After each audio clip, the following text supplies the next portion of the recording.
Yeah, but well, at least the beer is good. Beer's pretty good tonight. All right. Oh, hi. Hi. Okay, yes. We, the top minds of Jersey, were weighing in. Actually, talking mostly about our day, what a hell of a day it is, and this whole process. And yeah, something was looking wrong. It wasn't just the lack of participation. Like the whole column where the chat should have been wasn't there. So was it simply no participation? No, it's like I don't know if it's StreamYard or YouTube. A setting was changed. I had to manually turn the chat on. I'm like, I don't trust the stream. So anyway, we were talking about our day because it was one hell of a day. You were off, which is unusual for a Saturday. Yeah. Can't do anything on a Saturday, really. Can't apply to places on Saturday. You can go, look in the apartment. And the one girl in the office. I don't know. We just streamed. I hate when you break streams up like that. Yes, But I was pouring my heart out about our day. No, it wasn't just that. On StreamYards, I can see the chat. On the actual channel, like right now. When I go to YouTube right now, let me do this. Let me share screen. Let me see if I can share myself sharing myself. Okay. Even though we've got this infinity loop, notice how over here you see the chat and shit. That not only was that not up, when I went to settings in YouTube, I had to manually turn on comments.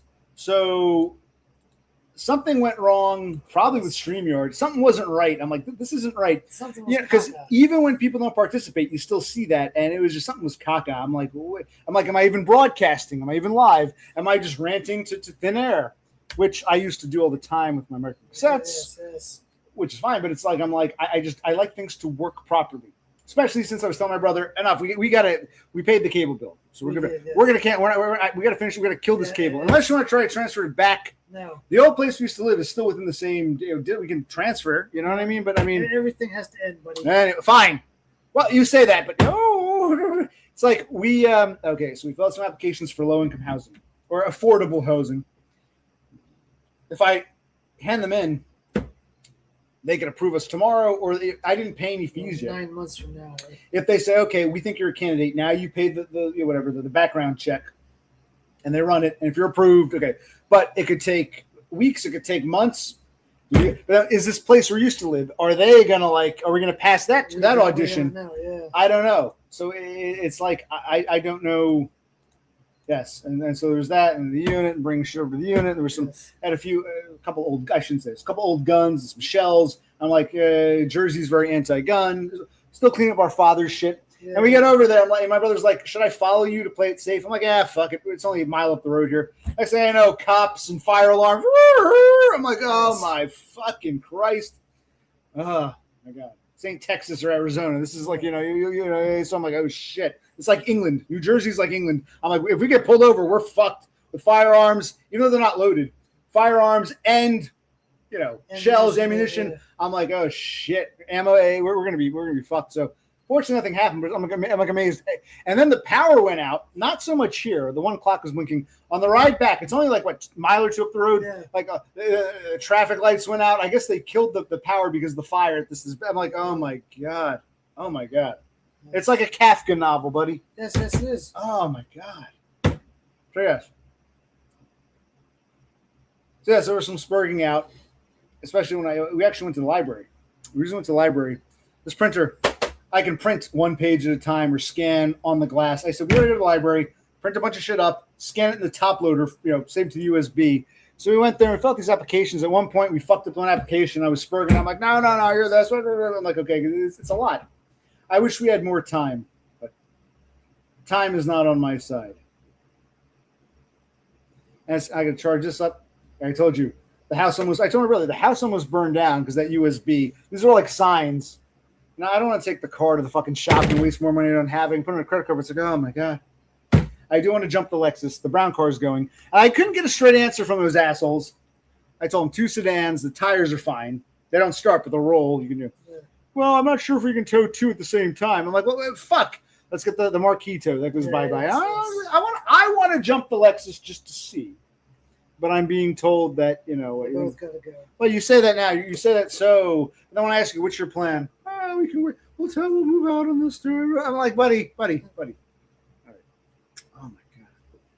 Look, if you're really... I'm also hoping this helps you fall asleep because you were beat all day. It's not understandable. You got up too early, I think. Because you thought we were going to meet that one asshole. Oh, no. It's just that when I went to bed, I went right to bed. And then I did wake up earlier than I wanted to, and I kind of dozed in and out. But And now it's like, yeah, but now it's like we could have towed the cars on Monday, but it's not your fault. Yeah, I know. You're working Monday, and then a coworker did him a favor, sent him the updated schedule. The app eventually updated. Correct. Now he's off Monday. I wish we had known that like 3 hours earlier when we arranged, because we can pick up the cars on Monday. No good. Brother's got to work. I got to go to sleep to get up Monday night. I guess Tuesday night. I guess we can do it Wednesday. You know, they tell you we'll come between. I asked the time. We'll pick it up in the morning. Okay, what's the time frame? The morning. Oh, 10 to 2. I'm like, what the fuck? Which is really going to be like 4 or 5 o'clock. I'm going to be up all. It's fine. I'll work Tuesday into Wednesday. I'll stay up all fucking day. It's fine. As long as I have to work Wednesday night, fine. I'll do it. But it's like, we could have scheduled for Monday. Had you? It's like, why did your fucking what they did? Because he worked so many hours on Friday. Because the boss, it's an anniversary. The family's coming. All this shit. They went back and said, oh, we didn't have the payroll, so now we got to cut from this coming week. Yeah, so they fucked you. They fucked both of us. It's like, you know. I know. This job of mine sucks. I can't plan my life because they change. I don't know my schedule until like the evening hours on Friday. I can't plan anything. And even then, this is the weird. It's this Friday was so bizarre. You're usually off on Friday. Yes. They had you work like a fucking 12-hour shift, and then they cut you on Monday after you thought, you know. So we got sound. Okay. Now, Endymion, I saw your. I'll get to the Horsehead stuff in a minute because I got his. I did get a notification. I didn't know he was live when he was, but I saw some of it today. I don't think you saw any of it. No. So you can watch a little together. If you gotta go to bed, you go to bed. Well, I'll respond to Horsehead because I do care. I enjoy interacting with people and sharing my mind and talking my thoughts. I was listening to some of it. I'm like, I don't really agree with what he's saying, but I'll address it. I don't feel attacked. I feel more like, let me explain my points. Maybe that's my problem in life. I want to explain myself to people who have malicious intent, but I don't know. I'm trying to assume the best of people, and maybe it's to a fault. But more importantly, Endymion, I saw your comment about, hey, OC, tell Donda my book is done. Well, I want a copy too. I want a signed copy. Well, did you have it printed or is it just like an online document? PDF only. So I'll tell Donna whatever you want, but you got to email me. It's occupational.click@gmail.com. I want a copy too, man. Don't use my chat or my I'm very easygoing. I let people speak their minds. Even when people are assholes, I let them rant. I let people leave whatever comments they want. But if you're going to leave a comment like that, oh, my book is done, tell Donna she can have a copy. Whoa. What about my copy? I'm a little offended because I like your writings. I saw that comment. I'm like, dude, where's my copy? Okay, Endymion, don't pretend you stepped away. Don't pretend you didn't hear my question. I want a copy of your book. Yes, I do. Yes, absolutely. Fine, EPUB file. Avid reader. My last stream, I was talking about Call Me Ishmael, book reports. I would especially, I love it. Especially, it's more extra personal when you know the author. It's funny, James was saying to me, he left a message, you should write a book about the misadventures of a Spurg. And I'm like, who the fuck would want to read that? So it's funny. Yes, I would definitely peruse your book. So do you see, I'll pass it on to Donda. I'll make sure she gets a copy, but you got to send me one. occupational.click@gmail.com. Yes. Me and Donda are both interested. Bro C will tell you he's interested, but he's probably not. But he'll peruse a page or two. We're the only two people in the world. But I want a copy. Yes, of course. I was actually a little offended. You didn't say, hey, OC, I'd like to pass my book on to Donda. If you want a copy, let me know. Yes, I would love a copy. I would love that. Yes, I do. What stream are you people watching? Exactly. Oh, my God. Yes, way too much on our plates. And it causes, I'm going to spurg out, way too much on our plates. Yes. Okay. Very good. Okay, first, I want Endymion's response. I told you that one charger, I would always rely on two chargers, Now I'm down to one. I found another charger, but this is dead. Let me go charge this up. Let me get one more beer. No, sometimes drunk and tired is the best way. And we can do response. If you want, we can do response to the horse. That's another thing. Tell them about the cable. I'm not even teasing. We got to end this soon. I'm not gonna. That's why I wanted to do this. We're not gonna have to do any more sit down streams for a while. And I'd like you, unless we, there's a chance. So that's why I want you to wake up. And I'm glad you'd be tired. You'd be exhausted. You'd be able to. Yes. I'm a tired guy.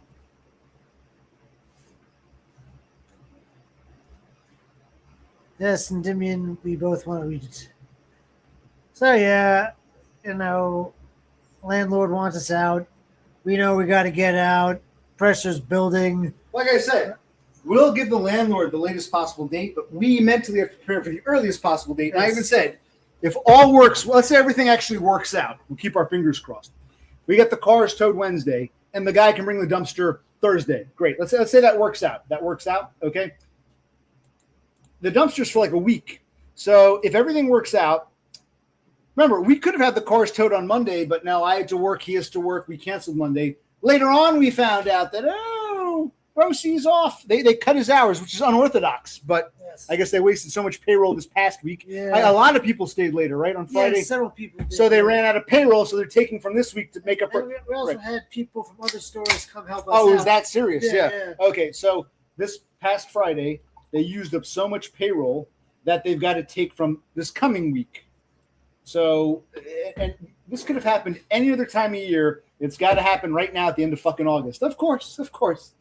Where was I? Okay, before we continue, and Dimian, are you going to answer my damn question? I want a book. I gave you the fucking email. I expect it emailed right. In fact, we're not continuing with anything until this Christmas ham sends me his book.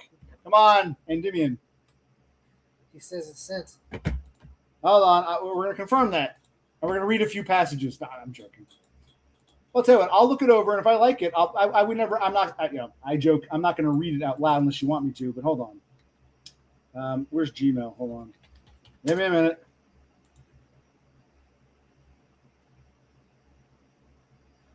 Did it go into my spam folder? Oh, it did. That's weird. Oh, see, here you go. I'd be surprised if you find my style interesting, but apologies for assuming. Well, I'll let you know. I am the critique. I will be the critic who critiques your work. I will tell you if it's genius or if it's slop. Do you not know who I am? I am the occupational click. Thank you, Endymion. You will take the criticism like a man.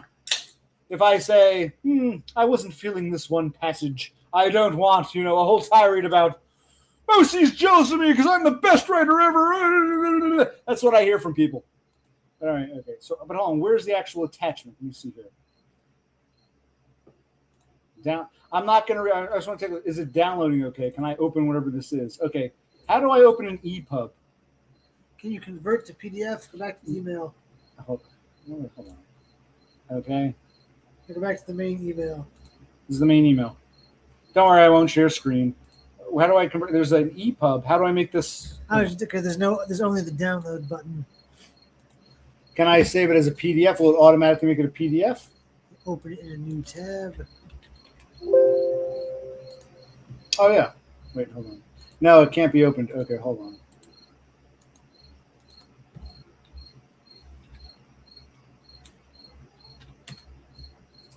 Yeah, that's right. How do you? Can someone tell me about EPUBs? Because I would love to read the shit. How do you? Yes, thank you, Indy. I'm dead serious. I would enjoy it, and don't be embarrassed.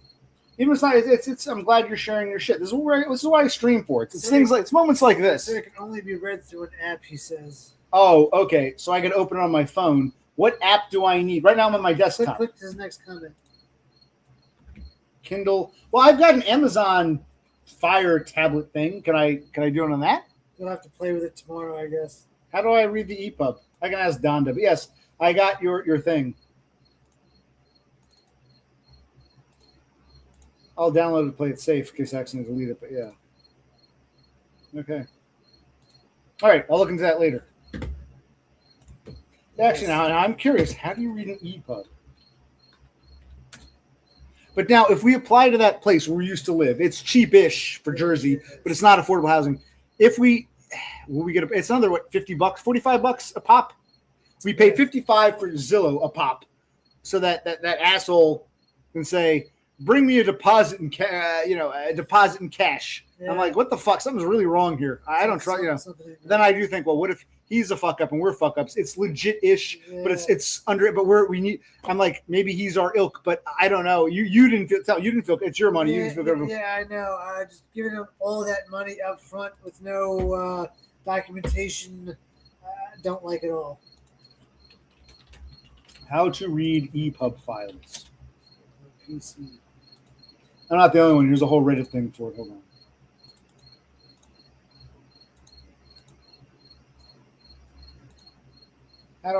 What software do I use to open an EPUB file? EPUB reader. All right, Caliber. It's free, but expects donations or accepts. It should be ACC, accepts. Yeah. I read EPUBs with Caliber on Windows and Linux. All right, I'll look up Caliber. Email my Kindle account. Hold on. Is there some kind of free EPUB to PDF converter? Yeah, converter free.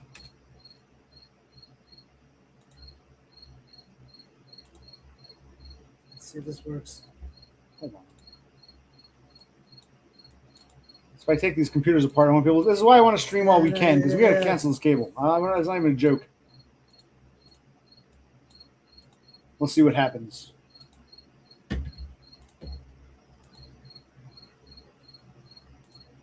Kindle is free. Okay, I can download Kindle, I guess. Actually, I might have Kindle on the Amazon tablet.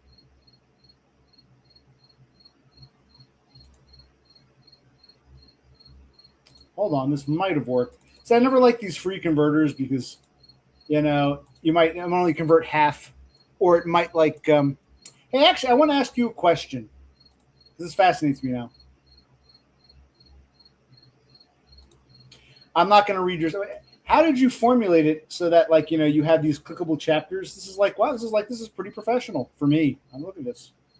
What software did you use to compile this? Copyright 2026 by Endymion 766. Real name. I won't say your real name, Clarence. But okay, let's see here. No, I won't distribute further. I respect all that shit. I'm just looking. This is actually nice because you've got, when I open it up as a PDF, it's got clickable. I can you have different chapters. I can click. Yeah.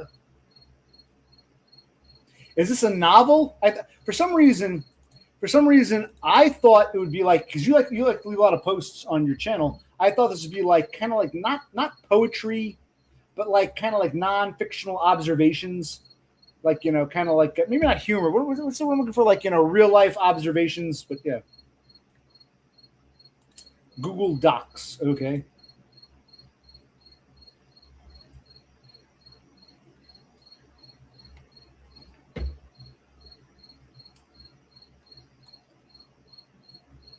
How long is this? This is about 300 some odd pages. Okay, so is this a novel? I guess it's a novel. It's cool. I thought it was a bunch of passages about observations. So I do want to peruse that at some point. We gotta get out of this house. We got more important things to do. Okay. So all right. Well, I will peruse it when I see Donda. I'll send her a message in a bit and saying yes, we got a copy of the book. I can even send her the PDF now that I've converted to PDF, so we can read your novel, compare notes, have a lit group. We'll do a book report. All right. So yes, where was I? Give me a minute. All right. So we'll do this. Speaking of book reports, where's my boy? Hold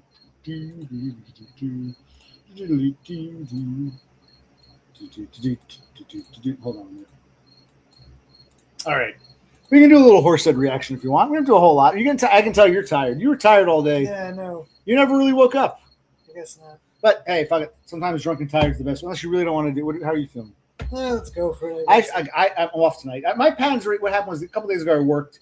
Then I kind of slept. Then I got up because I had to go to physical therapy. So my pattern's off too. It's we're both fucked. And now we can't get the cars towed until fucking Wednesday because hey, we get to work Monday. But no, you don't have to work Monday. It's everything is just so fucked. It's never-ending fuck-uppery. Does the house not want us to leave, or does it want us to have a miserable experience? Yes, or it's trying to, maybe it's trying to push us out. I don't know. Or maybe. This house has reached that point where, whether we live here or the landlords, it needs serious work. We're at that point. Yes. So it's just converging, we yes. I had to replace that gate valve. Yeah, what is it, like a month ago. It's like I'm like we can't even get out of here before that like another major. I don't want any more major repairs. The roof will cave in at some point. Yes, I know. So I guess we have to get out regardless. So yes. Now I guess I'll peruse your novel, Indy.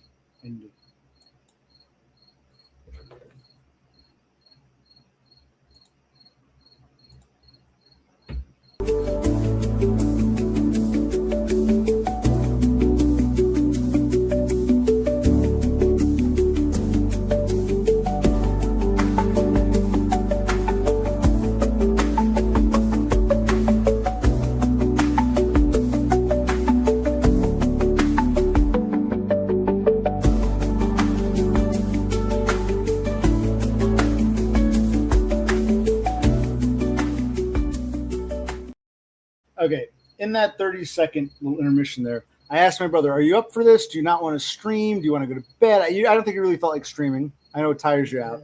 I said, streaming is my escape. I actually like this shit because it's like an escape from reality for me, which is bad. I probably spend too much time escaping.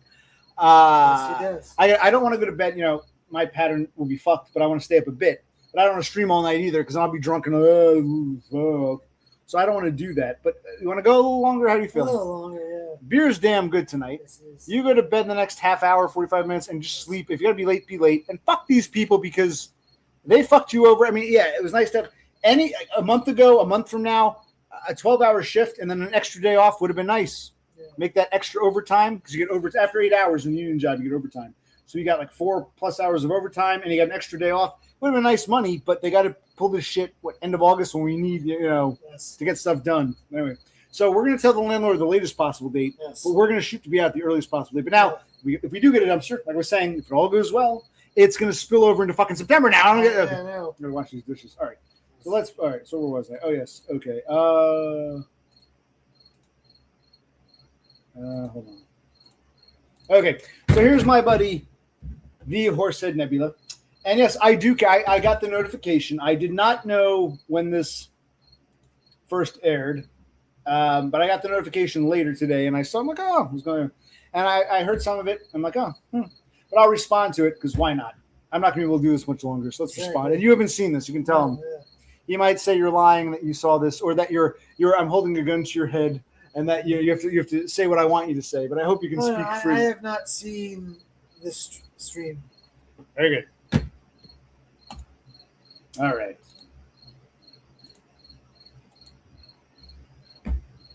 Well, hey. Hello. How is everybody? I'm doing okay. I mean, I'm okay-ish. You know, it's mostly real life. I actually enjoy this crap. It's an escape. But yes, our real life is kind of shit right now. Yes. Okay, I've explained that. Everybody excited? It's Friday. Oh, wait, what day is it today? Today's Saturday. So this aired last night. Okay. I saw the notification sometime. It was late morning, early afternoon. We were too much shit to do. But yes, I'm watching now. I'll be on for a little bit. I'm just doing a little lunch thing. Figured we'd step in and chat and see how everybody's doing. See if anybody wants to talk about anything in particular. Well, again, I'm telling God's honest truth. God's honest truth. I didn't know this was live when it was live. I got the notification later. But I'm watching it now, and that's what matters. Oh, no problem, Endymion. I'm sure she is. I'm sure. Trust me, Donna is probably interested. And if she's not, she'll at least pretend she is. So don't worry. I'll make sure Donda gets it. Don't you worry. Don't you worry.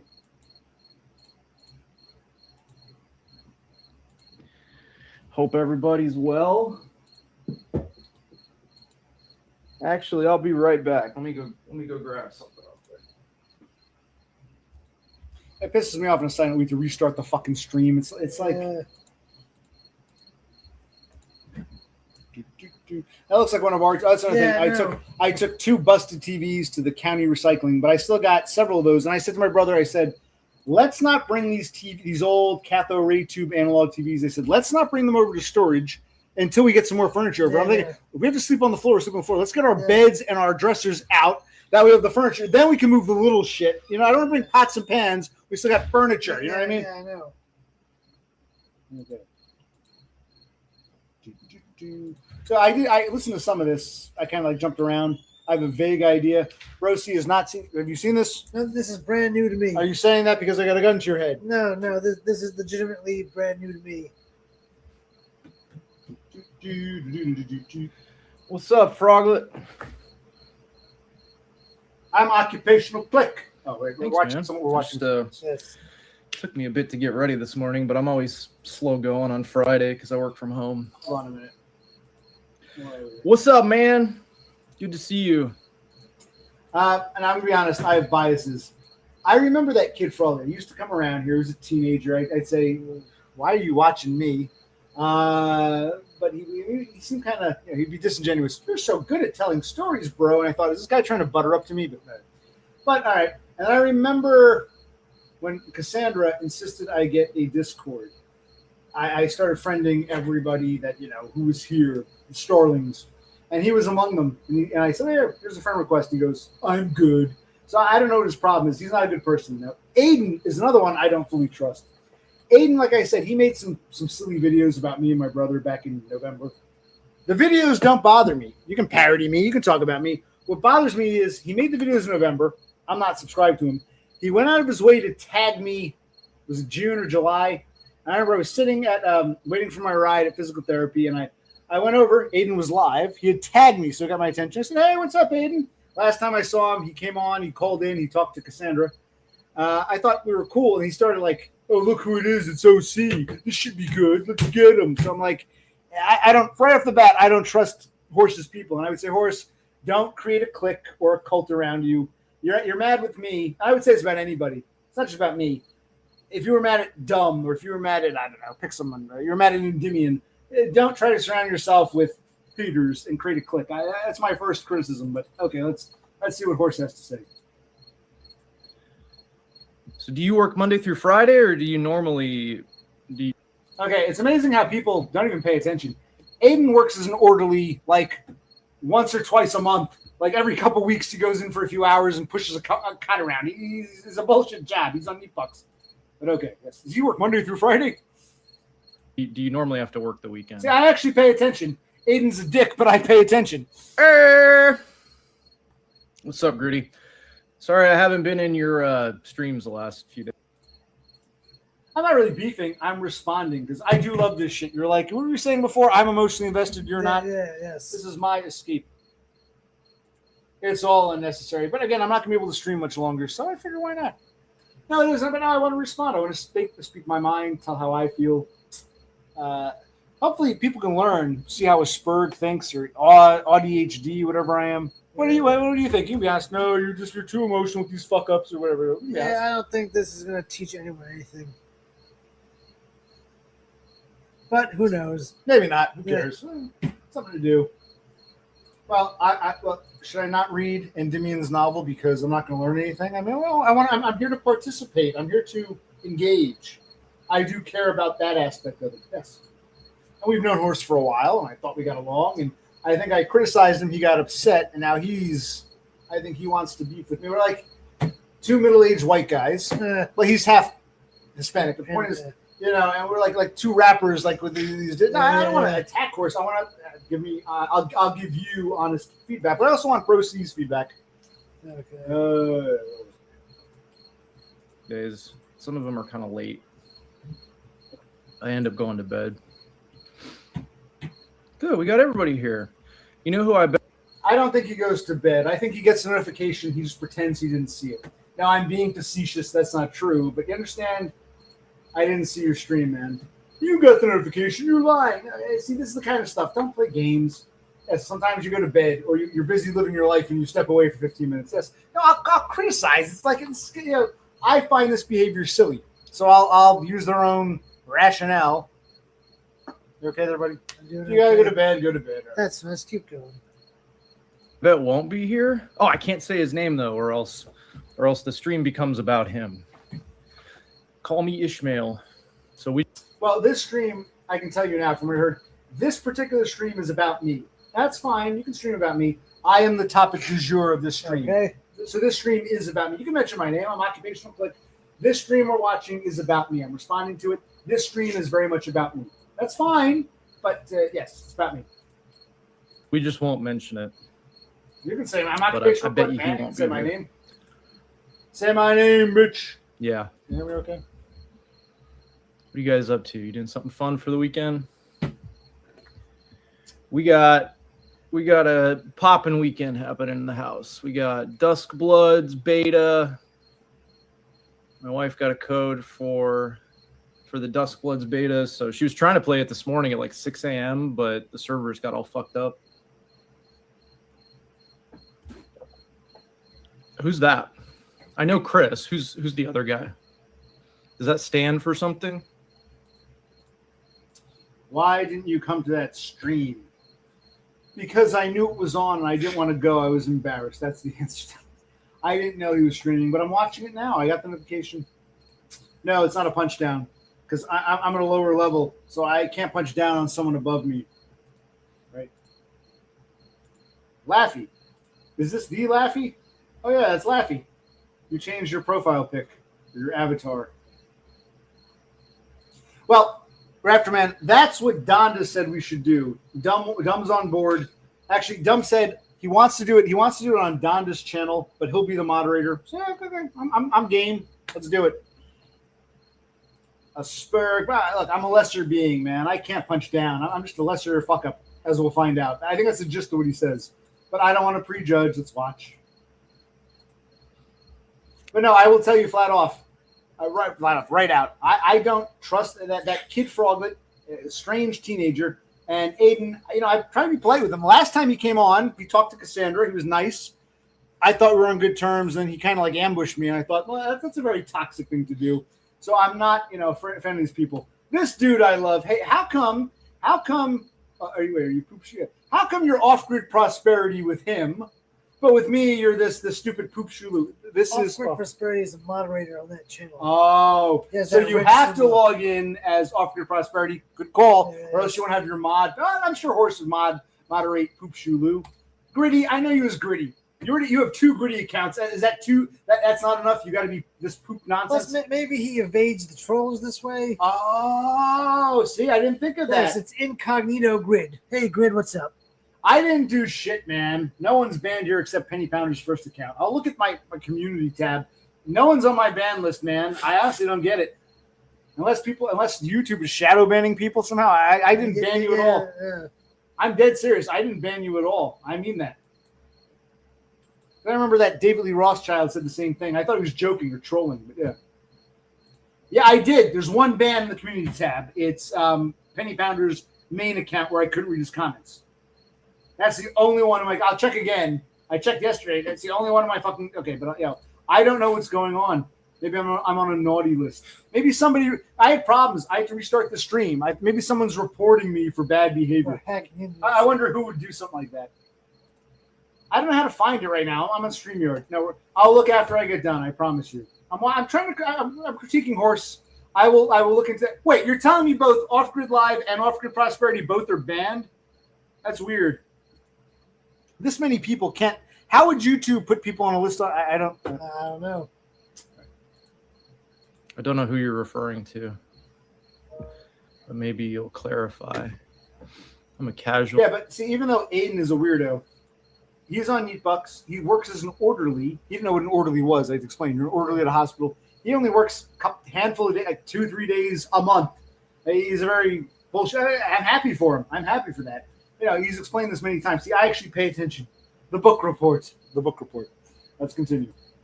Employee. I left my schedule open. At any moment, I can take a month off if I want. That sounds kind of fucking chatty. That sounds like big boy job shit. And the answer is no. That's like a courtesy bullshit job. Correct. That's not big boy job at all. But okay. I can't take a month off, but I'm not followed around every day. Let's just say that. Jesus Christ. All right, Gritty, I'll check in a bit. I'm trying to watch this. I'll check. I didn't ban you. If you're banned, I didn't put you on that list. I'll check in a bit. I didn't ban David Lee Rothschild. I don't know what's going on. I mean that. You'll probably say I'm a liar, but no, I have no idea why these people claim they're banned here. It's weird. Froglet's a teenager. He might be 20, 21. Aiden's later 20s. He's pushing 30. No, well, I didn't ban him. If he got banned, it wasn't my end. I don't ban people. I don't delete. I used to have people complain, you deleted my comment. Like, no, I didn't. For a while, I would do a live stream, and then I would end the stream. Comments are on. They would stay on for a bit. Hours later, YouTube would turn them off. And I go back and have to manually turn them on. I leave comments on, and they wouldn't turn them off automatically. They'd be on for a while, and that stopped. But now I guess people are being banned somehow. I will look into it, but I didn't ban anybody. Unless do I have one mod who's going rogue? I don't think I have any moderators, but how do I check the tab? It's always a bitch to find. What do I do? I'll do this right now. How do I find the community tab? Walk me through it. Well, yeah, not that did I accidentally mod someone? Did I act as a Freudian slip? Did I accidentally mod someone? Did I accidentally mod someone and I don't remember? I don't know.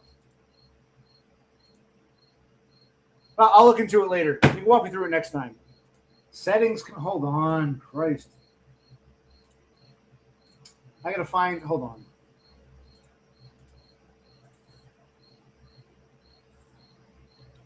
Settings. Where's community?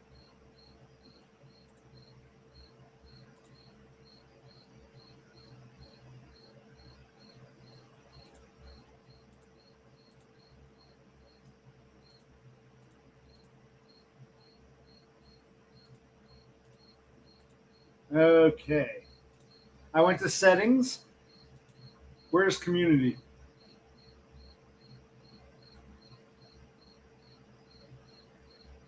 Here's my occupational lock click at Gmail. Where is my community tab? Advanced settings? I shouldn't show you that. It doesn't matter. Privacy. I don't keep my subscriptions private.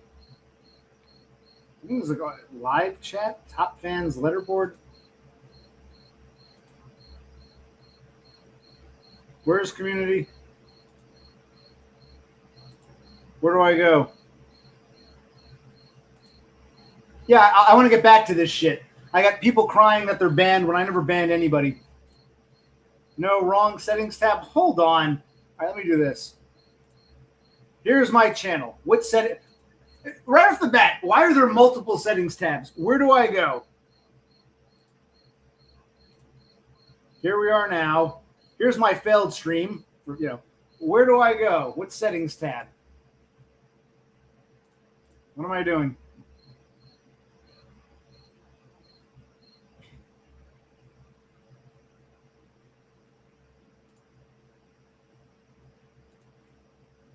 On the right, under my name and icon. Here's settings. Where's community? Why do they make it so hard to find this damn thing? All right, tell you what we're going to do. Gritty, I want a full book report next time. Full book report next time. You do your homework. Give me the full book report. I want to get back. I like what you were saying. Can we get back to me talking about horse or my life? No, go to studio first. Sorry. Okay. Tell me next time, Gritty. I believe you. I'll walk me through it next time. Let's get back to this shit. How do I share screen? But now I'm kind of curious if these people were banned, like they claim. All right, let's do this. I'm not, for instance, I'm not working overnight at a grocery store, being asked to, hurry up. I'm not doing that. I don't know why that example popped into my head, but. Yeah. That's coincidental. That's what I'm doing. Yes. I'm not doing, menial shit like that. I think it. Like I always said, I don't look down on people doing menial shit. For all my problems with Aiden, I don't think less of him for being on Neat Bucks and working as an orderly two days a month. I don't look down on those doing menial shit, but this is what I'm talking about. That sort of you do menial shit. Yeah. We both do menial shit. Hey man, if I could have been a normie, I would have been. I'm not angry at Horse for his lifestyle. I'm happy for him, and I mean that. But to look down on those, I would never do that. Even if I got some great job and people love me all of a sudden, I'm suddenly Chad. I wouldn't look down on. I never did. I never looked down on the help. I think it's a very arrogant thing to say. I do. Not just for my sake, for anybody's. That's very, very arrogant to say towards the help. The help. That's how it comes across to me. I find that very insulting. You might be mad at me. But you're insulting a whole class of people, including Aiden, who's too dumb to realize it. That is very condescending. Thule works at a grocery store. Thule works at a grocery store. Gritty, details cars and does Walmart shopping. I mean, he's basically. We're getting to the crux of. It's a shame. I wanted to think Horsehead was a good guy, like a normie, but a nice normie. I'm starting to think he just looks down on all of us. That's how he comes across. He's very, arrogant. Well, I was just mad at OC. Now you're seeing the truth come out. The truth comes out. What do you think? Now he's going to say I'm holding a gun to your head. If you disagree, go ahead, disagree. I might not agree with Brosi. I'll call him out, and he might disagree with me. We'll call each other out. If we do agree, they're going to say you're disagreeing because you're scared or something. I guess he's trying to take a jab at you, but he is.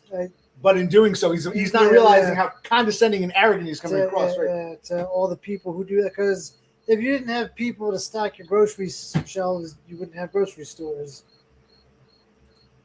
Don't speak under duress. If you want to agree with Horse and say yes, bro, well, you're right. OC works menial shit jobs. Look at me, Horse. You and I are executives. Like he wants to talk about you for a half hour. Christ, I don't dear God. Even OC doesn't want to talk about me for half an hour. Any excuse to talk about this guy, and he can talk about himself. He's gonna love it. So, my lord. Guilty. Oh boy. Okay, let's write that down. Studio setting community. In fact, I make a notepad right now. Hold on.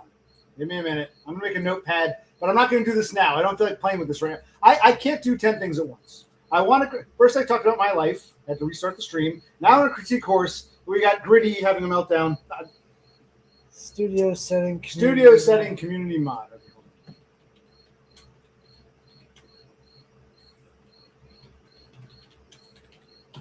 I'll type up a notepad. I will look at that when I'm done. I'm sorry. I did not. If you're banned, it wasn't me. I didn't do it. I didn't take action. Just like I never shut my comments off. I'd leave them on. They would stay on. They wouldn't shut off automatically. They would stay on for hours, and then I go to sleep. I get up the next day. They're off. I didn't shut comments off. I didn't delete comments, and I didn't ban anyone other than Penny Pounder's original. And that's the God's honest truth. And I'm tired of being called a liar when I've told the truth 1,000 fucking times. But I will look into it. I will click it, but I'm a Dumbo, so it's going to take me some time. I got to think about it. Horse is making fun of all of our professions, Mr. Wow. Well, I don't. What's going on with you, Raptor, man? You're in the Air Force or the Army, or you'll be working. Trust me, Horse will be making fun of your profession by proxy very shortly. Yes. So, what about your cats, Raptor man? Have you found a place for them? What's going on with that? I prefer Off-Grid Live 1. I like this better. It's Gritty. It's our boy Gritty. Yeah, I do. I'm sorry. I'll look into your other accounts. This is Gritty. I like this the best. Gritty. How many accounts do you have? Off-Grid Prosperity, Off-Grid Live 1. How many alts do you have at this point? You're like Aiden. Aiden shaves. Aiden smears his shit on the wall. Aiden goes for a jog. It's like, oh my God. This is a conversation for another day. But Yes. Gritty, have you ever lived off-grid? We'll talk about that some other time. It means 5 minutes. obligated. Oh my God. We're only 3 minutes and change. Maybe we should just fiddle with settings. We want to watch it. Let's watch a little more. Yes. No, we need something better for the O word. We need a better I don't know who you're talking about still though. So you have more power. That doesn't surprise me, man. That's another thing. When you are full-time in a shit job, Horse wouldn't get this. When you're full-time in a shit job, you can't work from home. You can't so we had a catered affair. Oh, the company hired some retards. When you're working a shit job full-time, you're locked in working with other retards, some of whom are very nasty. It's a whole different world. And my criticism of Horse is he needs to understand how the other half lives and not, he should try to realize his power and his position and his privilege. I'm happy for him. But he takes it for granted. I think he gets upset when I tell him, what do you think? You can disagree. Because we're all you, me, Gritty, even Kassandra. She's got her. Cassandra's kind of like Horse's wife. She's got, Seymour, which is great. But Kassandra works her shit jobs. doesn't have to. It's pin money. But we're all working shit jobs. We got a normie saying, something menial like that. And Dude, we're all working menial jobs other than you. Who do you think your audience is here? What? And we're not saying that other jobs don't have their nonsense and their issues and their challenges, but there is a comfort that's lacking in the shit jobs. Yes. Like yes. I was an assistant manager at a retail store. I would open and close. I worked 32 days in a row because people weren't showing up and people were quitting. 32 days in a row you had to work. And there was no thank you. There was no bonus check. There was no, 3 days off in a row. I just did it and went back to work as normal. There was no work from home today, and in your downtime, stream for half an hour. I am happy for Horse. I mean that. I wish Horse would recognize the privileges he has, because we don't all have them. Hate me if you want. You're not just insulting me.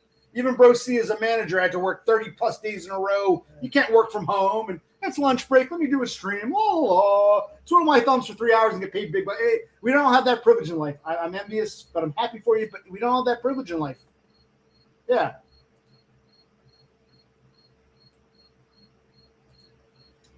That's great, Kassandra. It's great. Yes, Kassandra, welcome to the club. Degree and still work shit jobs. Yes, we don't all get so lucky in life. I'm happy for those who are lucky. I just wish they would recognize, say, wow, I'm lucky. I got this. I feel your pain. I'm glad I don't have to walk in your shoes. Instead, I don't do menial shit like him. You're insulting all of us. That's very condescending. It is. It's very condescending. I have so many perks, just call them what they are. They're privileges. Yes, and that's fine. Enjoy your privileges, but yes, realize we don't all have the same privileges in life. When you try to go after me, you're insulting everyone who doesn't have those privileges. I think that's the arrogance of Horsehead. Absolutely. I don't Well, think you can chime in if you disagree or agree, or if you have another point you want to make. Feel free to chime in. Sometimes drunk and tired is the best way. We'll go another 15, 20 minutes. So one more beer. One more beer. Oh, you have another beer. Give me recycles. Give me your recycles. I think that's what the units we looked at today at the place. They were like right by the dumpster. At the dumpster. Tell them about the. Yeah. Who cares? Leave it. Right. Aren't you tired? I found it, buddy. Yeah, one of the units that we worked at was very, very close to the mailboxes and to the dumpsters, which is an added bonus.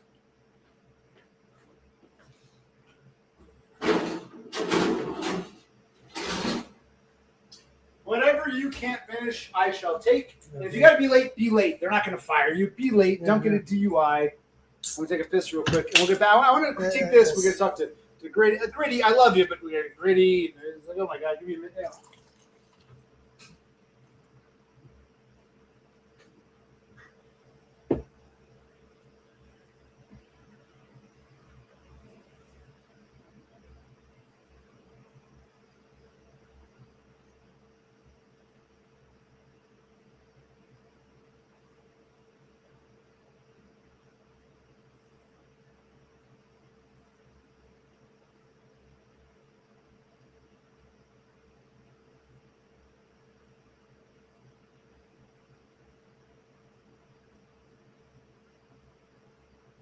Yes.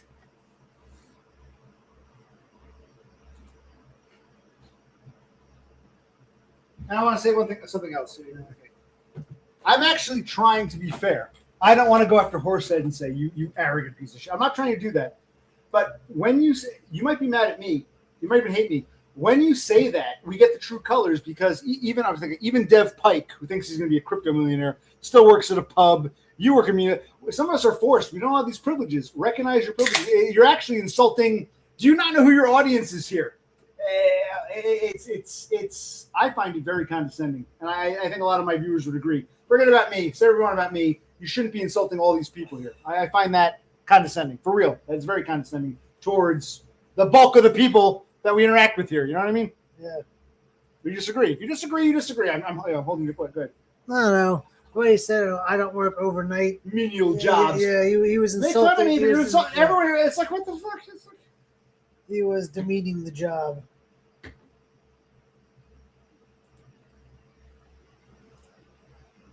think I will be leaving this job anytime soon.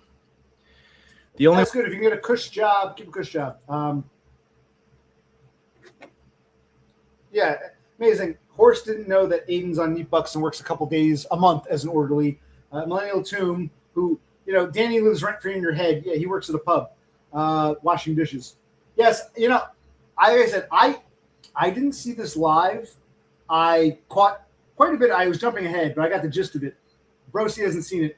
Kassandra, we're on the same page, but don't jump ahead. Let's wait till we get to that. Don't jump ahead. Patience, child. One chapter at a time.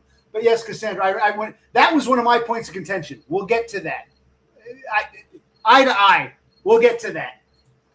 All right, let's keep going. I want to watch a little more. Now I'm into it. The only way I could see leaving this job is when my boss retires and then taking her job. But then I would really be fucking stressed. Why did you guys say the same thing? Are you the same person? Did I just figure something out?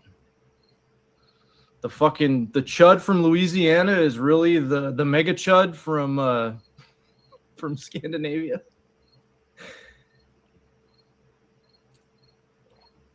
I'm glad you guys have me here to make these connections. Because who else would? I hope Dubs comes in. I want to talk to Dubs, man. He deserves an apology. I don't know for what. I want to talk about Dubs. Okay, Dubs came on my last. Was it 2 streams ago? And I actually tolerated the guy. He came on. I was talking to Eric Draven. Dubs came on nasty. Fuck you, you fat fucking cunt. I'm not even talking about me or Dubs. If you're watching a stream and one guy's streaming and he takes a call and a caller begins, fuck you, you fucking suck. Most people would say, bye-bye, you're gone. You clearly have an agenda and angle. I let Dubs speak. I listened to him. I let him go on. I let him ramble. Instead of a thank you, OC, wow, OC, that was great. You let him talk. I get, you owe Dubs an apology. It's a petty. No. I'm Occupational Click. Todd is my hero. Anyone who sees that old stream as a Chris Dubs moment has already missed the point. I'm OC. My hero Todd is here. That's the great takeaway.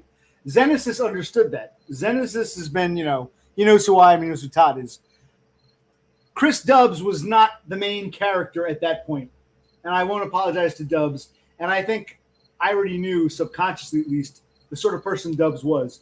What you saw a couple streams ago, that's the real Dubs. A very nasty, insecure person. And I can handle that. You can say whatever you want to me, but you can't behave like that when my hero is here. Dubs is not owed an apology. If Horse is mad with me, don't try to rope in others. That would be another criticism. No, Dubs is not owed an apology. I don't care. Don't talk amongst yourselves. Dubs, I don't care. Todd is my hero. This was like the zenith. This was like, wow, Todd is here. If you know me and who I am, what I believe, you would recognize, wow, Todd's here. If you're looking at it as you were rude to Chris Dubs, you've missed the point. Dubs was like the least important person in that moment. Absolutely, he gets no apology. Now, you can disagree and say I was rude to Dubs, but fucking Todd was here, man. You weren't even here. You're gone to bed. But, man, Todd's here. He's my hero. What? Yeah, I just thought it was very harsh the way you cut him off in the middle of their chat. I have no regrets. I know the sort of person Dubs is, and a couple streams ago, you got to see it. I bring out the truth in others. Okay, what are the people saying? I want to get back to the critique. Yes, I gave Dubs lots of leeway and grace. He started, you fat cunt, you piece of shit, you fat. I'm like, okay, I'll let him talk. Everyone says I'm so rude. I cut people off. Let him talk. But he was already in an emotional state of, fuck you, OC, I fucking hate you. Okay. I'm not going to apologize. It's like that's the real Dubs. You're seeing the real Dubs. He was pretty harsh and weird about everything given how much space you were giving. Yes, to express his frustrations. What was he saying? You couldn't get your dick hard for Todd. I'm like, okay, that's not the case. And even if it was, it still doesn't justify your behavior. That's part of the reason why I banned him. I can't have someone like that here. Someone that emotionally fragile who doesn't even know who I am, let alone Todd. Wait, can't have Dubs here when Todd is here. Did you ban him or kick him off? Kick them off. I'm sorry. Yeah. I didn't literally ban him. I timed him out, kicked him off. That night, I'll go back and watch. I tried to bring him back on. Fuck you, OC. No. My hero's here. I'm going to get emotional. I'm a Spurg. My hero's here. Don't have time for this. This is not baby. I think Dubs got kind of spoiled because for a couple hours I was babysitting him. My hero's here. Sorry, Dubs. Babysitting time is over. He was upset that I didn't babysit him, which means he has no respect for me, what I believe, who I am, what my feelings for Todd. That sounds kind of gay. My feelings towards my fucking philosophical hero are. Dubs had no respect for me. He goes bye-bye. Yes, Dubs is not owed an apology. And anyone who watches me and knows who I am, what I believe, well, even if you don't care about Todd, you don't think Todd's special, you should know OC is a Todd. Todd is here. This isn't time to babysit Chris Dubs anymore. I think Dubs was like a baby who got his bottle taken away and got upset. I gave him plenty of bottle. I gave him hours worth of bottle. Bye-bye, my hero's here. It's my turn. It's time for me to have my bottle. I nursed Dubs long enough. He sucked from my tit long enough. Now I want to suck from Todd's tit. Dubs. I can't have him biting at my tit. Todd's here. Bye. And I have no apologies for that. And I will say it 1,000 times. Maybe my hero's here. Fuck it. I was nice enough to Dubs for long enough, and Dubs was playing. Like I said, he got so much suckle. He got so used to Dubs, got so used to suckling, he started biting. It's like, enough. Hurts the biddy. Yes, biddy. No, that's how yeah. I didn't ban anyone, but maybe YouTube did. I don't know. Gritty's telling me that all his accounts are banned. I'll check the community tab later. I want to get back to critiquing. Well, that's another thing. Actually, stop a minute. Brosi, why don't you tell them, this is not, he later mentioned Stockholm Syndrome, but you yourself, when you first heard some, not this, what was it, whatever it was, the Dub stream, Dubs, Yeah, that stream you just mentioned where he cut Dubs off, which I thought was with Todd, the Todd stream. The stream I just mentioned, the Todd stream. Todd stream. Since then, I've seen Dubs twice. I was there when Dubs came back. He was very apologetic. He was very. Me being Dubs. Dubs is very AOC. Things got off kilter. We can be cool. Blah blah. It seemed like they were on good terms. Right. Then he disappeared again for a long while. Dubs disappeared. And I still haven't watched the stream. I saw some of it, but Dubs came back and was very rude. He started out nasty, yes. Yes. My brother thought the same thing. I'm actually not shocked. I know. Listen, I know it sounds arrogant. I'm stairs ahead. I know who and what Dubs is. I can keep him at a short leash. I can say, okay, Dubs, you can suck from my tit. Okay, Dubs, you can call me names. Oh, Todd's here. Not dealing with your shit right now. I know who and what Dubs is. You guys are surprised. Maybe, I used to say climb a stair. Maybe you'll raise an eyebrow. Yes. Dubs came back and said, oh, I'm sorry, OC, it was a bad night. But you see the true colors of Dubs. You think I want someone like that around when my hero's here? The answer is hell no. I'm a very tolerant, patient person. I'll put up with shit like that quite a bit, like I did last Dub stream, like I did during the Todd stream before Todd came on. I put up with a lot of abuse, but I can't deal with that with my heroes here, which is why Dubs is not owed an apology. Yes, Kassandra says, my stream, my hero, end of story. I put up with enough of your shit, politely. I get to say enough. Todd's here. Can't have a problem, child. Bye. Xenesis, well-behaved, understands who and what I am, who and what Todd is. Xenesis could stay. Couldn't deal with a problem child during something that serious. Yes. Dubs doesn't understand that because he still has that childlike mentality, which I usually tolerate, but I couldn't tolerate when Todd was here. No. And I make no apology for that. And I've explained this 1,000 fucking times. I make no apology.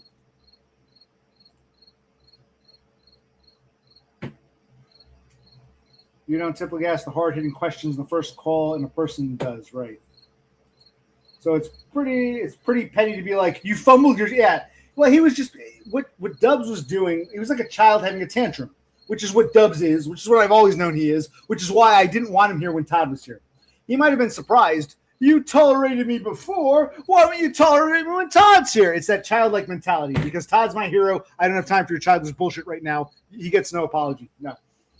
All right, back to Dubs is not, and I think Horse knows Dubs isn't owed an apology. Let's not make this about fucking Chris fucking Dubs. I'm dreaming. I'm getting passionate. This is why I love this. I love talking about me. Yes, you do. I'm a Nos. Let's not make this about fucking Dubs. What this is about. Also, on a side note, I got to see a dentist. I haven't seen a dentist in over like a year and a half. Yeah, because I was in the wheelchair. Yeah, I got to see a dentist. I've been noticing. I've been wearing my mouth guard. This is more personal for a side. My teeth don't feel quite right. I still brush them, but I don't wear a mouth guard. I need to see a dentist, but I was like, all right, let's get out of here. I haven't seen a dentist like a year and a half. I would have seen him in like March, but I was in a wheelchair. Yes. I got to see a dentist. Unrelated. Okay. I need my denture soon. All right, but yes, I'm getting there. Yes, I am passionate. This is about me. I'm telling you how I feel. Like, Excuse me. All right, back to this. No, I did. You got to see. You went to the dentist. You got to see. Doctor. Yeah, doctor. Yeah, we got to get you a new doctor. Yes. But I feel like we can't do any of this shit till we get out of this fucking house. Yeah, I know. We get sidetracked. All right. From whom? But I just got it into my head recently that man deserves an apology for something. It's really weird how these things just kind of come to me.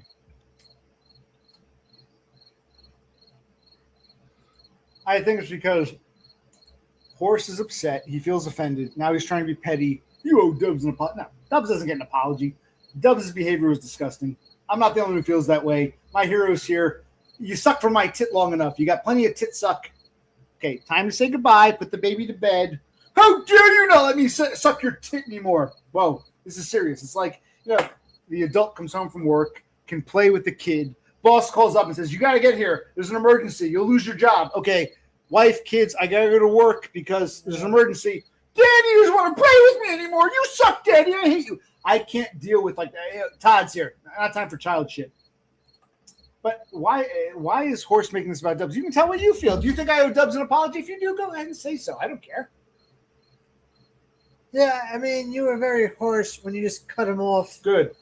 Or at least you're explaining how Todd's are here and you love him, but you should have, at that moment, you said, hey, Dubs, I need my Todd time. Goodbye. Well, no, this is the truth. This is the truth. You'll call me a liar. I remember thinking Dubs and Xenesis were so lucky they get to be part of this historic event. And I didn't kick Xenesis. It's not like I want Todd all to myself. You're bye-bye, assholes. Xenesis could stay. He was well-behaved. Xenesis wasn't talking to Todd. You walked away.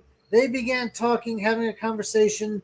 You showed up in the middle of that conversation and just cut Dubs off. Yes. You should have let that conversation finish. You should have interjected and said, well, hey. Todd, why did you go to the park that day? I'm realizing this Dubs is a guy who doesn't know me, doesn't know Todd, and is just looking for things to, like, kind of like you do sometimes, just looking to just fill space with nonsense. So he goes bye-bye. You need to explain your actions. You'd say, Dubs, we've been over this story before. Watch the old videos. Let's get to something new. Todd is here. I'm not explaining actions. When Todd is here, he's the one exception to every rule ever. No, I'm not going to say, well, let me put Todd backstage. Dubs, you have to understand, Todd's my hero. We're not going to react. No, Todd's here. No, I'm not going to apologize. Todd is here. He's my hero. This is a very valuable, finite time. I don't have time to explain myself to a fucking man-child halfway across the world. And I stand by that, 1,000%. How many times do I want to say this? I don't care if he disagrees. I'm not going to be nicey nice. My hero's here. This is not time to explain. And I've done enough hand-holding for Dubs. I'm not going to do that. Horse, go bye-bye. We'll talk about it later.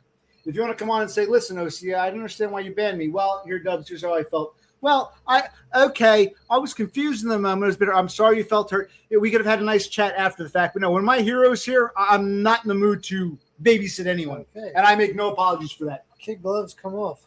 It's not even that. Kid gloves come off when we get it.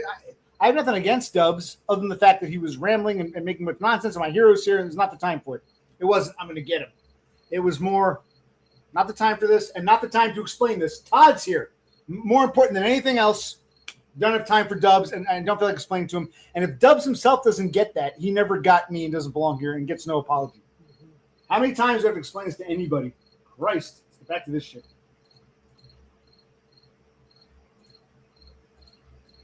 Well, you gotta go to bed soon. You probably get a lot of you probably get a lot of things because of your Zoomer status.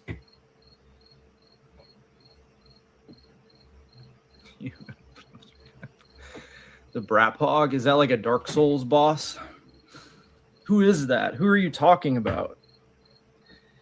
You know, without naming anybody specifically, because I'm not referring to anybody specifically, I was thinking about sending an email to a certain email address, and addressing it to one of two brothers, in a nondescript familial situation, and telling that one brother of the brothership, telling that one brother, you really should start taking actionable steps to separate yourself. I actually agree with this. Maybe I should get rid of you. I like your money, but otherwise you're dead weight. So maybe Horse is on to something. That's a joke. From your sibling. Even if that's something small at the outset, like, setting up accounts that he doesn't know about, having phone calls with family members that you then don't tell him, little things like that. I really would. It's funny. This reminds, my brother told me that when our sister brought the titles to him a couple days ago for the cars, Yes. she was quick to say, I don't think our parents should be driving. And of course, Brosi doesn't want to rock the boat. But I'm like, you should have said to her, that's exactly what I said 2 fucking years ago. But the bitch was so hell-bent on, I got to get my brother, that she didn't want to work with me. Now, 2 years later, she's finally climbed half a stair. So you can go the Horsehead route. I want to get him. I'm so pissed. I want to get him. Fuck that asshole. You can do that. That's not entirely true. Well, tell the story. When the whole process began of finding our parents a place, me, my brother, and our sister, we discussed the concept of cars. And my brother and my sister were on the same page that they shouldn't be allowed to drive or be limited. No. After your mother called the police on me. Well, no. That's a whole different scenario. Not really. Yes, it's very different because you went nuts and things had to move a certain way. No. Yes. Mom, Dad, you shouldn't be driving.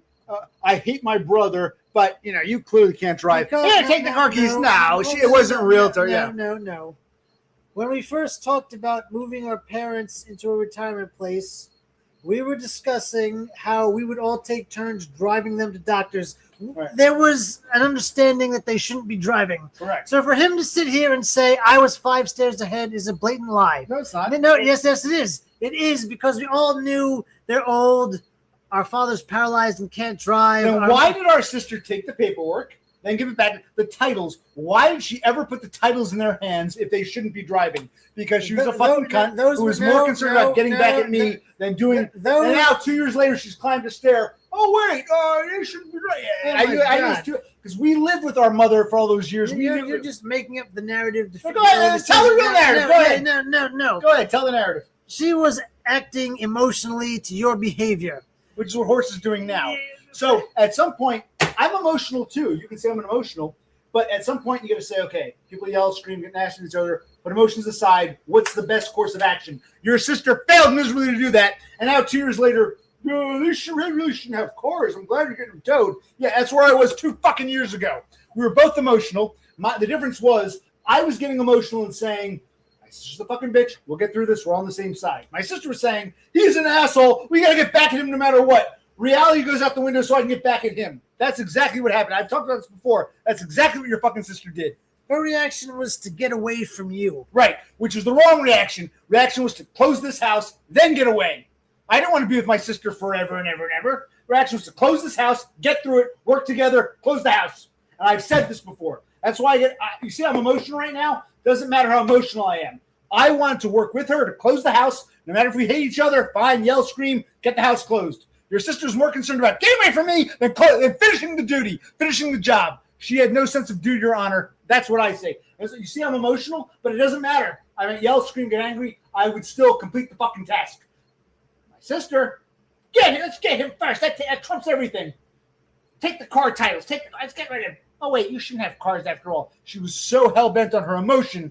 I'm emotional too, but I can still put it aside. Let's get the job done. Your sister failed miserably to do that. That's exactly what she did. And that's why we're in this position. Never forget, she fucked you over too by proxy. That's all I can say. Go ahead. She gave in to her emotions and acted irrationally. She gave in. I get emotional, but I don't give in. She couldn't control herself from giving in. And which fucked us both over. And now 2 years later, I've calmed down now. Oh, OC was right the whole time. That's basically what you're... No. Prior to the whole breakdown, she didn't want them driving. No. Stop. She didn't want them driving. She agreed with you. We were discussing how we would all take turns. Then there was your big blow up that one morning, and things went crazy. They got emotional. So she reacted irrationally, and that's how things went that way. No, but if the tables were turned, if my sister went nuts, I would say, okay, Mom, Dad, our sister went nuts, but you guys can't drive. I've come to that conclusion coolly, calm, collectively, you can't drive. Let's figure out a plan that doesn't involve that. Her response was, you shouldn't drive, but I'm so pissed with him. Here's a car key. That's exactly what she did. You can disagree. No, she did what was easier for her at that moment. Right. She took the easy emotional approach and saying, I'm pissed, I'm angry. I get pissed and angry. I'm emotional. But wait a minute. What's the right thing to do? Your sister failed to do the right thing. And it cost you. Under strong emotional duress. She didn't just wake up one day and say, hey, screw it. We're the ones, you and I were the ones living with our mother. We had to move back in here and then live with our father for a few months. Emotional duress. The bitch who makes 6 figures a year, emotional duress. What the fuck, buddy? Come on. Now you're being an ass. Yeah, but, trying to explain. You want an answer that fits your narrative. Your narrative. No, what's your answer? I want an answer that's true to you because you're not acknowledging that you and I both lived here. Your sister couldn't be bothered doing shit. They got upset with me and decided to fuck with, what's best. But also, my anger trumps all. My emotions trump all. I get emotional, but I still say we got to focus on the plan. Your sister decided her emotions, precious emotions trump everything. You burned your hand with grease or something. You got emotional. You banged on their bedroom door at 3 a.m. Which was, you gave into your emotions. Right. I really wish you'd kept a level head and not done that. Okay. But you surrendered to your emotions and caused problems. Right. No, stop. She surrendered to her emotions and caused problems. You assholes gotta stop surrendering your emotions. I fucking rarely do that. When I do, it doesn't really change much. I just yell and scream, but it's like, Christ, you gave into your emotions and set all this. Well, I'll tell you what. I'm gonna fry up some bacon with lard. I'm gonna hold your hand and pour it on you and see how you react. No, see, again, that's deliberate. You accidentally burned your hand. Yes, and you were very, very painful. I was upset in the moment. I didn't say, let's throw the plan out the window. And instead of saying, you know what? Your sister decided. Instead of saying. Your sister wasn't. No, stop. Instead of saying, it's 3 a.m. in the morning, I shouldn't bang on my parents' door, I should control myself, you gave into your emotions, and you caused a whole bunch of problems. Yes, that night, yes. Our sister gave into her emotions. And instead of saying, I shouldn't get upset, I need to calm myself down and let this play out. She gave into her emotions. Hold on. I had burned my hand that night. I was very angry. Your mother was giving me shit. You're dragging your feet. It's Saturday night. You're moving out Monday. Wait one more fucking day. Because she was listening to your retard father.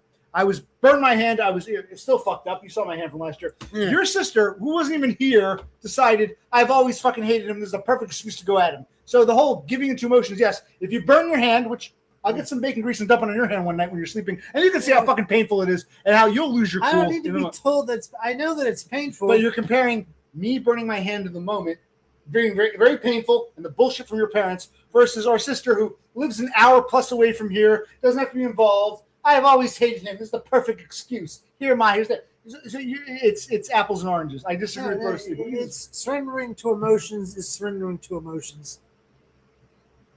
No, when you burn your hand in the minute, I'll go back and show the old videos of my burned hand from 2 summers ago. Oh, it's disgusting. Yes, I was very angry, and your mother was giving me shit because she was taking orders from our retard father. She learned nothing. She didn't say, my husband has a stroke. He's mentally compromised. My OC knows what he's doing. Let's go with the flow. Your mother was being a fucking bitch in the lead up to that. Your sister, yes, good. I've always hated him. Yes, you hate him too. This is a perfect time. And then she realizes, oh, wait, you shouldn't have a car after all. She's a fucking idiot. And you don't want to admit that. You don't want to. No one wants to say, OC, you're an asshole, but you might be right about certain things. I am an asshole. You don't want to admit that you were out of line. You were wrong to do what you did. I was in a lot of pain that night. Your mother was all your mother's lips. Yes, you surrendered to your emotions. Absolutely, in that moment. Yes. And when other people surrender to their emotions, when people surrender to their emotions, they make irrational, nonsensical decisions. They're not right. They're not the way to go. But it happens it happens because of that distress. Like the nigger bitch turned me over. I ignored her for 6 weeks. She was still giving me death glares, turning me over. Your sister, she gave into her emotions when she had an opportunity. Perfect. I'm very reactionary. I burned my fucking hand. I'm upset. I was putting up with so much bullshit and abuse from your parents. When I burned my hand that night, 24 hours shy of us moving them out, I was like, fuck this. I burned my fucking hand. Bang. I gave no emotions in that moment because I was in fucking physical pain. Your sister couldn't wait. She was plotting the whole time. And afterwards, her plot was not work together. Her plot was, let's get him, get OC.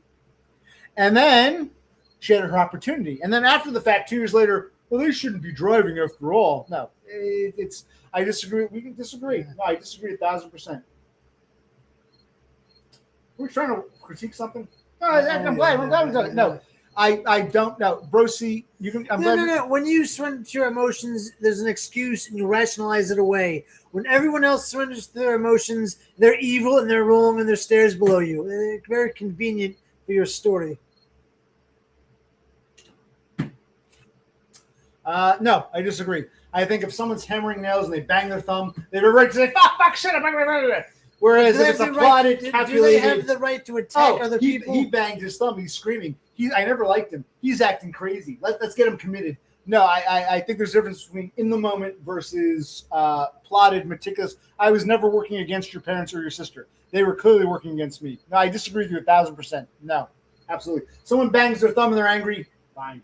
You banged your thumb. I get it. Fine. He banged his thumb. I never liked him. Let's call the Who house and get him committed. That's if evil. Someone bangs their thumb and they're yelling and they're screaming, fine. I burned my fucking hand. If someone bangs their thumb and starts harassing other people, it's a whole different scenario. Who did I harass? I was in pain. Yes, I was in fucking pain. Yeah, you were in pain. Why did your mother even touch? She said she wasn't cooking anymore. Why did she touch my bacon pan on the stove? I have no fucking idea. Because she was trying to play. I'll show him. I'm not going to cook anymore. Fine, stay in your room. Well, I'm going to get rid of the bacon grease. Your mother was playing. These people were playing games, and you know it, and you don't want to admit it. But it's okay. I think you know it. I think you don't. You know how your mother was. As soon as your father came home, even though he was a fucking cripple retard, he could do no wrong. That's all she knows. You know this. You've told me this.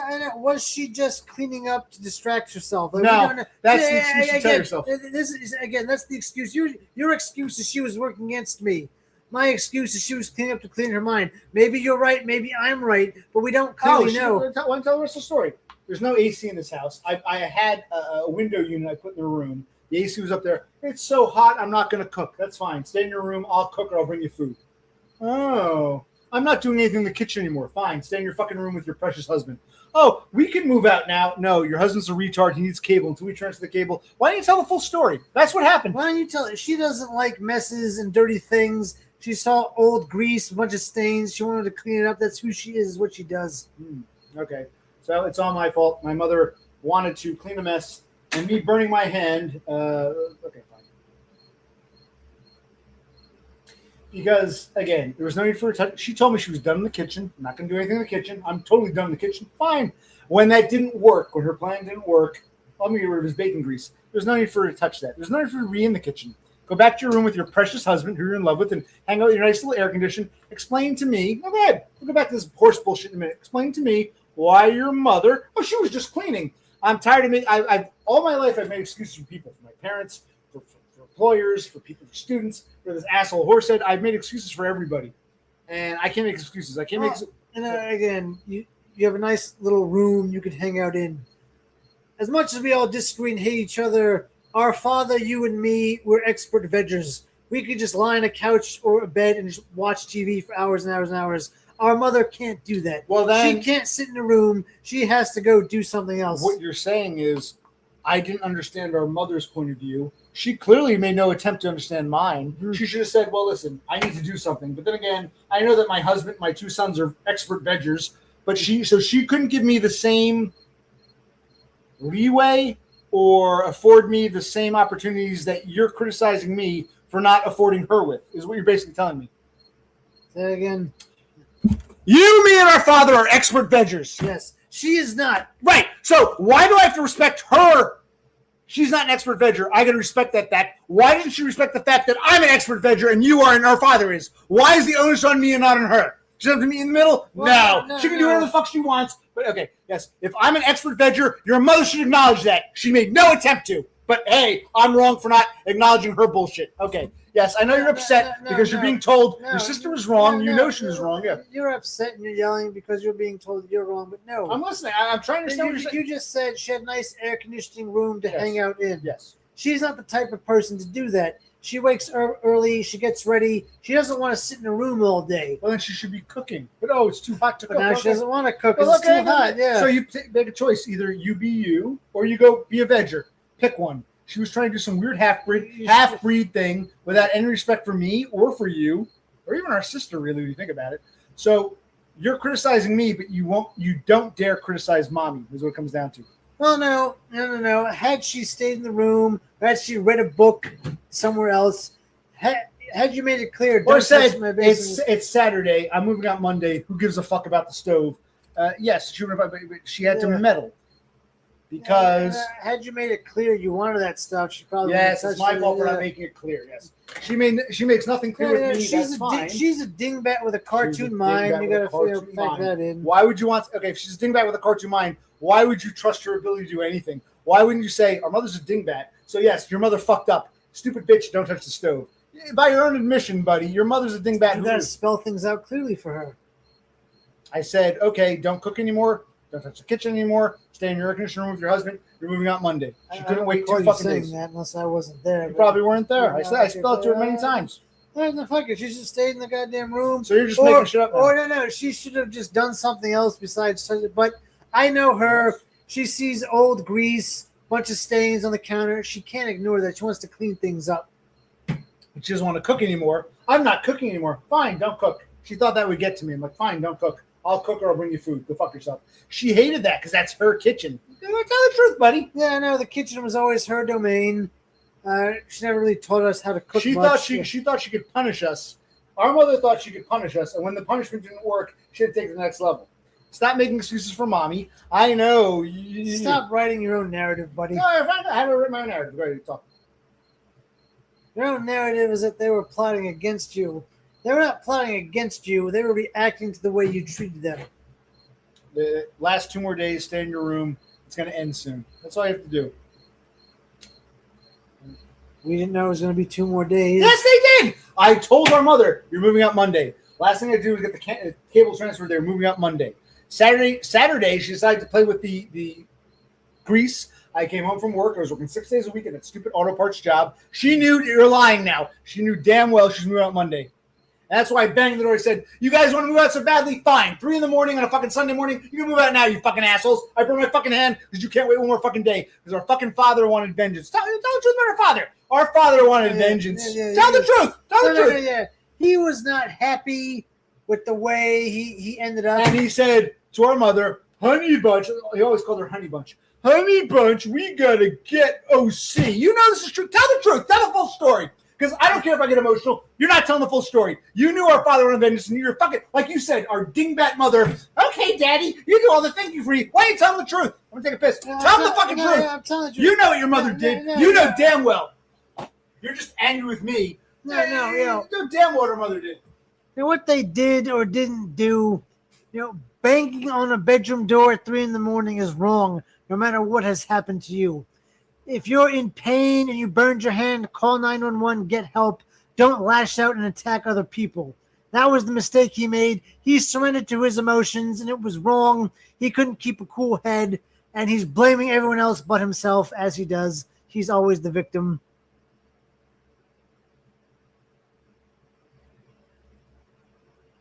Yeah. He takes no responsibility for his actions. He's always wrong. He's always the victim, and everyone else is out to get him when he never reflects on his own actions and phrases and what he says. Wow.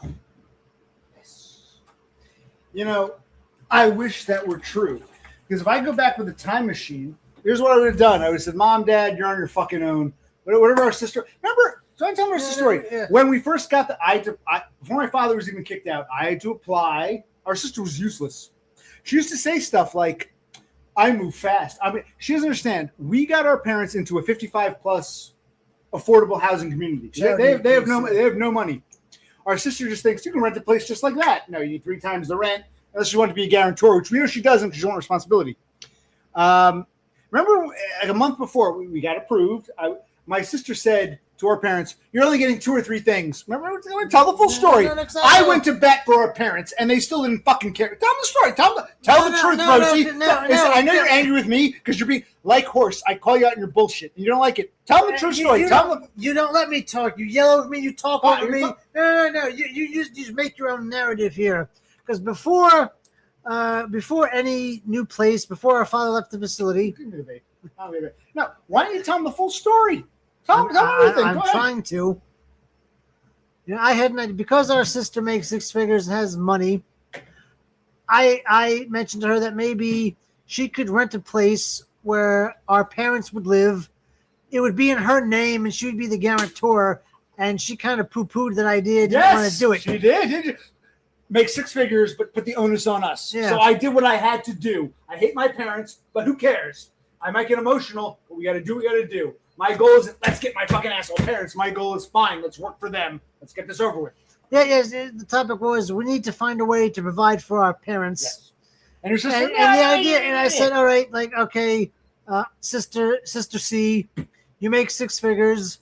You could find a 1 or 2 bedroom condo, rent it in your name, live with your boyfriend. Our parents will live there, so they have 4 walls, a roof, running water, electricity. You got the money. You got 6 figures. We'll take them to the doctors and the dentist, and we'll take care of whatever they need. We'll do everything else. You just provide them a place to live. And she resisted that. She didn't want to do it. She was off in her own little world. I do critique her and fault her for that. So, okay, she doesn't want to do that. He found a senior place, which had assistance and whatnot, government dole, if you want to say that. And okay, 8-month waiting list. Fair enough. We got their names on. Let's wait 8 months. It only took 2 or 3, which was a surprise to us. October, November, December, January, February, March. I think it took about 5 or 6 months. Okay. So, but anyway, I applied before he was kicked out. Remember, I applied So anyway, our sister was happy to not have to do anything. Yes, she was very happy. All the onus comes on the fuck up spurred ADHD retard. But hey, the precious daughter who makes 6 figures, I'm not doing that. Fuck you. You do the work. And what did she want to do? She wanted to, when we finally got into the place that I applied to, well, there was a bunch of furniture. Tell them the full story. I rented a van. I brought over the furniture I knew they wanted. I looked the place over. Oh, my sister was getting so pissed. I didn't want to bring that couch. I didn't want to bring that hutch. Why'd you do that? Our parents were tickled pink that I actually did what they wanted, and they fucking fucked me over. Why don't you tell the true story? Tell the family dynamics. Tell the true story. Again. They weren't plotting against him. She's very, very self-righteous, but I'm the bad guy. Why don't you tell the truth? You know you don't want to piss her off. Go ahead. It's easy to pick on the spurs. God forbid we criticize precious fucking cunt, which is what she is. Go ahead, tell him. She's a fucking bitch. You know she is. You know what happened. You were there. This isn't my story. You lived through it too. Why don't you tell him? No, I'm trying to tell them. Go ahead. Yes, you're trying. Go ahead. Continue. Stop cutting me off. Stop speaking over me. Stop yelling at me. Just stop. When people do that, I cut them off. Go ahead. Don't focus on it. Talk about your sister. No. I'm trying. You keep interjecting. Yes. Sister. Yeah, stop talking. When you learn to stop talking, sister. When you learn to stop talking, I'll talk. I piss people off because I call them out in their bullshit. Even my own brother, our sister. No, there is no bullshit. He just wants to hear himself talk. He wants to tell his own fucking story. What did your sister do? Talk about her. Stop talking to me. How fucking many times do I have to tell you to shut the fuck up? Stop talking. Stop interjecting. She. Are you done? She. Are you done? When I hear she coming out of her mouth, Are you done? Are you done? Yes, master. Are you done? Are you going to keep quiet and shut your fucking mouth? No. So, you worthless piece of shit. How fucking dare you say that? God damn, you stop talking. So anyway. So, when our parents got in this retirement home. Not home, it's like a 55 plus old people apartment. Okay, yeah, you're right. Affordable housing. An apartment, whatever. It's not a nursing home. It's an apartment for people over 55 who have no money. That's what it is. Tell the story. We wanted to make it as comfortable and familiar for them as possible. We wanted to bring over furniture pieces and tchotchkes and shit that they remembered all their lives. Which we both knew they loved and which could fit. I looked the place over, 1 bedroom, living room, kitchen. I knew that furniture would fit. Yes, and we were starting to think about ways, what pieces would work, what pieces wouldn't. Okay, we want these 3 pieces, but only 2 will work. Which 2? What do we have to cut, throw away, get rid of? What do we have to move in? Our sister was very, very different. She was very curt, very kind of, I'm going to hire some movers, and we're only take the things down. Remember there was that fucking rug. Yeah. Their apartment had the apartment had hardwood floor. our parents bought this rug. More wasted money. It was in the basement for years. Yes. And I said, all right, let's clean the rug and bring it over. Yeah, we brought it Our upstairs. sister, we brought it up here. We rolled it out. Our sister was like, we vacuumed it it. smells like mold that goes in the garbage. I said, okay, sis, you tell our mother. You tell her. And our sister said to our mother, this rug has to go in the shit can. And my mother was like, okay, kitty. My father calls my mother Honey Bunch. My mother calls my sister Kitty. Okay, kitty, kitty cat. She always like cats, kitty cat. So at first, she was, but the truth that I unrolled it, I put down carpet cleaner, vacuumed it, it dried up, and Yeah. I brought it over for them. It was a full story. What is that? I mean, yeah. At first, the carpet, which has been in the basement for years, or the rug, it did kind of smell. A little, But dampy, after everything, we rolled it out here, we put powder, we vacuumed. After a week, it was good to go. And we brought that over. Our sister was like, "This has to go in the garbage now." Yeah. I said, "You tell our mother." Yeah. This has to go in the garbage now. Yeah, no. Okay, kitty. I knew my mother secretly loved it, and I went out of the way to say, "Let's unroll it, unfurl it, vacuum it, carpet cleaner." I don't think it's that bad. If it still smells like shit a week from now, we can throw it out. And a week later, it smelled fine. Yeah. I fought for our parents so they can throw me under the bus. I'm glad you're telling the truth for once. Story. Go ahead. Me, my brother, my sister, we the three of us went over to the place our parents would be moving into before it was furnished, before we brought stuff in. We made measurements, we walked around, we looked around, we talked about what are we going to bring in, how are we going to position things. Our sister's ideas didn't work. Yeah, they didn't work. For me, for you, our parents. Just our the sister way was very, I know best, because it was very, what I want to believe is true. Yeah, I was looking at reality. The way the wiring for certain like televisions and electronics, there would have been cords all over the floor the way she wanted it. So we had to adjust to what the space allowed for. It can't just be what we want. We have to look at what we have to work with and make it work. No, clarify. We were setting the place up to be practical. It wasn't. I think this picture should go here. And this piece of furniture, the bed should go here. Our sister had the approach of, I think the bed looks. There was one. Our parents still have traditional analog cable. And there's, I can't drill holes at a rental facility. No, yeah. So the way my sister, I want the bed to go here. Well, the cable wire is going to go this way. My retard stroke victim father will be tripping over it. You can't put the bed there. It's got to go there. I'll have the cable guy fix it. She's always going about men. Men are so evil. Fuck men. Men have all the privileges. I'll have the cable guy fix it. I'll have some men move the furniture for me. This can't be fixed. You can't have a cable wire running where our retard stroke victim father's going to run. So you agreed with me. Yeah. We put it where we thought was the most functional, rational, functional place logistically. And your sister threw a fucking fit. Go ahead. It's on the truth. Yeah, she was not happy with the layout. Oh, who cares about the feng shui? We're doing this practical. Yes. How dare we want practicality for our parents? Pieces of shit to me. I'm still laying it out so they can have a nice place. How dare I not follow her fucking genius plan? We understood functionality comes first, comfort comes second. Right. You do need to have the stuff that and you it was love. Still pretty damn comfy. Yeah, and then our sister was just what's easiest for her, and she was. She was. I thought I liked the bed against that wall, but he's gonna trip over the cable wire. I'll have the cable guy fix it. Men have all the. I'm like, no, that's not gonna work. If I own this place, if this were a house, I would drill a hole and run the wire underneath. We can't do that here, so we got to put the bed where our fucking retard stroke victim father won't be tripping over the cable wire. You agree with me? Yeah. Tell the truth. No, I agree with you sometimes. I disagree with you other times. Okay, so our sister was a fucking cunt. She didn't even want half the furniture to go over. Yeah, I had to rent a van, and he and I had to move it. Yes. She still threw a tantrum. Why is the bed there? I wanted that piece thrown out. Why is it there? Our parents were happy with what we did. Yeah, no. They didn't give a fuck. We worked like dogs for them. They threw us under the bus. Our sister, total bitch. This rug has to go in the garbage. Okay. You understand? It's not what you do. It's who you are in life. And you got fucked over by them, too. Yeah, so this guy has a lot of wrong ideas. Our sister has a lot of wrong ideas. They clash a lot. You never objected to any ideas in the apartment. What were the wrong ideas? Go ahead, tell me. Banging on the door at 3 a.m. was the wrong idea. In the apartment, what was the wrong idea? No, the apartment I agreed with. How did you feel your sister's behavior was? In regards, I found it highly irrational and not really working with us. She was out of control. Like, Yes. she didn't put function and comfort first. She just wanted to do whatever she thought was easiest. She wanted the easy way, and No, I think she wanted what she thought was the most artistic. I think the bed should go out the Perhaps. window. But it doesn't work because we need the cable wire. He's going to trip over it. She ignored functionality. What were their apartment? Okay, if I can go back in time, I'd say, fine, sis, do whatever you want. Fuck you, mom and dad. I would do that. What would their apartment look like? One bed, very scant, very sparse, very empty. Would they have been happy with that? No, they would not have been. So happy. I went to bat for our fucking. You remember our parents were pieces of shit. I went to bat for them, and I got treated like garbage for it.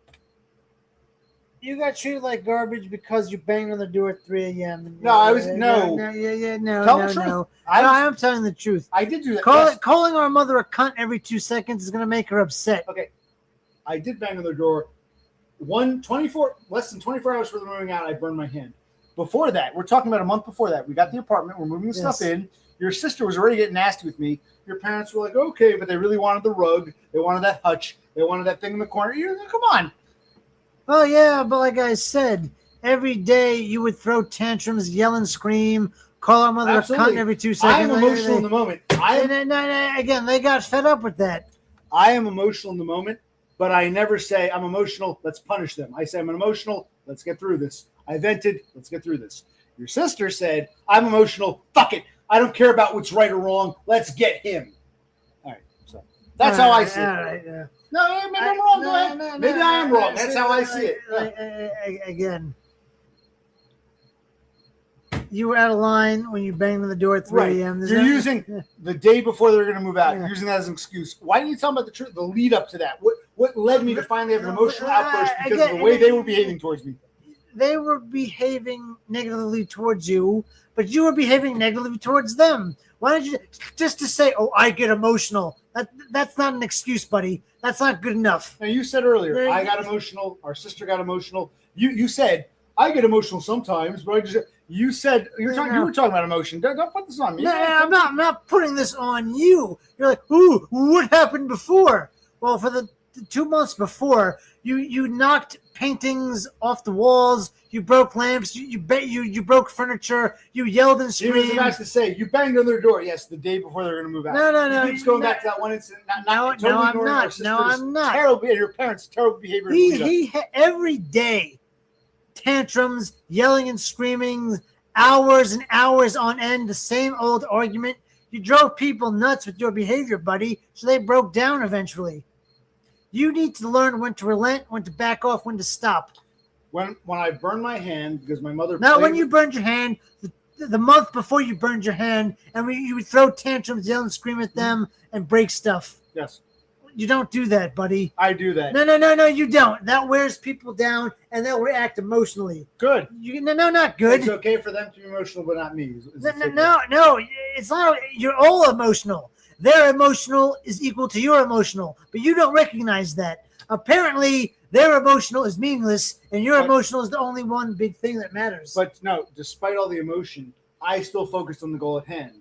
They get so emotional, we must punish OC. I think we're all still working together. That's the difference. Even burning my hand, I still thought the plan was to move him out on Monday. You know this. I get emotional, but I still stay focused. Your sister gets emotional. Let's get him. That's absolutely true. You go ahead. Maybe more right. Yeah, but your emotion shouldn't be dictating how you behave. But it's okay for your mother and your sister and even your father to allow their emotions to behave. No, it's not. So why didn't you criticize? In other words, I'm 1,000% in the wrong. Fine. God help me for having emotion, but it's okay when our parents and our sister and our mother play this stupid game. Okay. What good is critique? I mean, actions. Our sister showed up and took them away. I can't control that. She took them away because she was looking to get back at me. And we moved out the day after. You just said yourself. You said earlier, with people paying attention, she couldn't be bothered months earlier, despite having the finances to take care of them. She couldn't be bothered. She only, like I said, like ship at sea. The captain's had a heart attack. I got to take the helm. Fine, I'll be your captain. Everyone is so happy to have me as the captain. We don't have to take responsibility. He's the captain. As soon as land ho, one more day, we'll pull into port. Now it's time for the mutiny. That's what your parents and your sister did to me. They were happy to use me, crack the whip on me, and as soon as land was in sight, let's get him. We fucking hate him because he's emotional. That's what I hear. But, And you're very lucky too, because you couldn't handle what I did. Your sister couldn't handle it, and you couldn't handle it. You're welcome, buddy. You're hearing what you want to hear, and you're negating your own actions and words. No, I know I'm emotional. I know you're angry. No, but again. But you're saying it's okay for your mother and your sister to behave that way. God forbid. I'm not saying it's okay. That's kind of what you're saying. Not at all. I'm just saying you get emotional. You do terrible things. Our sister gets emotional. Our parents, they do. You all do terrible things when you get. All human beings do terrible things when they get emotional. Well, you're in charge of everything now. You find us a place to live. Very well. Yeah, or I can end up homeless. So you get a. All right then. I gotta go to bed. Have a good night, everybody. Damn. Yes. No, I enjoyed that. It's good when we have emotional outbursts.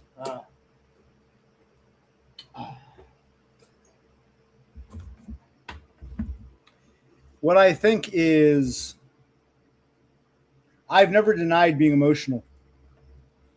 But I've said this before, I never worked against our parents. I still thought we were working together. I feel my parents and my sister work, my sister can be a total bitch. My parents are happy that I rented a van, brought over the furniture my sister wanted to throw away. They're so happy for that, but they don't care. They'll throw me under the bus. Which is why if I can go back in time, I would say, fine, sis, do whatever you want. Mom, dad, fuck you two. You want to pick my sister over? Hey, have fun. I stand by it. Bro C couldn't do what I as the oldest, I take on the responsibilities. My sister with her 6 figures couldn't be bothered. My brother couldn't be bothered. And I stand by that. This isn't what you never know where a stream is going to go. I'm glad it went this way because there's a lot of unresolved tension. We shouldn't be in this position. 2 years later, my sister has to bring my brother the titles to the car so we can tow them. This should have been settled 2 years ago. We shouldn't be in this position. But everyone, I get emotional, but I was still working for the greater good. They get emotional and said, we must punish him. And that's what I go through in life. We must punish you. I'm still working for you. You didn't seem to mind when I rented the van and brought your carpet and your fucking hutch over. But I'm the bad guy. I'm lucky my dad made enough money to take care of himself. Yes, my parents are loser, failure, fuck-ups. Be grateful you had a Chad father who could handle his affairs. My parents couldn't, and it fell on me. Even though my sister makes 6 figures, hey, it falls on me. Even though Bro C wants to sit there passively and not be the bad guy, it all falls on me. Absolutely.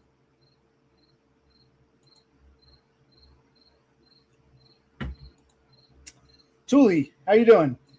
Horsehead did another stream addressing OC. Yes, he did. We were watching it before. We went somewhere else. I'm kind of surprised he's taken the OC. Yes, he's taking it very hard. He doesn't like when a lesser being criticizes him. Absolutely. Seriously. Am I behind in chat? It was smarmy and malicious. We're talking about Horseheads. Yes. Horseheads. I'll go back to it in a minute. It was smarmy, malicious, compliance type talk, not mentioning any names. So yeah, it was very. You can go back and watch them in the stream. I wanted to do a review, but you never know where stream's going to go. We have a lot of unsettled family business. I think Bro C has every right to be angry with me for being a fuck up. He has every right. I am a fuck up. I'm a leech. He has every right to be angry with me for that. I think rather than say you're a fuck up and a leech, I'm pissed at you for that. He wants to make it about, well, our parents. I would respect my own brother more if he said, you're a fuck up and a leech. You're lucky to have me, you fucking asshole. Fuck you. You're right. You're right, Bro C. Yeah, our parents are pieces of shit. Unrelated. He's so afraid to rock any boats. The truth comes out when, he'll use our parents and our sisters as a shield, is what I feel. Yes, we'll get back to the Horsehead stream. It was a I'm not getting drunk. Now I've lost interest. It was a normie punchdown, yes. Yeah, a lot of it rubbed me the wrong. Most importantly, I'm a loser working menial jobs. Fine. Fuck me. But you're insulting like the vast majority of people here. That was very arrogant and condescending, and we're seeing Horsehead's true colors. I can switch gears. But we can also talk about this. I'm glad my brother is being honest and saying, oh, but it's not totally honest. He's mad at me, rightfully so, for being a bum and a loser and a fuck up. He's using the whole mother, father, sister thing as his, I don't want to say excuse, as his like escape. Let me go to the bottom. Where were we? Yes, and I think rather than say, you've ruined my life, OC, you're a piece of shit fuck up, he wants to like tie it in with our mother and our sister. Separate issue. Our mother, our retard father or sister, they wronged us both. I'm a failure and a fuck up. They wronged us both. You know, Cassandra, I was trying to think. Horsehead was not Horsehead. What's his name? Mebanks is right. You seem obsessed with JT. Guy won't even show his face or pay his dues. Now, Brosi has every right to criticize me for being a leech, a bum, a failure. I've never denied any of that. I think he himself is two things. He's upset with me. Yes. He's also upset with our parents and our sister, but he doesn't want to be the bad guy. So he's using that. He has every right to be mad at me for being a leech and a bum. No right to be mad at me for the bad behavior of our sister and our mother. He's trying to conflate the two. Next time he's here, I didn't expect him to just go to bed. It is getting late, but yeah.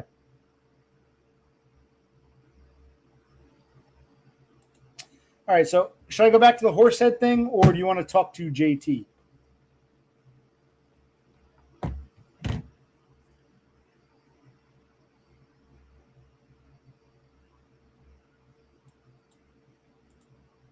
No, you didn't pay your dues. You didn't want to come on. I think JT has some great points, and Mebanks was like, geez, JT doesn't even show his face, and here's Kassandra simping for him. And I was like, he might have a point. Maybe Mebanks is right. I was wrong to disagree with him. He is the reason you're engaged now, Kassandra. Mebanks is right. I apologize to me. I owe Mebanks an apology. Mebanks.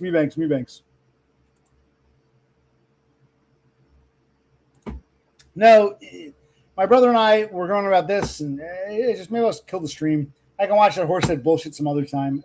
He'll probably private in the meantime, but okay.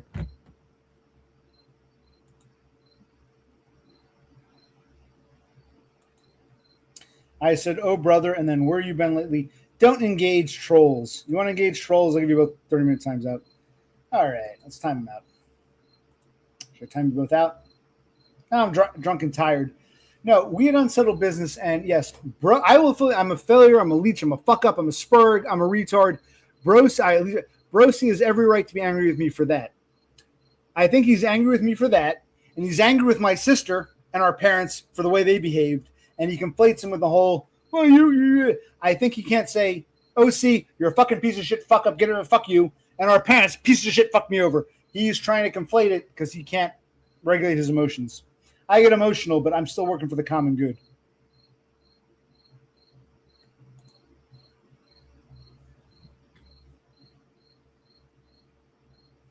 What are we talking about? Horsehead? Yeah, he wants me to address it when he feels like it. Yes. Yes, I'm a fucking weirdo. And here, give me a sec. Let me do this.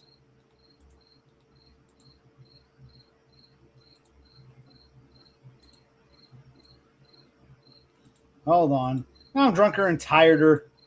Things have changed. Let's do this. Let's time out JT. Let's time out Kassandra. Okay, let's time these people out. My brother and I are talking family shit. I've kind of lost interest in the whole Horsehead nonsense. I can go back to it eventually. But I think Brosi is frustrated, rightfully so, for my fuck-uppery, but he doesn't want to say it, and he doesn't want to say that our parents are fucked up or our sister's fucked up, so he's trying to conflate. You're all wrong. I think that's how Brosi operates, and we can talk about this next time if he's more awake. Now I'm getting drunk. Time up. We do. We usually get along. She simped for JT. Mebanks is correct. She gets 10, he gets 30. Don't need this right now. Well, if he's banned, YouTube banned him. No one's banned other than Penny Pounder #1.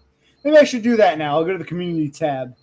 And I do want to finish Horsehead, but I already lost interest. Oh, my God.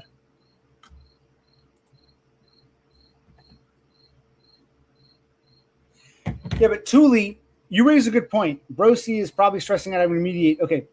Had our sister not gone rogue and worked with us despite the emotion, this would have been done 2 years ago. Brosi doesn't want to admit that your sister fucked you over too in the process. That's his hang-up. Because she did. She didn't just fuck me over. She fucked him over. Even if I went, Brosi said, fuck you. I die. I go homeless, die on the street. She still fucked him over with her actions. He doesn't want to say, he doesn't want to say any one person was 1,000% wrong. He's afraid. Our sister was 1,000% wrong, and this whole she's got to get the titles from her parents and bring them to our brother 2 years after. she fucked up royally because she wasn't really working with us. And Brosi is terrified of admitting that. That's absolutely true. For all my fuck-uppery, when it comes to a parental situation, our sister fucked things up royally. And I think you people watching can see that. Oh, my God. But he doesn't want to blame one person. He's got to play, well, you fucked up too. Yeah, I'm a fuck-up and failure, but not when it comes to the car titles and the way that was handled with our parents. He doesn't want to totally be the bad guy. He spent his whole life trying to not play the bad guy. That's Brosi. He's too fucking timid. Absolutely. I agree. Even he admitted it. He doesn't want to. He stopped short of saying, "Yeah, what a fucking cunt." I'll say it flat out. She was a cunt. Well, you're being an asshole. You're calling her a cunt. Yeah, because she is a fucking cunt, buddy. Yeah, I'm an emotional piece of shit. I'm a spoiled retard. I'm a leech. All that's true. In regards to moving our parents out, your sister was 1,000% a cunt. Well, you called her a cunt. You shouldn't have done that. She was a fucking cunt. Even he admits it, but he doesn't want to admit it. And you saw it. You can go back and watch the fucking stream. Our sister's out of control. No, not yet. I'll talk about it next week or some shit. I'm getting tired now. 2 hours. I'm getting drunk. Now I'm worried. There's stuff I wanted to do, and I'm getting tired. Like, oh.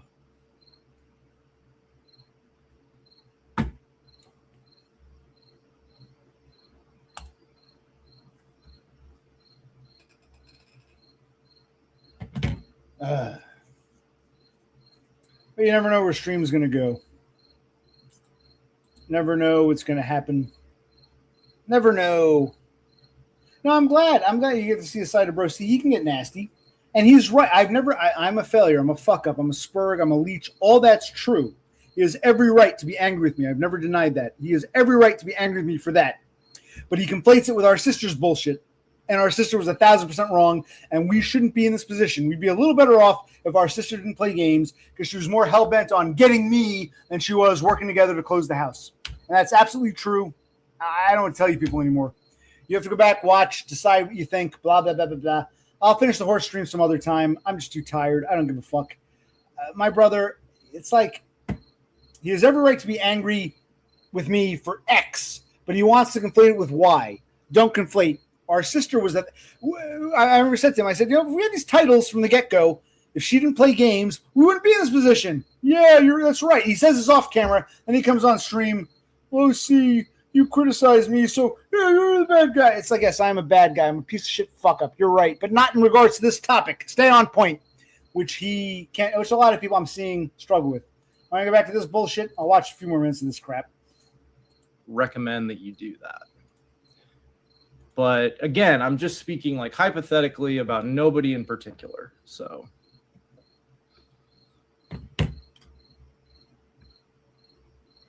bent over because of my Zoomer status. No, you're still kicking it, man. Dude, don't give up on. Let's put it this way. Don't give up on anything in life at 20, man. You probably. I agree. I'm like, why is Frogget here watching a 40-plus-year-old loser battle out his fucked up life? If you're still a teenager, try to do something. I agree. They haven't tried it but once, so why not try it a second time? Horse is correct. If it's like fucking cold approaching. If you get any advice from people who are in their 40s, it's this. What are you doing here, son? If it's like going on the internet and you know, watching Clavicular and like figuring out how to look smacks or whatever the fuck that dude does, like you may as well just keep trying it. At 20, I feel like I was the most insecure, lanky weirdo. So you're probably not far. Dude's 5'11". Try being a manlet. It is right. I'm not into this anymore. Far off of that. You're not at your max level yet, man. That's all I'm saying. Yep. It's really interesting if you go back and watch a stream for someone who I'm not referring to anybody in particular, and I wouldn't dare think of anybody in particular when I talk about this kind of. Oh wait, you can. If you're talking about me, you can mention me. I'm occupational click. If I'm the topic du jour, just say so. Stuff.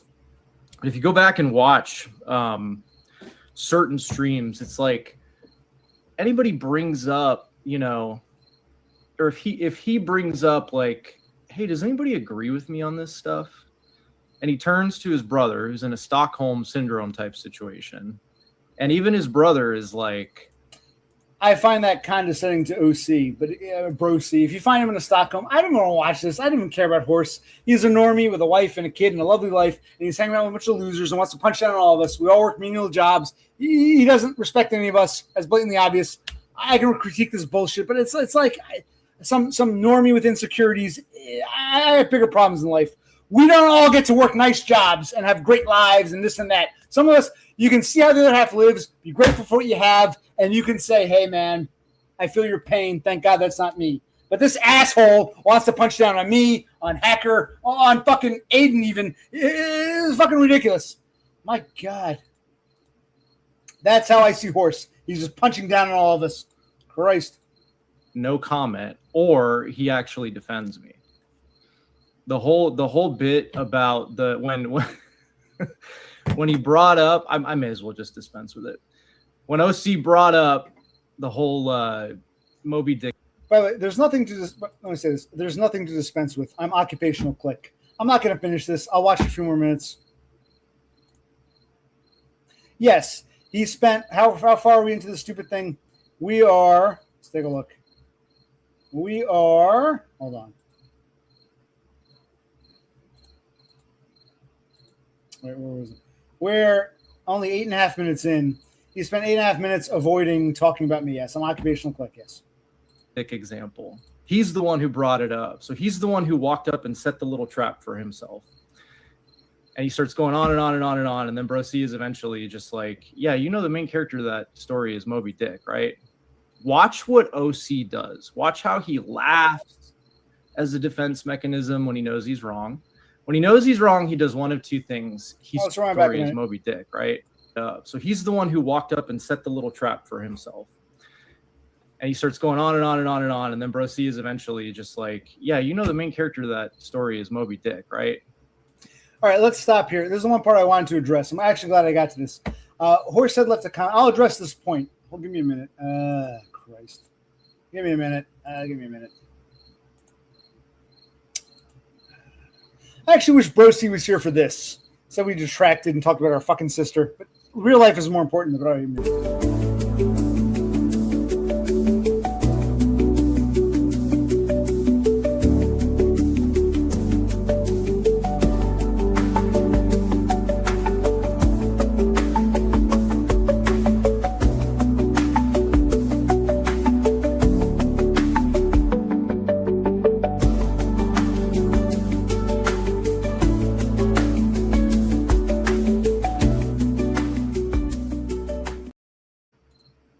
Am I back?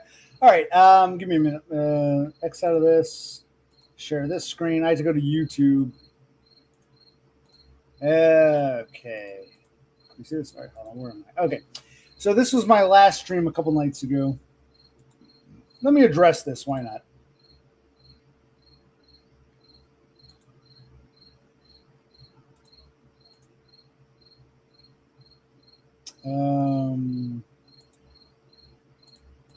Horsehead left a nice comment. The whole book report bit is masterclass and OC's complete inability to take accountability for being wrong on anything. All right, let's watch this and see what he's talking about. We'll watch it. I'm getting tired. I'm more thinking about, I get out of this house. You know, our sister fucked us over. Bro C is still in denial. It's easy to blame me because our sister fucked us over. I'm an asshole. I'm a leech. But when it comes to what happened last two years ago, it was our sister who really fucked things over for no reason. She really is a bad person. But now I got to switch. I don't feel like switching to Horsehead mode. Our sister really fucked us over. He is afraid to blame our sister. She is a cunt. 1,000%. All right.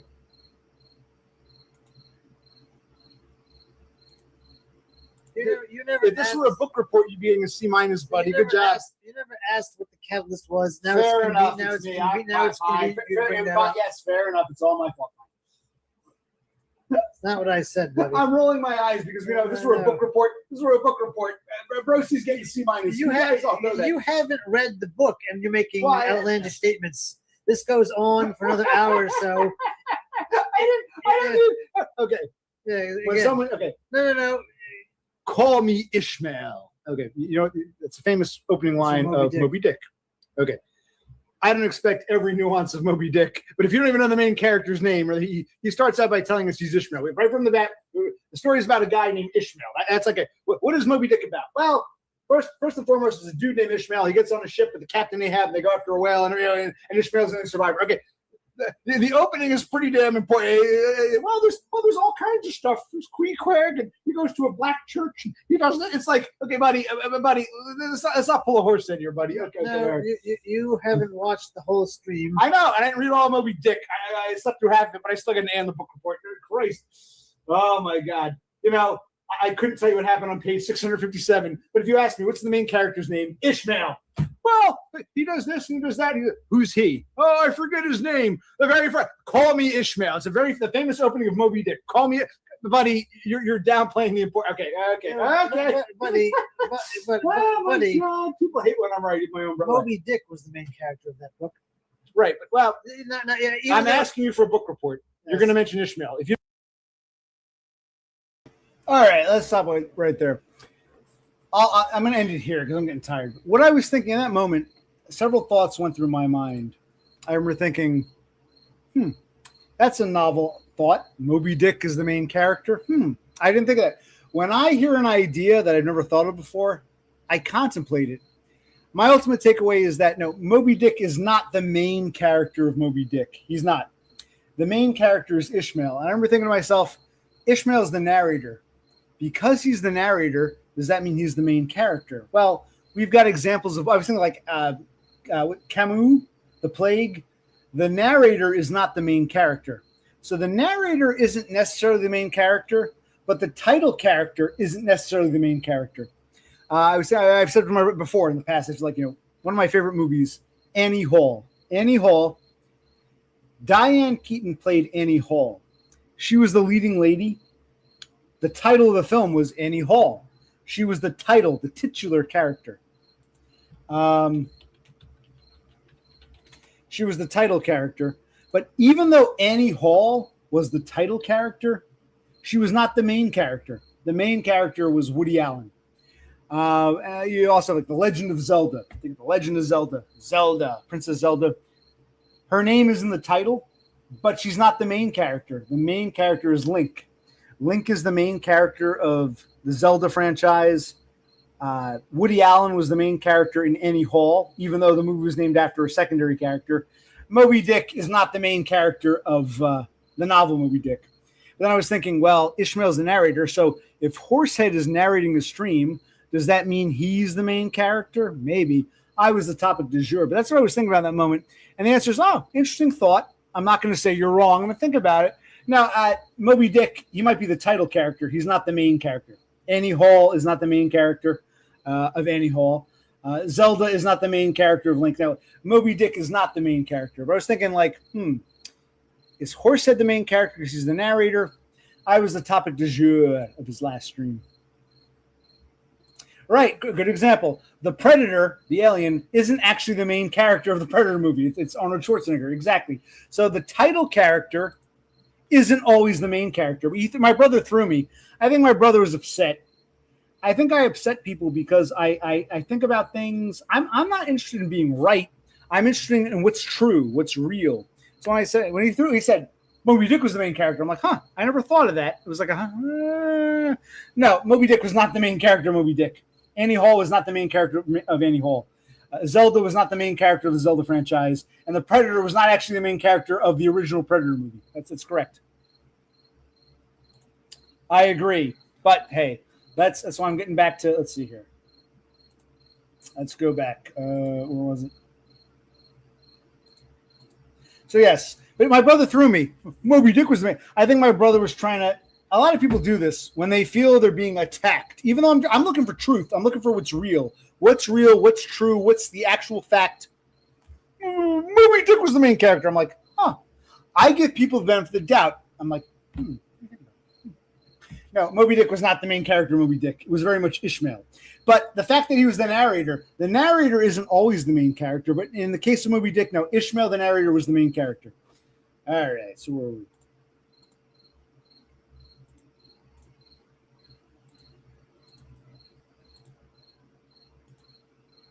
Dispense with it. when OC brought up the whole Moby Dick example, he's the one who brought it up. So he's the one who walked up and set the little trap for himself.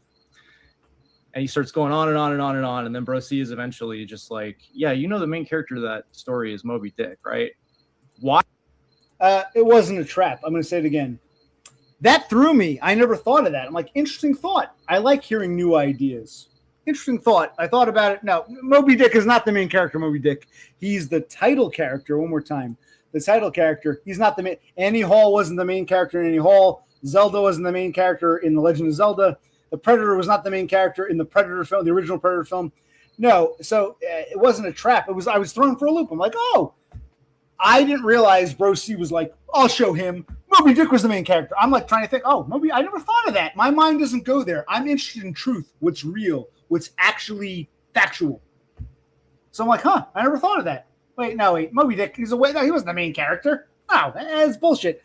But, you know, so I don't think a trap was set. I was in the moment because I don't just say, you're wrong, fuck you. I think, huh, I never thought of that. Let me think about this. Let me ponder this. No, Moby Dick was not, he was the title character, but not the main character.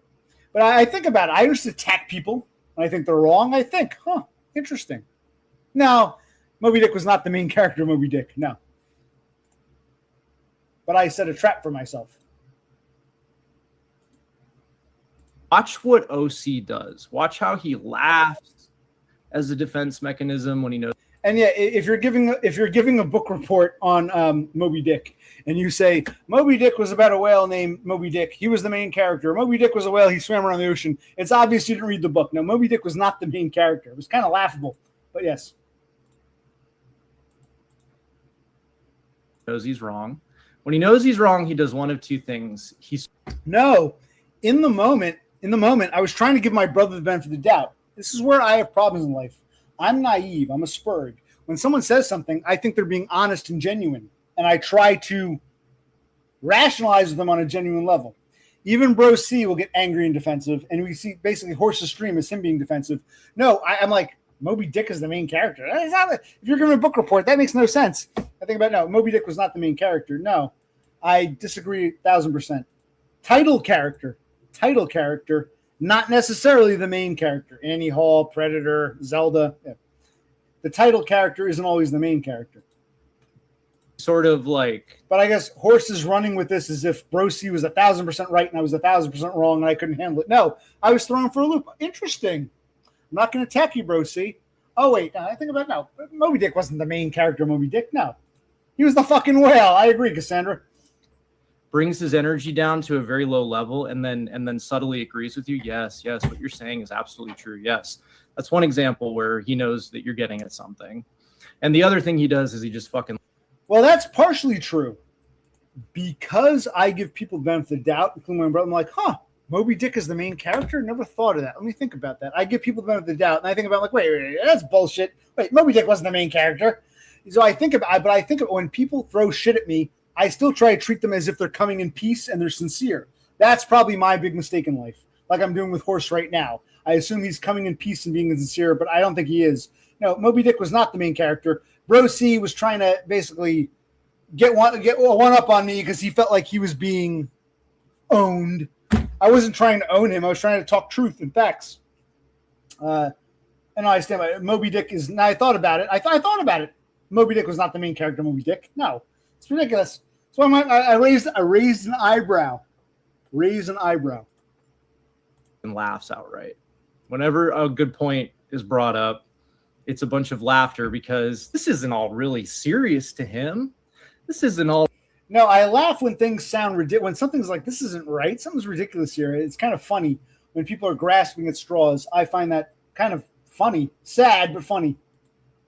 Really a serious deal? Like, what? I'm just having fun. You guys are the one that are now, treating this like it's an actual back and forth. I bring out the truth in people. I do bring out the truth in people. But it is an actual back and forth. Okay, Horse, you were fired the day after your grandmother's funeral. That's pretty rough. Oh, wait, you and your wife worked at the same place. Oh, you went away for a long weekend, a Friday and a Saturday and a Monday. Oh, the boss made it clear he wasn't happy. There's more to the story. sucks what happened, but it's like, this is a back and forth. This is a real back and forth. And I laugh when things just sound like absurd. I call it absurdity. Absolutely. Because whenever I, call you names, whenever I assume the worst about you, whenever I go on and refuse to read your comments after you clarify things, the reaction you have. I really like when people clarify things. With Horse, I feel it takes I got to say 1,000 things back for him to clarify. It's like an onion layer. I was fired after a long weekend. I was fired the day after my grandma's funeral. Oh, it was a long weekend. Well, my wife also. It's like a fucking onion layer. I got to ask questions to get clarification, which I shouldn't have to do. Shouldn't be that hard to communicate in chat. Christ. At that point, that's the real you. And that's why his entire life is a series of nuclear explosions. That's why. Yeah, but Chris... It's easy to blame the victim. You're not taking accountability. Take another shower, bro. It's easy to do that, but we don't all get to walk in the same shoes. And I think Horse, in his condescension towards me, is actually being condescending without realizing it in his arrogance. He's condescending towards a lot of you. Forget about me. I'm a piece of shit, fine. He's condescending towards a lot of you, including Bro C. Absolutely. Chris got a few jabs in. Isn't it funny how even in a format where OC can just take the cane and yank him off stage whenever he wants, Chris still got under his skin multiple times. Dubs came on from the get-go, was hostile. I still gave him a platform. Fuck you, you fucking cunt. Fuck you. I let the baby have his bottle because there's no Todd. You can suck from my tit. You can bite my tit. No, I feel Dubs. I was actually nicer than Dubs than most hosts would be. That's how I feel with him. But yes, no, I don't feel Dubs got on my skin. I'm like, oh God. I'm hoping you third-party people can learn something from this.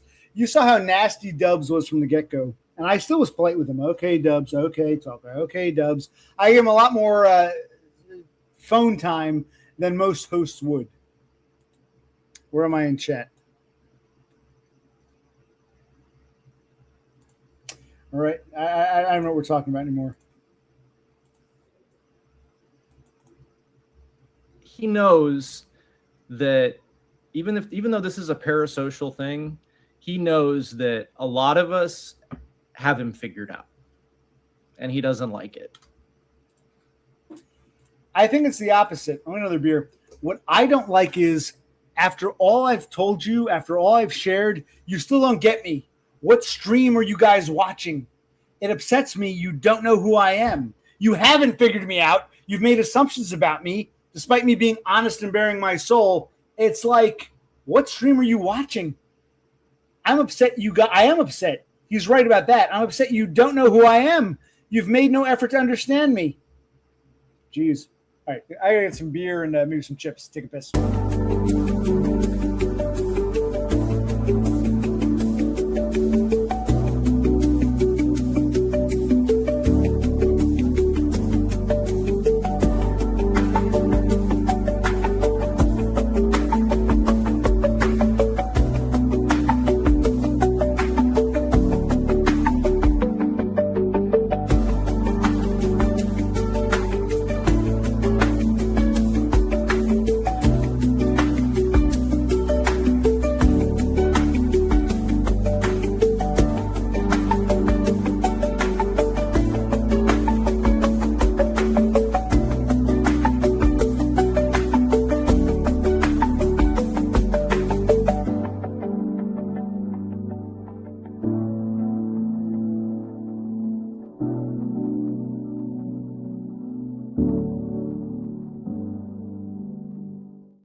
Okay.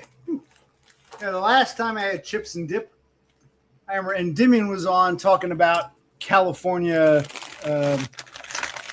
unemployment and how he got a job as an accountant. So I was thinking of Endymion. I really do want to peruse his novel. I want to read it, and Dondo will read it. It sounds fun. All right, I have some chips and dip.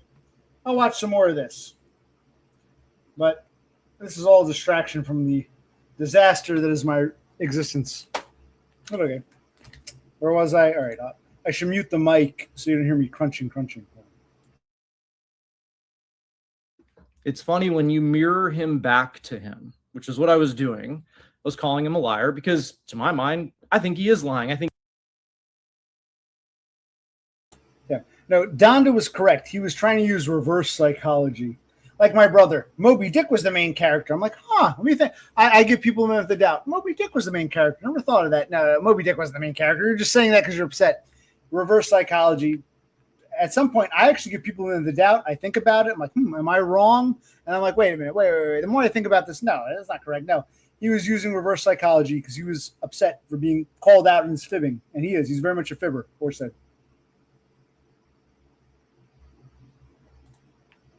I think he did see the notification that I went live. When you call him a liar back to his face, it's like, what the fuck are you doing? You can't be me. You can't be the OC character in this situation. That's me. So he gets really, really, really upended when you do that. And then he reverts back to he does this. He leans in, and you know I'm right. And you know you're lying. So blah, blah, blah, blah. Like, that's when he knows you are right.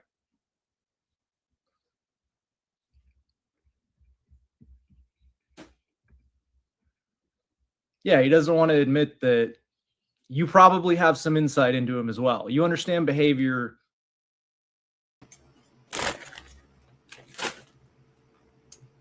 At this point, Totem leaves a comment saying, OC calls me a broken clock every time I'm right. Yes, exactly. What a broken clock means is, a broken clock is right twice a day. Totem is a broken clock. Most of the time he's wrong. But when he's right about something, I'll give credit where credit's due. So yes, Totem is a broken clock. When he's actually right, once in a blue moon, when he's right, I call Totem a broken clock. You're right about this one. I will acknowledge it. You're usually wrong, but hey, broken clock is right every now and then. So yes, Totem, he calls me a broken clock every time I'm right. Yes, because you're so rarely right that when you are, it's like a broken clock. Wow, you're usually wrong. This time you're right. Yes, absolutely. So I don't know what Totem is getting at with that comment. Okay. Just as well as any of us, Totem. And you see what he does. And he has his brother to play off of, so you can see all the bad examples in real time. Yeah, major oppositional defiant. Yeah. It's really sad. I've never laughed at him. I do think he's an interesting person. I think he's an interesting person who his entire personality is like talking fast and gish galloping everything. That's his debate tactic. Dubs pointed it out. Well, first of all, Dubs came on and wanted to be an asshole. As far as talking fast, I am who I am. You see me, you see my streams, you know who and what I am. I would hope by this point. But then again, I guess you don't. Not just Horse, most of you people. I'm a spurg with autism, ADHD, etc., etc. I was going to reply to something here. I'm more into the chips now. I've heard what he was saying. I'll pay more attention. He throws 5 things at you, and then you start responding to one of them, and then he goes, oh, no, I'm going to yank you off. You didn't respond to the one that I expected. It's a bunch of nonsense. And his brother knows it.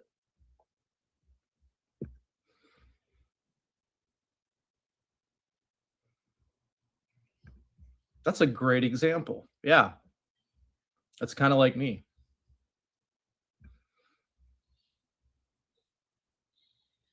Yep, that lean in. And you know I'm right. And you know I'm right. Bro, see what?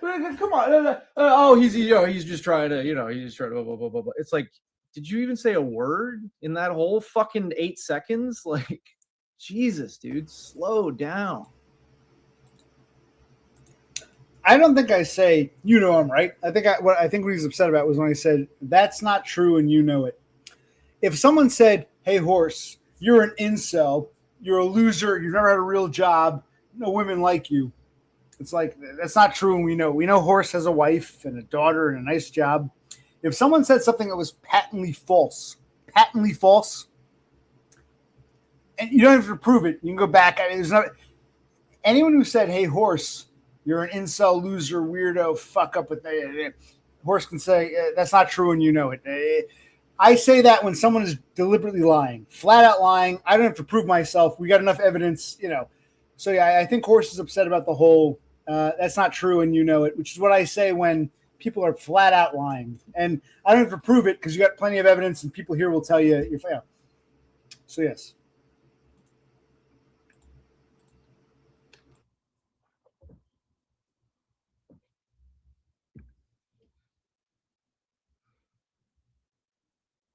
I don't know, man. I mean, he has developed that defensive shell to be 40. What is he? 43, 44. Now, Kid Frog asks, I wonder if OC was touched as a kid. No, I wasn't sexually molested that I recall, but I grew up in a house of abuse. I can tell you stories. I'm not ready yet. I can tell my stories. There's physical violence. Not sexual that I recall. I blocked it out. Definitely physical. Did that play into who I am? Possibly. But does it justify lying about me? No, not at all. And still at that nothing is my fault stage. Like, holy shit, dude.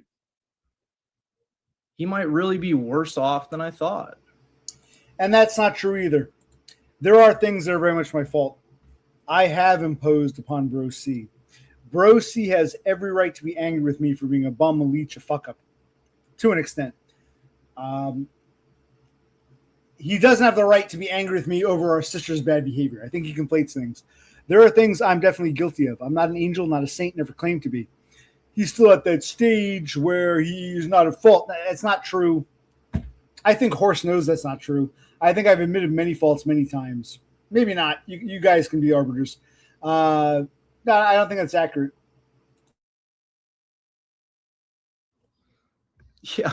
Yeah, it's like a surrealist late night talk show host. It's like, you guys should look up. There's this dude on YouTube. His name's Connor O'Malley. He's so fucking funny. He does comedy like this, where it's just like high intensity yelling at you. Like, he's like, hey, he literally does a skit where he's like, he does a talk show from a lake. And he's like, welcome to the first talk show done in a lake. And he's like sitting in Lake Superior and it's all dirty and there's like a bridge above him and he has like papers and he's in a suit. Like, you could totally see OC doing something like that. If you were funny, if you weren't an antagonistic dipshit. And you know I'm right. You know I'm right, OC. I'm looking forward to the reaction video on this stream. Anyway, we can talk about whatever we want. It's Friday. I'm working from home.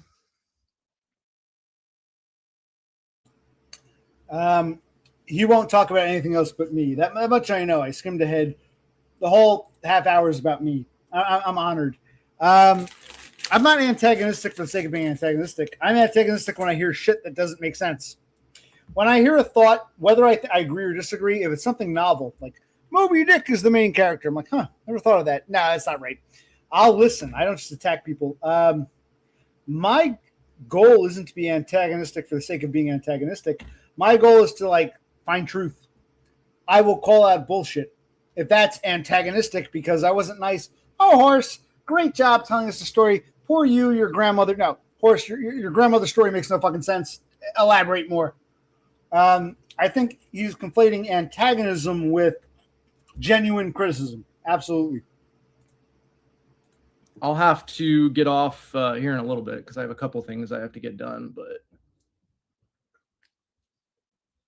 it's really sad, man. I came into that stream last night And I said, congrats on the job. I was legitimately happy that he got a job. And I thought, okay, he's had this absolute blow up with Chris Dubs in the meantime, which I agree with 60, 70% of what Dubs did. And it wasn't really a blow up with Dubs. Dubs came on my panel. I let him speak, and he was blowing up at me. Fuck you, you fat cunt. You're a piece of shit. That's what it is. I'm like, okay. I let him talk. I let Dubs go on. I didn't blow up with Dubs. Dubs came here to blow up on me. So right off the bat, we're getting into fibbing territory. This is fibbing. Don't take my word for it. Don't take my word. You can go back and watch the stream. Don't take my word or his word. Go back and watch the stream. maybe I don't agree with 20 or 30% of what he did, but he does owe him an apology. OC owes him an apology, 100%, 100%. And he knows I'm right. I came into the stream and said, yeah, congrats. I don't think that's true. I think if Horse had done a better job telling the grandma story or not made up bullshit about Hacker, if this hadn't happened, Horse would probably be here right now saying, wow, Dubs is really unhinged. Dubs was nuts. Horse is upset. Broski will do the same thing. I'm mad at you, so I'm going to try to latch onto someone else who's mad at you too. I think that's what Horse is doing here. Comes across as he owes Dubs an apology. I don't think Horse would feel that way if he didn't feel so upset with my criticism of him. Man, congrats on getting the job. This is actually a positive development. And he said I was playing Wish Away. No, motherfucker. I already explained myself in your last stream. I explained myself in the stream that I did. I didn't erase tapes. I privated it because I wasn't going to have you pick through it that very fucking night. I was telling the truth. I was watching some of his stream.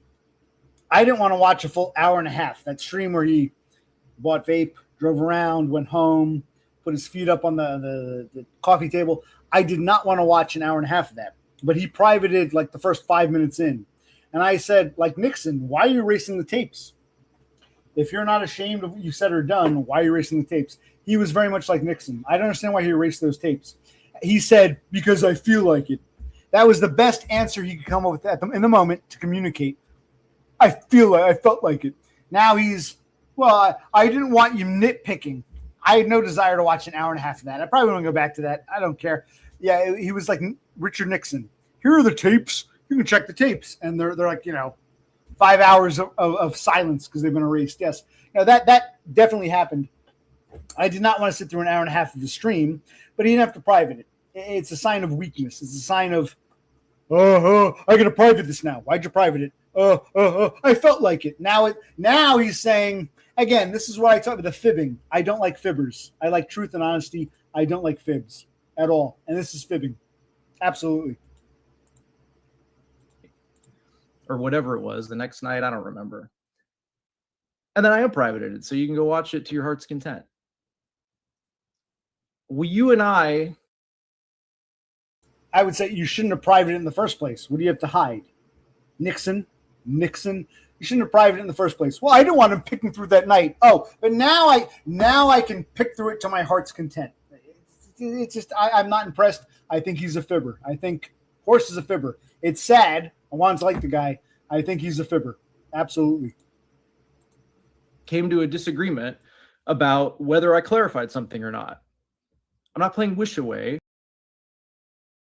Thing I said was going to move you this way, and not a single thing you said was going to move me this way. So let's move beyond it and talk about other shit. But no, you have resentments. You can't help yourself. You're a little bitch, and you had to bring it up. I don't care what you think about me. I don't care what you think about me, but I have resentments. I'm a little bitch. Are you any third party people? Are you watching this? Okay, fine. I have resentments. I'm a bitch. Pot calling kettle black much? We've had a stream now of just resentment and bitchiness, but hey, I'm the resentful little bitch. That's why I like with Dubs. Fuck you. You're a piece of shit. Fuck you. It's like I got to deal with this childish crap. Yeah, this seems very bitchy and resentful to me. Maybe it's all in my head. Hey. But that's how it comes across to me. He's being bitchy and resentful, and he's accusing me of that. Like Donna said, maybe it's just reverse psychology. But yeah. So fine, we'll talk about that all night. And then 5 or 6 times during the whole stream, why am I even talking about that? I got to work tonight. It's like, because you can't fucking help yourself. You're so fucking easy to watch, easy to figure out, man. It's really sad.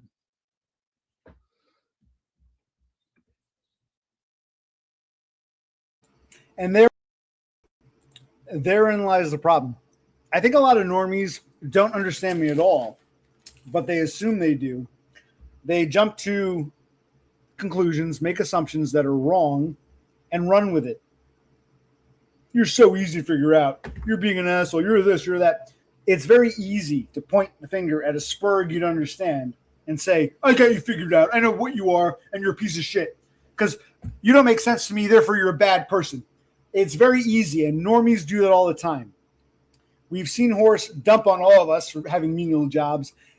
This is typical normie behavior, and it's sad because I liked Horse, but I think he looks down on all of us. Hey, I can tell you.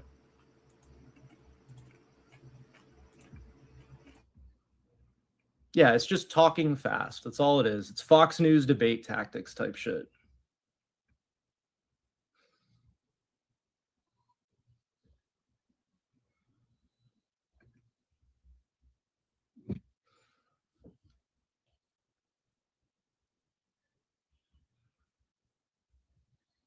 Yeah, I guess so. Like,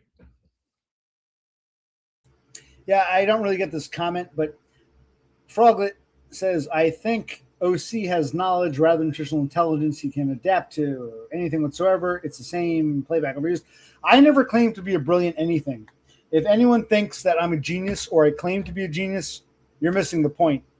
I think I'm more analytical than most. I definitely think I'm much more analytical. I never claimed to be more intelligent than anybody. I never claimed to be a genius, but I do think I'm more analytical. I definitely think I'm more analytical. I can say arrogantly, I think I'm more analytically than Horse here. I'm more analytical, but I never claimed to be more intelligent. I never claimed that. Never at any point did I claim that. I've even said I'm kind of a moron. it's fun to I think he's a really good interviewer. When I've talked to him, he's really good at, like, he can line questions up over and over and over again. And that's great. Like, I do a lot of that work. I thought he said earlier that, you know, when people come on my stream, like I was really, you know, with Dubs, I would dub as an apology and blah, blah, blah, blah, and what was it like? I say 5 things and I pick on people for not addressing the one thing. But now all of a sudden, I'm a good interviewer. I don't care if you think I'm a good or a bad interviewer, but please be consistent. Please don't fib. Now all of a sudden, I'm a good interviewer. I'm pretty sure earlier maybe I'm wrong. Earlier you said something like, "Oh, OC will say," blah, blah, blah, blah. And because I didn't address the one of the 5 things, you put me backstage. But now all of a sudden, I'm a good interviewer. Which is it? This is fibbing. This is what we call fibbing. And I have interviewed somebody who couldn't even string a sentence together because of their autism, because they have legitimate autism and not asshole disease. Well, I think this goes back to a normie assumption about autism. That guy can't string a sentence together, therefore he's autistic. You speak in paragraphs. You can't be autistic. You're just an asshole. It's that normie privilege of not knowing what autism actually is, making the wrong assumption. That guy's autistic. He can only say one or 2 words. You held a whole sentence, so you're an asshole. I shouldn't feel guilty calling you an asshole. You're not autistic. I know what autism is. Autism is the guy who can't. Again, that normie assumption, arrogant. Yes, I'm not impressed. And yeah, it was really difficult, and we worked through it, and I figured out how to adapt to their communication style, and everything went great. But I'm a bad communicator. Okay. Well, the goal here is not to, I told Horse, don't rest on your laurels. I'm glad you were able to work through the guy who can only string 1 sentence together. That's great. Don't care. I'm me. I'm occupational click. You want to communicate with me, and you're like the king of communication. Your degree, your job title, whatever. Great. Prove it. Communicate with me. Don't care about what test you passed, what the diploma says. Some guy couldn't string a sentence together. I don't care. You see who I am. You want to communicate with me? Communicate with me. Oh, Lord, master of communication. He's not doing that. He's resting on his laurels, which I see is disgusting.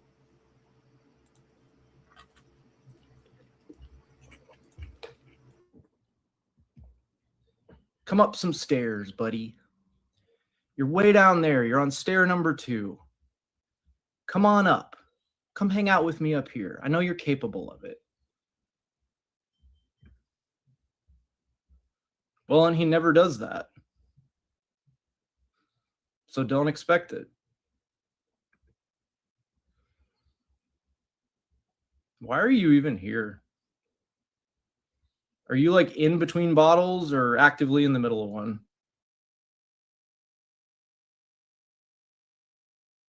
Okay.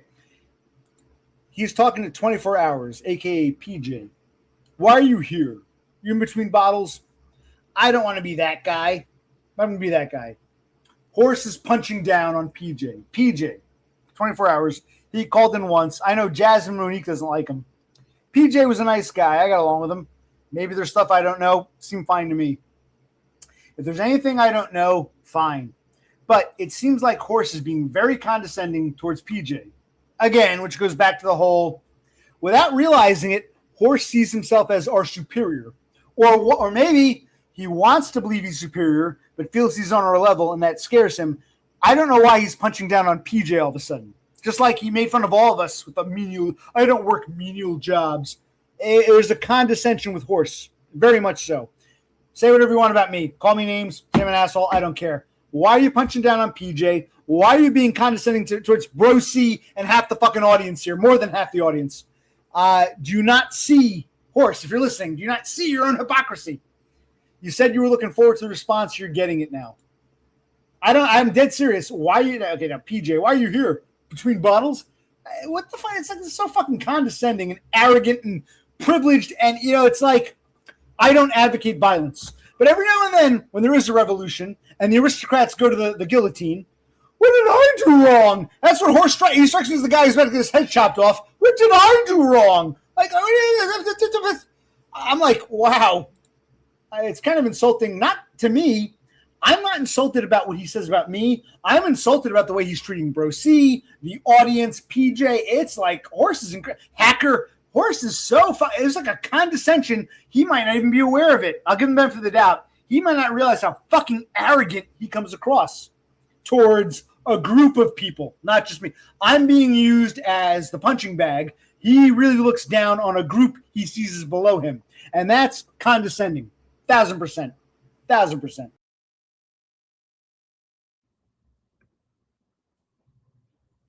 Shout out to my homie Adam Lanza. Oh my God.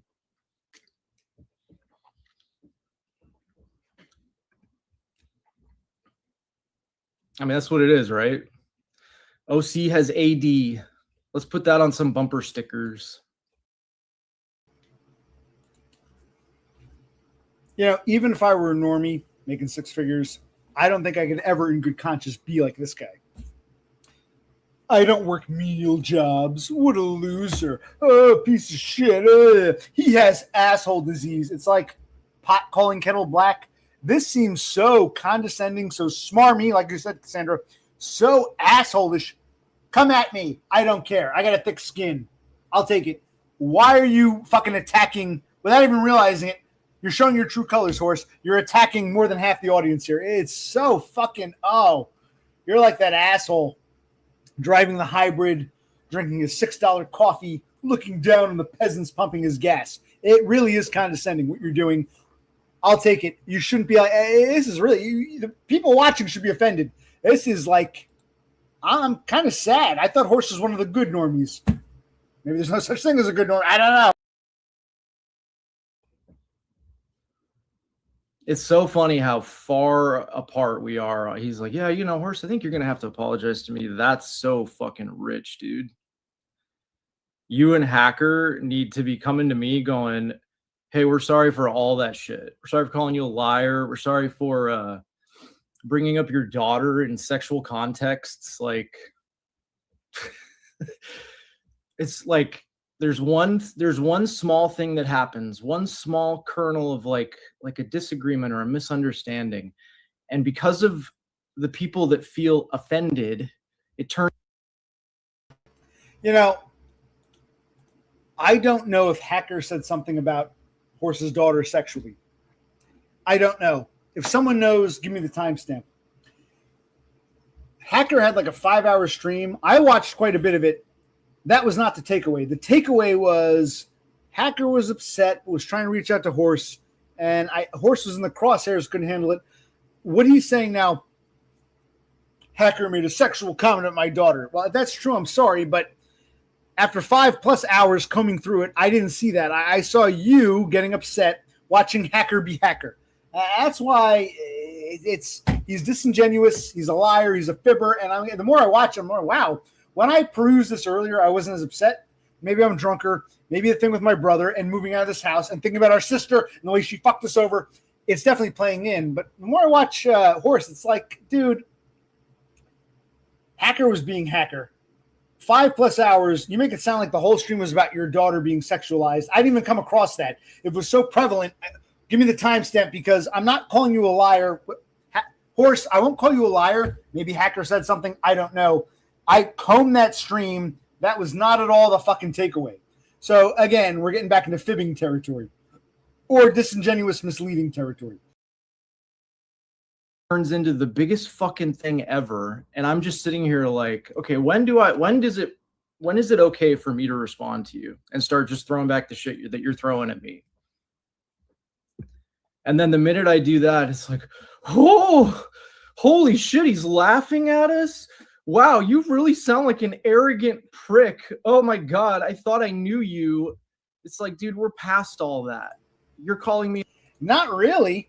I'm dead serious. When I say I liked Horse, I liked him. I thought we could disagree. And so the more I watch this, it's like he's dumping on a whole group of people. Now, let's look at JT, who tells us the only reason Horse goes to these places is to distance himself from the way he used to feel about himself.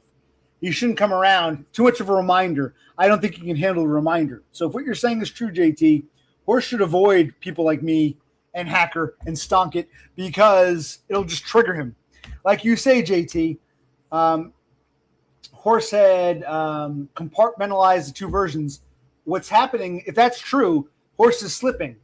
Normie Horse is taking a back seat. He's slipping, and he's falling back into that second compartment, which for his own sake, his own sanity, he should avoid people like me and Stonk and Hacker. If what you're saying is true, JT, that Horse has this split personality kind of thing going on, and he's afraid he's really one of us. And like Kassandra was saying, imposter syndrome, which I thought too, that might be what the crux of this is. He feels like an imposter, and he's trying to prove to himself that he's not an imposter, that he deserves his normie life. I'm happy for his normie life, but he shouldn't be call me names. Don't punch down on my brother and Kassandra and Thule and Stonk and Hacker. Don't punch down, even don't punch down on others because you have this, like JT says, this compartmentalized hang up about who you are and what you are and the imposter you might be. Don't punch down on others and don't use me as an excuse. It's condescending. It's bad behavior. I'm sticking up for the group here. I say be an individual, but this is so condescending towards like a class of people. It's so condescending. That's how I see Horsehead. A liar, you're throwing names out, you're trying to get your little digs in. So yeah, I'm gonna reach in my very large backpack and pull out a bazooka and go, here you go, boom.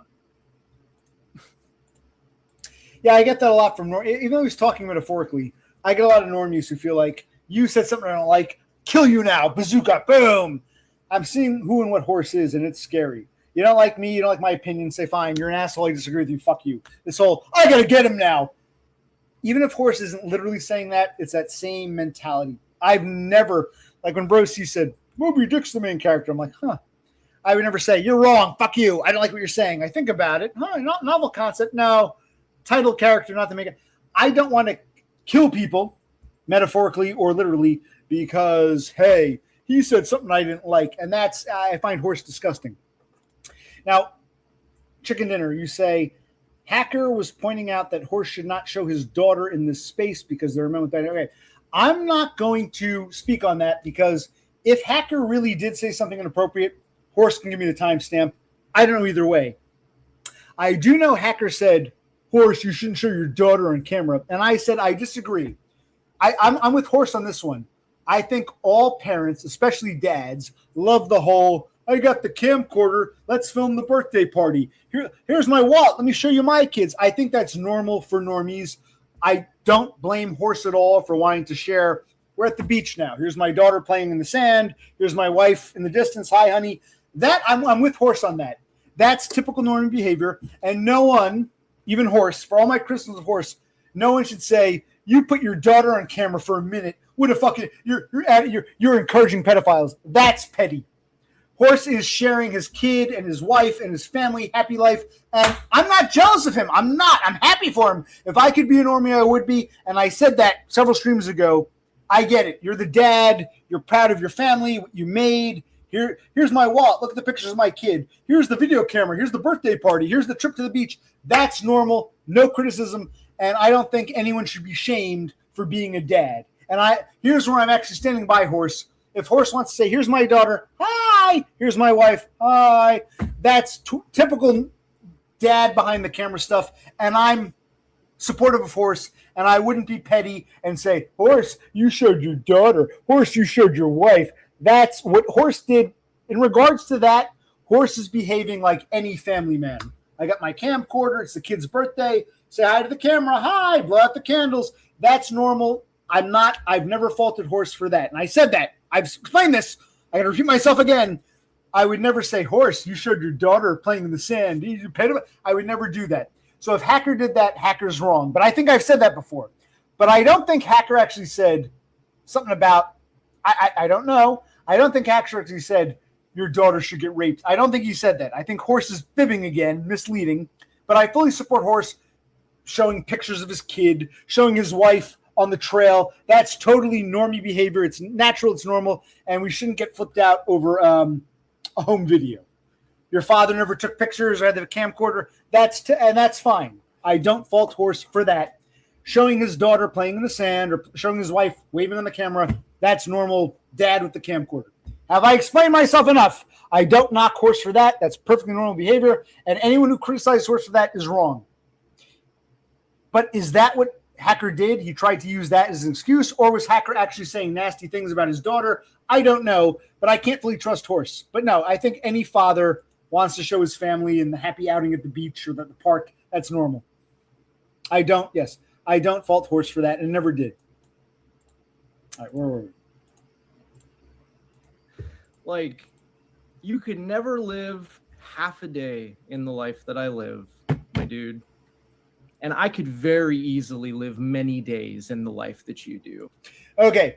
He's correct about the first part. I could not live his life. I'm an ugly failure, fuck up Spurg weirdo. I've admitted that. I could never hold his normie job. I could never do it. I'm happy for him. I could never live his life. Correct. He could not live mine. If he lived in my shoes, if all of a sudden you waved a magic wand and he'd live like, you don't get a wife, you don't get kids, you're a bit shorter, you're a bit uglier, you're a Spurg retard, you got to work with people who want to run you over, he'd be slitting his wrists. He couldn't handle my life either. So I agree with the first point. I couldn't handle Horse's life. He couldn't handle mine. So let's take note of this.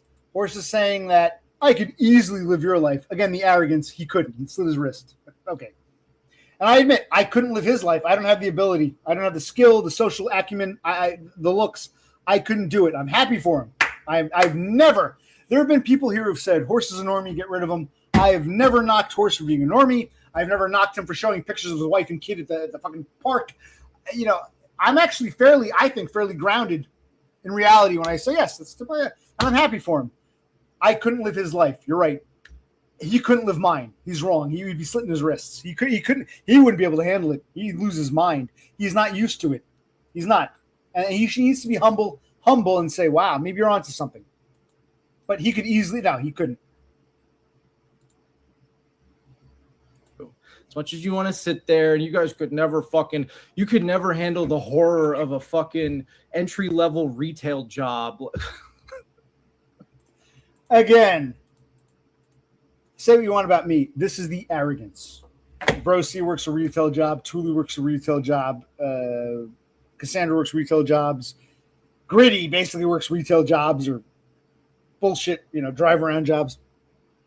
He's being the great horse couldn't handle a menial minimum wage job. No, he couldn't. He'd be slitting his throat. A guy who gets paid six figures and gets to have a whole lunch at home to stream about me. Yeah, if he had to do real work for minimum wage, he'd be slitting his throat. Absolutely. Absolutely. He couldn't handle it. No, and I stand by that. He couldn't handle this. He's so fucking arrogant. Again, make fun of me. He's so arrogant towards like the third parties here. It's so fucking condescending. It's disgusting. I've managed to make it through my working career without threatening to have my neck broken, without, my brother wanting to strangle me every time I try to attach some kind of virtue to my living situation. Like I've managed to make it pretty far, and it's not because I had some kind of fucking thing blessed upon me when I was born, dude. I figured out through a lot of back and forth and a lot of trial and error how to be a social person and how to adapt to this world. And that doesn't mean that. And this is where the idea of the imposter syndrome might come from. Hearing him now, I actually feel bad for him when he's saying, I learned how to be social. Maybe he was on a cusp. He could be a social normie or a failure. He was in between. I'm happy he made it. I'm happy for him. Congratulations. It's almost like the imposter syndrome that I'm on that cusp. I had to learn how to be social. You can do it too. He doesn't want to admit, man, one or two mistakes or a little bit, a couple less inches or an uglier jawline, I might have been totally fucked. He doesn't want to admit that. He realizes how precarious the line is and doesn't want to admit, man, if one or two factors beyond my control were different, I might be like you. Holy shit. This is the imposter syndrome. Yeah, I guess laughing it off is a defense mechanism. I can't be in spaces with people like you who haven't figured it out.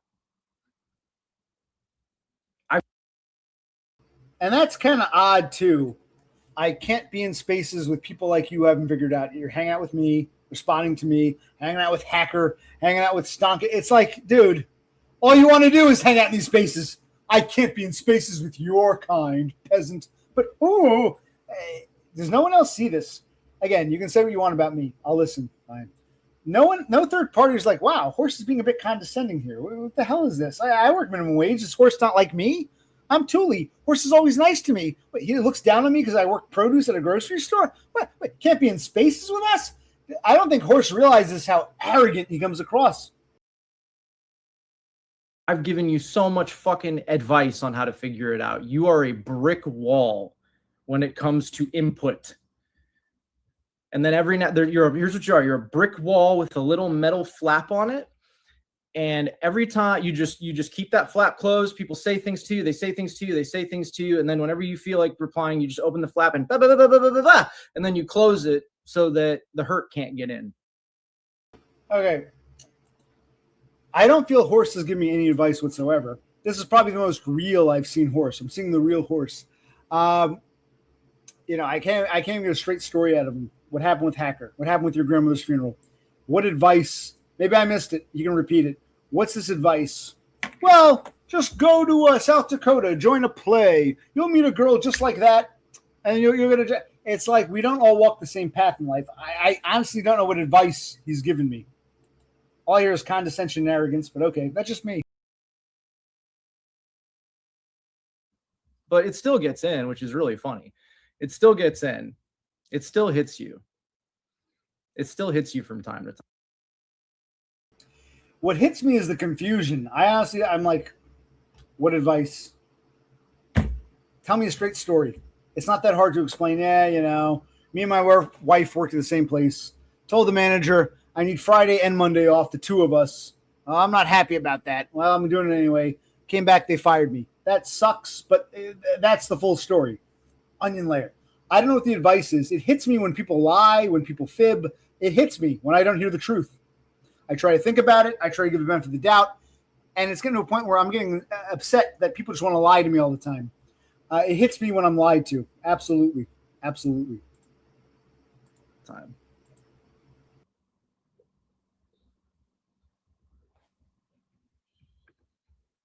Good. I'm glad you left.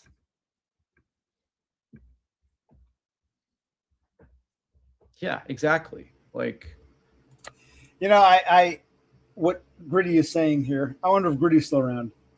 Gritty leaves a comment. It's called not messing with people and just staying out of trouble, really. I had at least 10 different jobs. Two things with this. First, let's talk about Gritty. 10 different jobs. You're my ilk. Horse is looking down on us. As far as I was talking to my brother, actually. I'm like, at my last, the auto parts job with the tall fag, Paul, I didn't mess with him. He was messing with me and others from day one. Tall fag, intimidating, daddy's a cop, boasting about his gold-plated PBA, get out of jail free card. He had so many privileges that he didn't want to acknowledge. He wants to get nasty with others. I recorded that one conversation. He and I dropped a car off the mechanic. I gave him a ride back. He was lecturing me about my driving. I recorded it because I'm like, this guy's a problem, but I was polite. I don't mess with people. People mess with me. And finally, when I've had enough, and I'm like, look, that one day, I waited for the guy in front of me to scan his items. It was my turn. Paul's behind me. Oh, I didn't sigh for the guy in front of me. Why is Paul being so obnoxious? I've had it. Let me go a bit slower. Dude, I'll break your jaw. We got people who are entitled, privileged, spoiled, nasty, mess with others, and when they finally get a little bit of blowback, they want to go get them. Yes, I fuck with those who fuck with me first. I don't, it's called not messing with people, bro. Telling a bald manlet, a Chad, telling a bald manlet, just take another shower and be confident, bro. If I said, I got a beautiful head of hair because I use the right shampoo, bro, you're bald. It's so condescending. I got nice hair. I'm lucky. I don't laugh at the bald. I don't think a Chad should be telling a manlet, ugly, bald shit. Just be confident, bro. It's called not messing with people, bro. It's like, Gritty, come on, man. You should know better. I'm not messing with people. People mess with me, and I finally have enough and call them out for it. Just do this, bro. It's so... Maybe Gritty. I didn't ban Gritty. Maybe he deserves a ban because it's like, just staying out of trouble. Don't mess with people. That's not what happens. Just like saying, just take another shower, bro. Grow some hair. Grow another, 8 to 10 inches, bro. Just be confident with it. It's like, it's so kind of, hey, man, use the right shampoo. You'll have hair like me, man. Just use the right shampoo, man. It's like, it's so condescending. And I think it goes back to the whole, we're scared that we're on the precipice of being a loser ourselves, so let's punch down. Yes, I did. Gritty. Who cares about Horse? We know what Horse is now. Gritty. I know you're paying. I know you're watching. Gritty. And I've been laid off 3 times. I've had the big boy jobs and been laid off from them 3 different times over shit I didn't fucking do. And I had to. Well, like I said, I'm sorry about the grandmother's funeral. It was a low blow, but it wasn't totally out of his hands. We got the full story eventually. He didn't want to tell the full story. He wants to look like the victim. Okay. Yeah, it sucked what they did. It sucks that you and your wife were both out of work, but you didn't tell us you both worked at the same place. 2 employees were going bye-bye for 2 whole business days, and the boss made it clear you didn't like that. You didn't clarify that point. You didn't. King of communication. Bounce back, and I had to figure it out. And yeah, I've said over and over and over and over and over again that I have privileges that help me in those in-between periods because it's not a fucking binary thing. Over time, I managed to figure out how to accumulate those privileges. Okay. Is Kassandra still here? I heard this before, and I thought...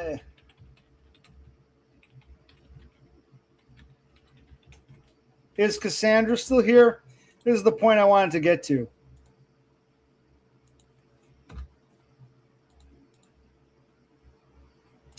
I'm going to listen. This really irks me. I would say this whole stream, what irks me the most is this. That I have privileges that help me in those in-between periods because it's not a fucking binary thing. Over time, I managed to figure out how to accumulate those privileges. Okay. By very definition, I'm going to say that this is actually more of a lesson. This is the most important thing for anybody. Horse is a lost cause. Privileges, by very definition, explain this to the king of communication. Privileges are not accumulated. You can use your privileges to gain more privileges and use it to your advantage, yes. But a privilege, by definition, is not something you can accumulate. You do not accumulate a privilege. A privilege is something you have. I was born into a billionaire family. You're privileged. You didn't accumulate that. And a privilege is not accumulated. No, it's an oxymoron. You and Brosi agreed. I wish you were still here. You do not accumulate privileges. That's total bullshit. Poorly communicated. I learned how to accumulate those privileges. You do not. No one accumulates privileges. You're either privileged or not. I didn't accumulate my great hair. Maybe I got a decent haircut. Maybe I used a better shampoo. But I was privileged with a nice head of hair. I don't dump on the baldy who can't control it. You do not accumulate privileges. This is the biggest bunch of horse shit I've ever heard. You do not, you cannot. It's impossible to accumulate privileges. When I heard that, I was like, whoa, accumulate privileges? You're privileged. Acknowledge your privileges. I acknowledge my nice head of hair. I acknowledge the fact that I'm not a manlet. I acknowledge privileges. I don't dump on Bro C for being short. I don't dump on, why I teased them, but I don't. You're bald because you didn't accumulate the same privileges that no, you don't. You cannot accumulate a privilege. Biggest bunch of horse shit I've ever heard. Say what you want about me. It's not even about horse anymore. The biggest oxymoron. Accumulate privileges. What the fuck are we talking about? And where's Kassandra? Kassandra wanted me to critique horse. I stayed on. I was getting tired. I was getting drunk. I got stuff going on in my life. Rosie and I went on about our sister and our parents. I'm actually watching the stream. Where's Kassandra to talk about is it super late in Colorado? About the accumulation of privileges. No, but regardless of Kassandra, I agree. A privilege is something you have. You're lucky. Count your blessings. You did not accumulate. You did not work for that privilege. By definition, a privilege is something you get. You don't work for it. So I accumulated those privileges. Biggest bunch of fucking horseshit I've ever fucking heard. Very condescending. Again, not to me, to the audience here. Biggest bunch of bullshit I've ever heard. It's not a fucking binary thing. Over time, I managed to figure out how to accumulate those privileges. It's not. Okay. A privilege, by very definition, is not something you figure out or accumulate. By very definition. He's got communication in his degree or whatever. By very definition, I don't care. You're a great communicator. So says the paper. I learned how to accumulate those privileges. Biggest bunch of horseshit I've ever heard. They'll probably say I'm nitpicking. No, privilege? You don't accumulate a privilege. Biggest bunch of fucking horseshit I've ever fucking heard. It should be insulting to anybody who's not privileged. Count your privileges. You got family members who can help you understand stock trading. That's a privilege. Use it to your advantage. I don't fault Horse for using his privileges, but don't claim I accumulated family members who taught me about trading. Bullshit. Yeah, it's like, yeah. Not my fault that you didn't. Like, it doesn't mean that you're going to. It's not anyone's fault. It's not the bald guy's fault. He's not privileged with the hair that I have. Or the manlet's fault. He's not privileged with the height I have. It's not their fault. They couldn't accumulate a privilege. Biggest bunch of bullshit I've ever insulting to everyone who's not privileged. Treat me with disrespect. And I would never do that. That's what these live streams are supposed to be. I stretched a bit and I used the right shampoo. That's why I'm taller and have more hair than you do. You didn't accumulate your privileges. That's like the most condescending thing I've ever heard. Very condescending, very poorly communicated. Arrogant as all hell. Absolutely. It's two people just talking to each other, one of them through the camera and one of them via text, and you have mutual respect for each other. And I never showed you an ounce of disrespect at all. I communicated about what happened with me and Hacker. I gave you a general summary of the situation. Well, I don't feel, again, this isn't adversarial. I say, okay, Horse, I like you. You're not making sense. Elaborate. You did not communicate very well. I'm sorry if he sees that as disrespectful. I thought we get along. Horse and I get along. I can call him out and say, hey, man, the grandmother funeral story makes no sense. The hacker thing isn't what you claim it is. Something's wrong here. I still like you, but what's going on here? I thought we got along and we could, as equals, here at least, not in real life, but as equals here, we could talk about it. I didn't realize that me saying, hey, Horse, you're making no sense here. How dare you? Communication in my degree. I accumulated those privileges. It comes across as so holier than thou. And then when I tried to clarify it, that still wasn't good enough for you. And just like Brosi said, well, he didn't clarify. Like with I'll go back. Hacker. I said hi. He got nasty within the first 5 seconds. Well, he was upset with me because I didn't ban a troll in his chat. Well, he's upset because he's mad with Gritty, and I go to Gritty's sometimes. Well, I go to Gritty's once a week. Like the story kept changing. If I got to ask 1,000 questions for clarification, something's wrong here. The king of communication should be able to clarify much better than that. The Spurg fuck up retard, as he's pointed out, shouldn't have to ask a million questions to get basic clarifications. Don't use, well, it's chat. King of communication should be able to communicate better. It's ridiculous. Right, I agree. Horse's reaction was much stronger than the initial criticism. Absolutely. Because how dare a lesser being who works a menial job, Spurg fuck up, criticize me, the great king of communication with the wife and kids. I'm happy for you, Horse. But here, you say you come as an equal, treat me like an equal. Horse is basically treating us all as if we're lesser beings. Yes. We're supposed to not be upset. We're supposed to say, that's Horse, Master Normie, thank you. He really doesn't get us.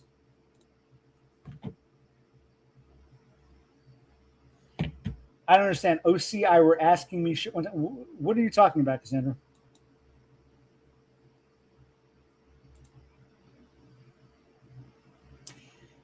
PTSD Spurg, you were mad and wanted to Spurg on me and spank me, but I chilled out and showed me that I was not getting. I was not understanding you. Yeah, if YouTube is blocking your comments, you can't blame me for that, man. And yes, we are lesser to bully Horse. He fucks. Yes, exactly. He says, I didn't want to believe it. I thought he was actually aware of his privileges, grateful for his privileges, and respected us as lesser beings. But I was wrong. And it's sad. It's sad. I tried to clarify things for you. I've tried many, many, many times. Just like I tried to clarify. Not really. I got to ask 1,000 questions before we finally get to the root of it, which I shouldn't have to do with the king communication. Oh my God. When you didn't understand the situation with my grandmother.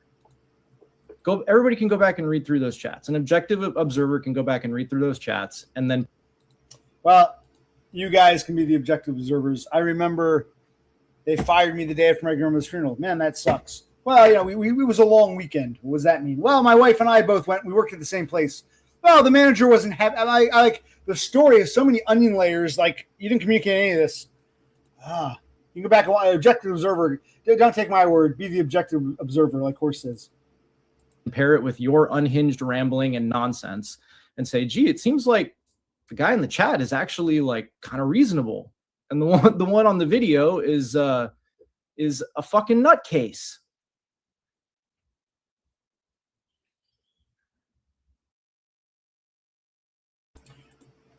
Remember, if he thinks I'm a nutcase, no matter how nice he is with you, he thinks you're nutcases too. He's clearly made it clear. He's showing me more than anything else. He's not mad at me. He hates all of us. That's how he comes across to me. Maybe I'm wrong.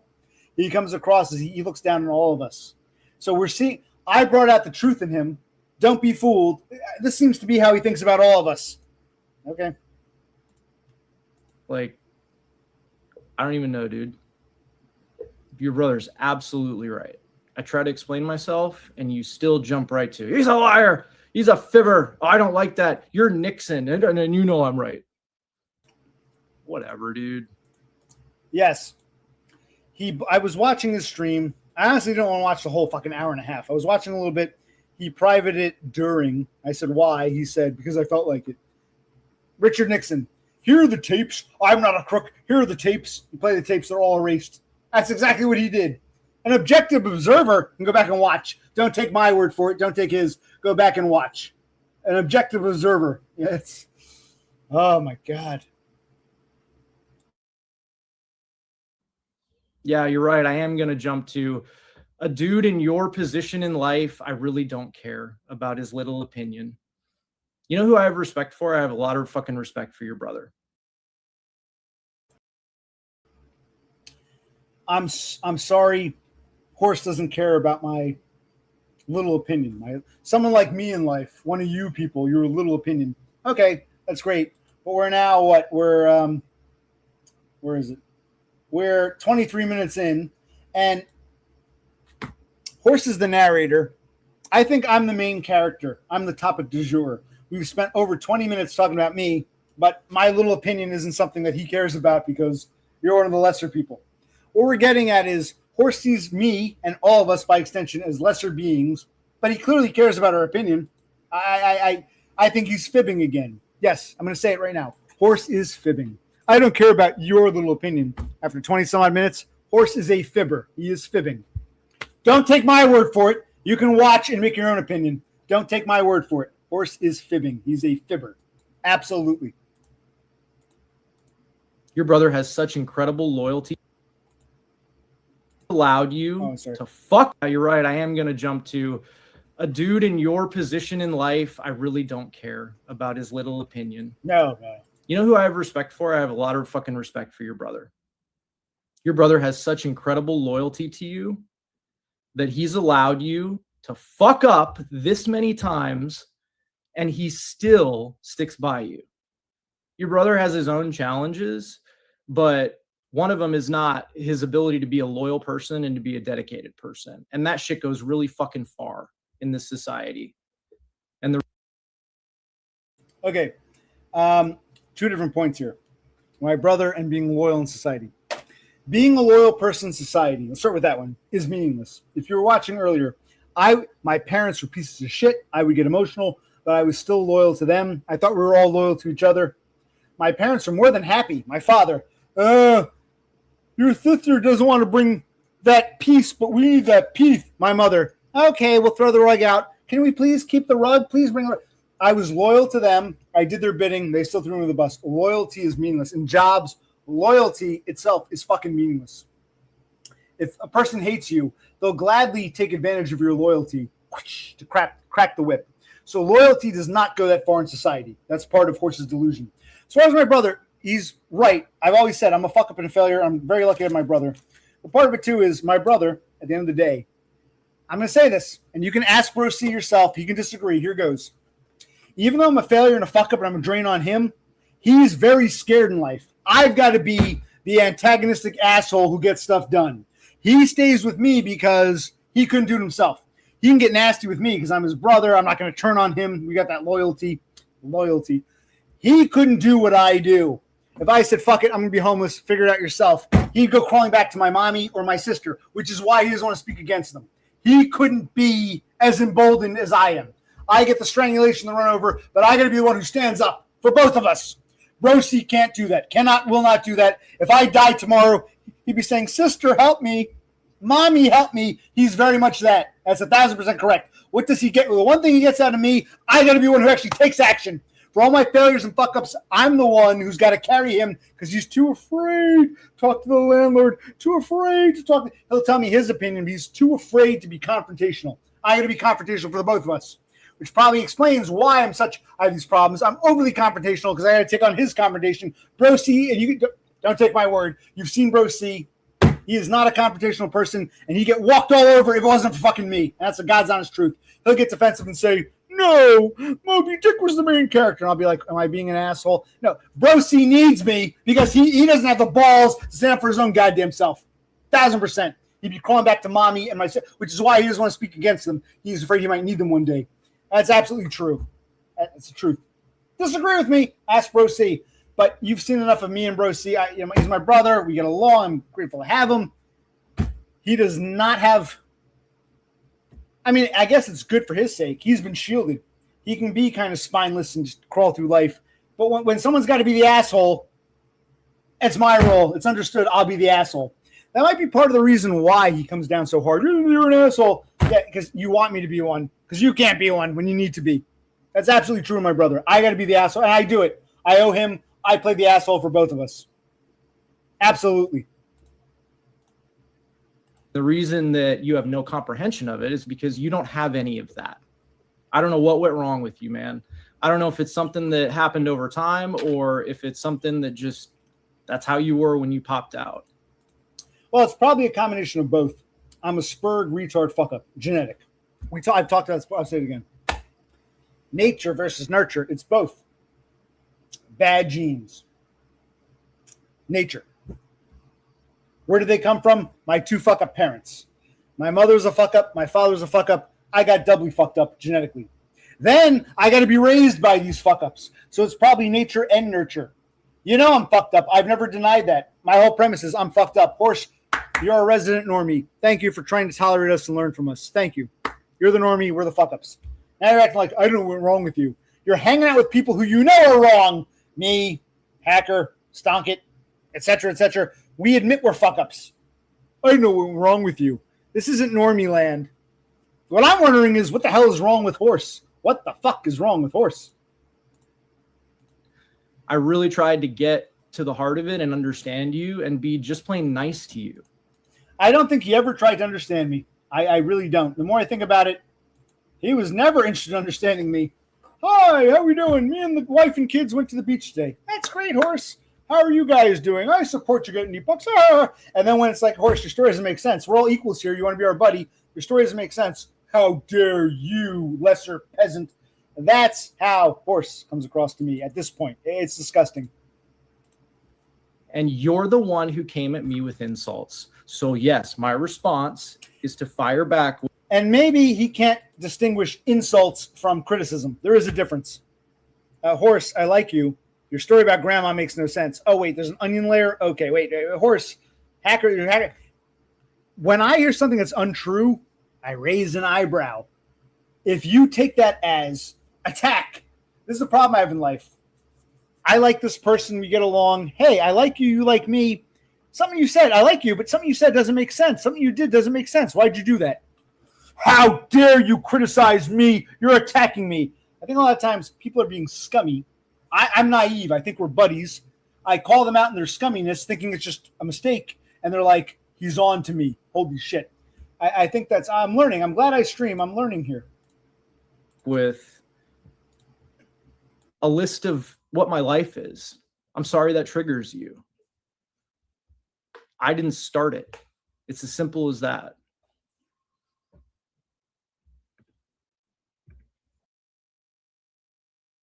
His life doesn't trigger me.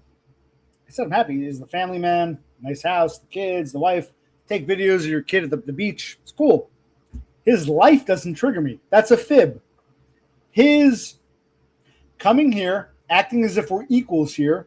I'm a normie. You're a sport fuck up, but we're equals here. I like you, OC. And then, okay, cool. Hey, your story doesn't make sense. How dare you? He's fibbing once again. I'm happy for him in his normie life. He comes here and he acts like, how dare I say, hey, man, your story doesn't make sense. What's going on? How dare I, a lesser being who works those menial jobs? Yes, typical.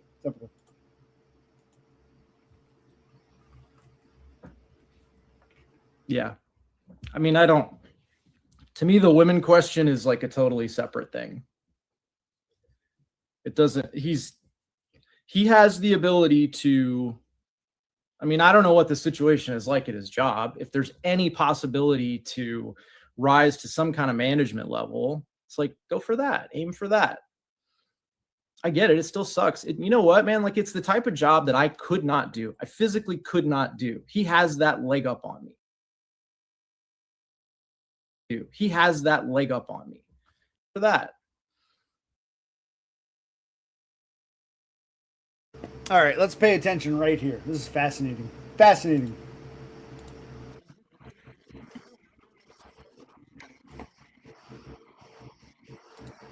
Okay. Wait, oh shit. To rise to some kind of management level, it's like, go for that, aim for that. I get it. It still sucks. You know what, man? Like, it's the type of job that I could not do. I physically could not do. He has that leg up on me. Okay. So earlier we heard Horse going about, I couldn't handle a menial job. You couldn't do what I do. Correct, I couldn't.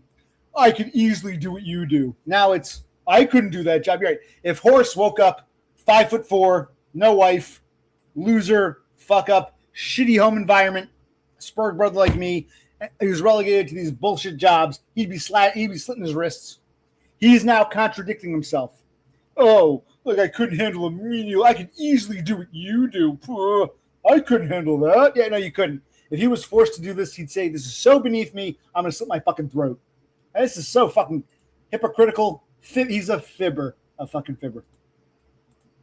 I would do it for a week or two, and I would lose my mind.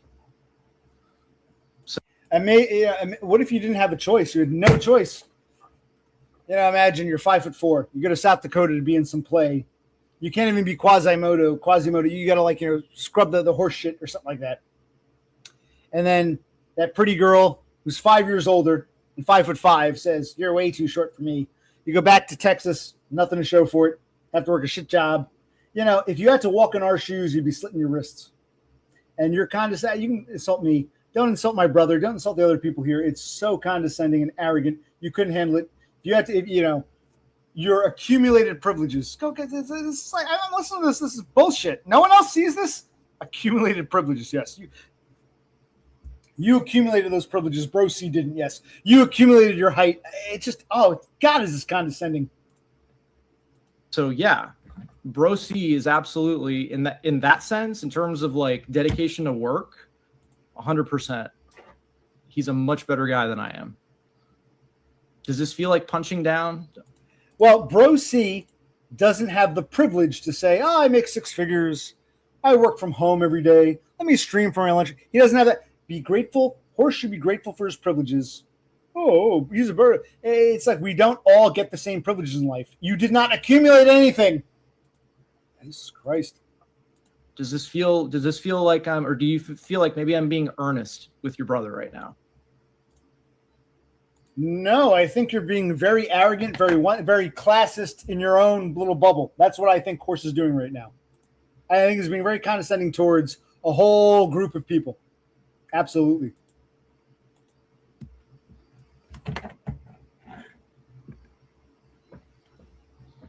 I think love for him is a very fucked up trauma bond type thing. I've never heard him talk about love that he has for a person. He absolutely denigrates his parents, denigrates his sister. Oh, yes. You know, my parents and sister have no love for me. You expect me to be all, I'm not Bro C. I can't be all like, let me be nicey nice. I'm going to say these people fucking suck. For my sake and your sake, Bro C, our parents are pieces of shit. Go back and rewatch the stream earlier when my brother and I were going at it. He doesn't want to go against them. They are pieces of shit. I can't say I love you after I worked for you and you fucking threw me under the bus and couldn't wait. And we're all fucked up because of their actions. No, I'm not going to. Of course I'll denigrate them after what they did to me. You're lucky if you come from a loving family. Having parents and a sister who fucking hates your guts, eventually you'd say, what the fuck? No, I don't think anyone can tell. I think, again, a privilege. You're very lucky. I'm happy for you, Horsehead. You have a privileged life if you love your mom, you love your dad. They might not, mommy and daddy might not have gotten along and broken up. I'm sorry about the divorce, but you seem to get along with both of them and your brother. I'm happy for you. I'm lucky to have my brother. Some people have nobody. I count.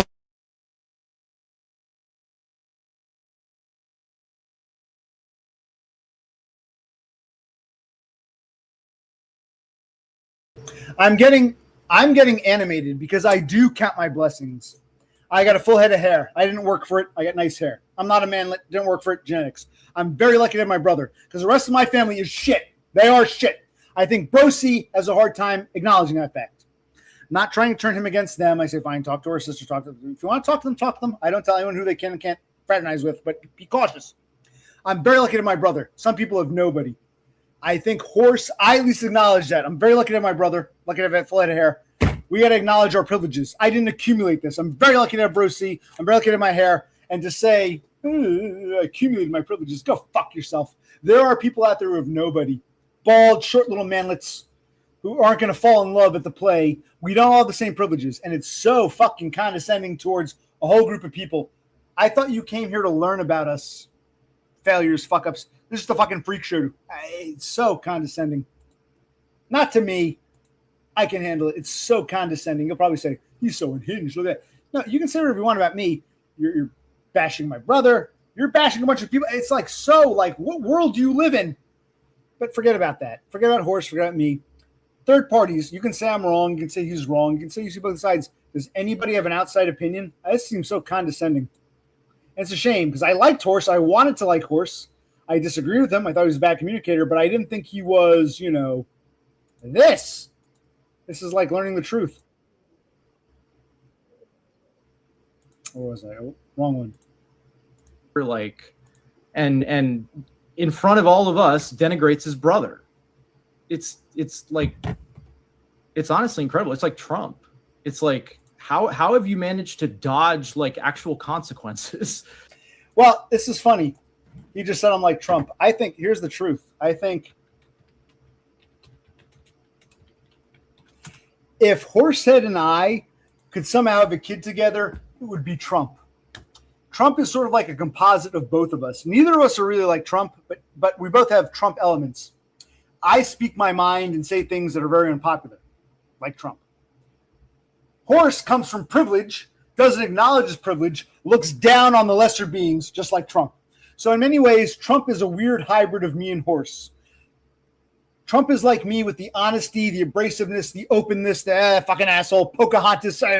Trump is like me with just speaking his mind.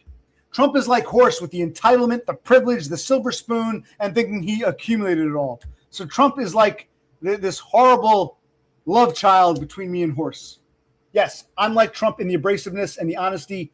Horse is like Trump in the silver spoon, but thinks he acquired it himself. Lesser beings, I am better than you. Yes. I think Horsehead's stream was smarmy, condescending, passive-aggressive. Yeah, I thought so too. So it's not just me. Everyone says it's just me. There are others who agree. It's funny. If you disagreed with me, if you said, oh, see, you're wrong, I think if you did that, Horse would be jumping on it. See, even Kassandra says you're wrong.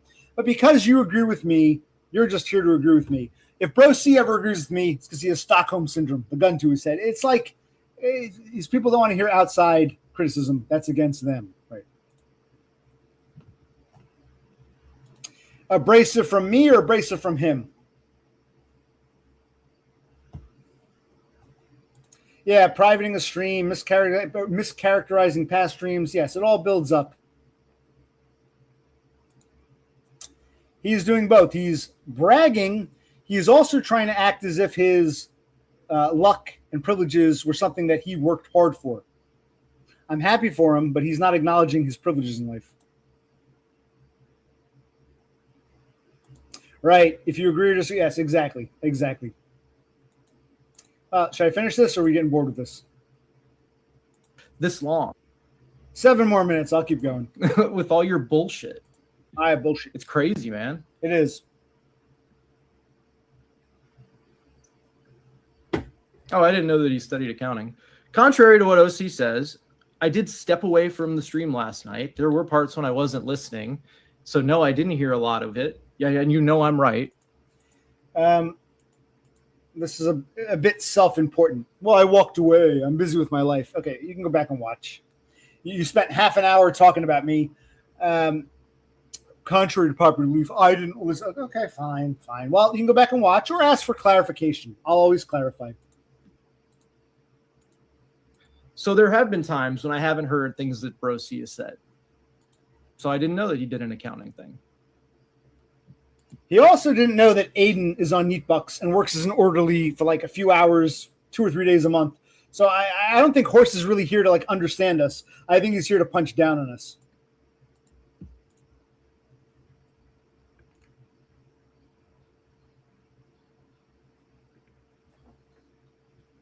It's like, dude, what?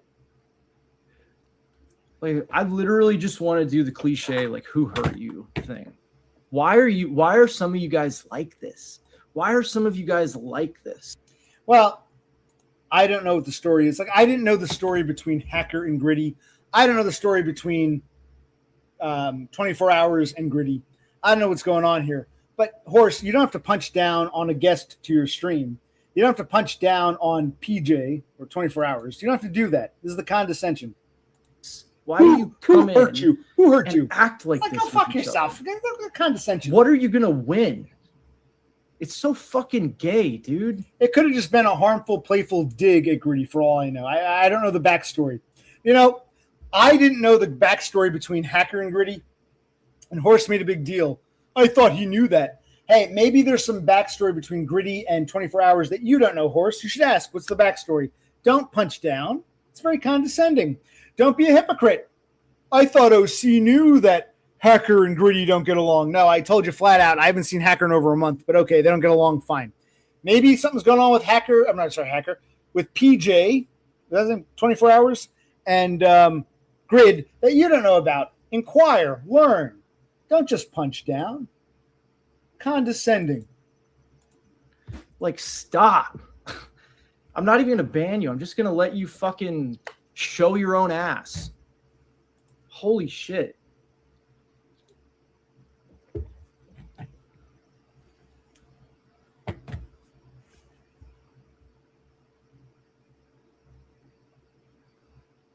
Yep.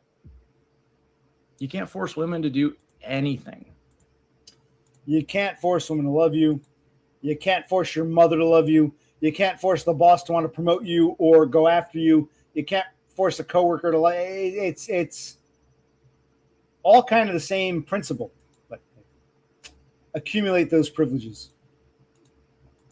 So go find something that you want to do that is like meaningful. That's all you need to do. And hopefully the rest of it comes into place. But I agree. And while you're going out and finding something meaningful, make sure you take another shower and have some confidence. Yes. Yes. We've created a society that's so fucked up at reminding each of us what we don't have and will never have. Whoa. This was the guy going on about society and loyalty goes far in the society. Now, we've created this bad society. I don't get his it's loyalty doesn't go far in the society, but he was using society as his excuse. Loyalty goes far in the society. We've created this bad society. It's like he flips and flops and fibs. He's a fibber. Don't take my word for it. You can just watch. That it's like, well, I want that, and I don't want to fucking go work for it. It's so fucked.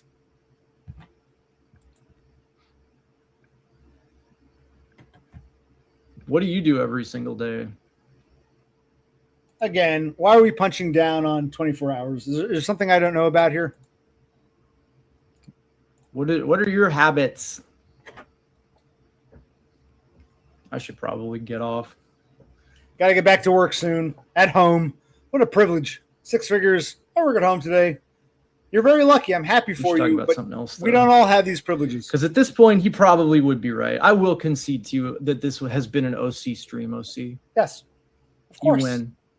Fuck. This, by the way, contrary to what you might think about me, this isn't a competition. I'm telling you how I think, how I perceive things. This is not a competition. If anyone sees it that way, they're already fucked. The bazooka. This is why I have problems with normies in real life. He said this. I got to kill him. It's me versus him. I guess normies think in terms of competition. If that's the case, I respect the normie who says, yeah, I think in terms of competition. I don't like you. Fuck you. Fine. Go away. We get the fake, disingenuous, oh, I'm here. I'm such a nice normie. I like you people. And we see the true colors. It's disgusting. God, is it disgusting. All right. I processed it. See? Accountability. I don't think he actually processed it. I could be wrong. I think he's fibbing, but he processed it. I think he's fibbing. I think this is another one of his fibs. I don't think it's been processed. I still don't think he gets it, but he processed it. I processed. He didn't process anything. Here, I'm handing it to you. I want you to reach up to the screen and grab it. Grab it from me and take it and shove it up your ass. Thank you, Papa Normie, for giving me your great processing for me to shove up my ass. He's processed nothing. He's fibbing. Oh my god. And yeah, dude. He's doing what he accused me of. He is laughing nervously because he knows I got under his skin. We can play this silly game. I hope we do become friends again after this. This is what you really need, OC. You need your friend to go, okay, let's do this. Let's have a come to Jesus conversation. No, I don't need a friend to help me come to Jesus. I need a friend to be honest with me, not tell fibs. If I criticize him, not lose it and say, how dare you criticize me, you lesser being. I need a friend to see me as an equal. Maybe not in terms of height or hair or money, but if we're here talking, I need a friend to communicate with me as an equal. That's what I need. Let's not worry about Jesus. Jesus loves all of us. I need a friend to treat me as an equal when we're chatting here. That's what I would like. You think you were bringing me a come to Jesus conversation, but here's... No, I forget Jesus. I want to talk to you as an equal. If that's not possible, then okay. Here's the not like us. Here's the Kendrick Lamar, climax statement piece. I'm not gonna do streams like this. I don't get the joke. I see a bunch of nervous laughter, which I'm acute. When I laugh, it's because I find something funny and laughable. I think it's projection. OC laughs because he knows I'm right. No, I'm laughing because it's funny or stupid. When I think he's projecting. When Horse laughs, it's that nervous come to Jesus moment. I really don't get it. No, I don't want Jesus. I want an equal to talk to me, a friend to talk to me like an equal. I respect you, OC, despite our differences. We're not at the same point in life, but here we're equals and all. You don't understand something I said? Okay. I didn't get that. I got nothing but condescension, not just towards me, but towards like everybody, it seems. This again, but don't quote me on that because I might.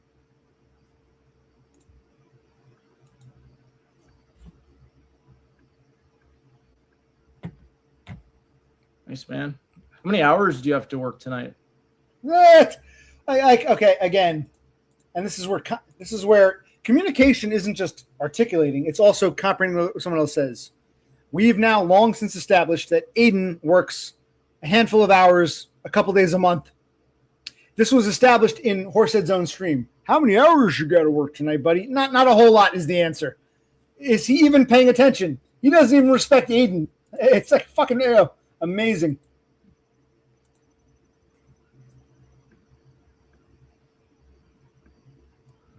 This is so gay.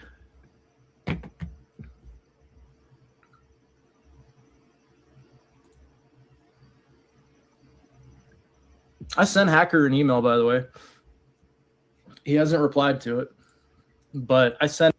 Yeah, why would you send Hacker an email? But okay, let's see where this goes. I sent him a very level-headed email. I'm the good guy.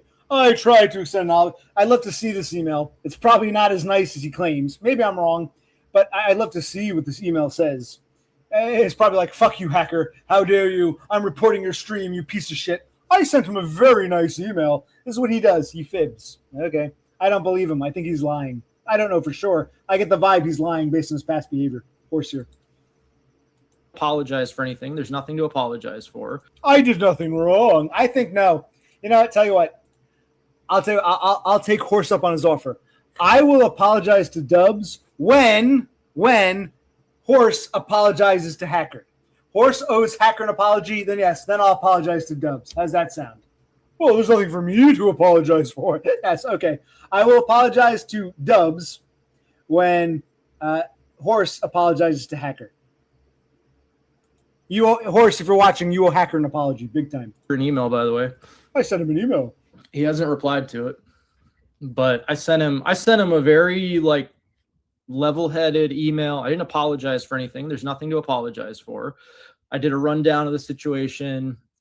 I told him, it's absolutely over the line to bring up my wife and my kid, but that's what happens when he goes off, when he's drunk and he's manic. That's what happens. He takes it to a fucking 11. Hold on. If you admit that's what happens with Hacker, then why did you pretend that Hacker stream was so crazy? It was like every other fucking Hacker stream. The only difference was Horsehead was in the crosshairs. That's the only difference. By his own admission right here, Hacker went nuts on me. Now that's what he does. Fibbing. Flip-flopping. All Horse does is flip-flop and fib. That was a typical hacker stream. Yes, we all know. Difference was Horse was the topic du jour. And I said, have a good one. If you want to reply to me, if you want to like plead your case on what you feel happened or where I went wrong, like, or you want to refute anything I said about exactly what happened, then. Now I want to scroll in if I can. There's a comment that's ignored, but JT, I saw JT, not JT, yeah, what's his name? Not JT, PJ, left a great comment if I could find it. Damn, I can't find it. I'll see if I can scroll in a minute. Hold on. You can reply. Right here. Oh. He hasn't replied to me yet.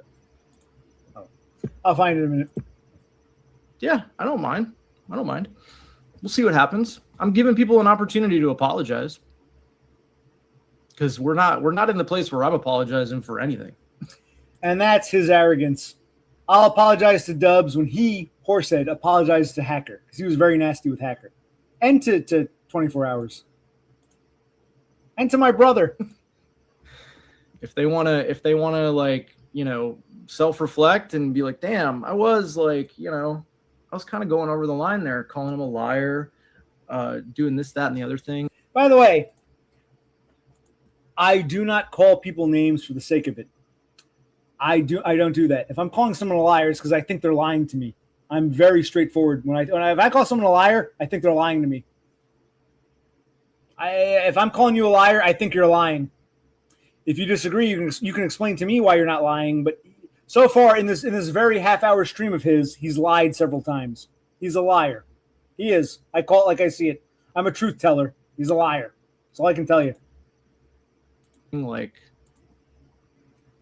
then yeah, they can apologize.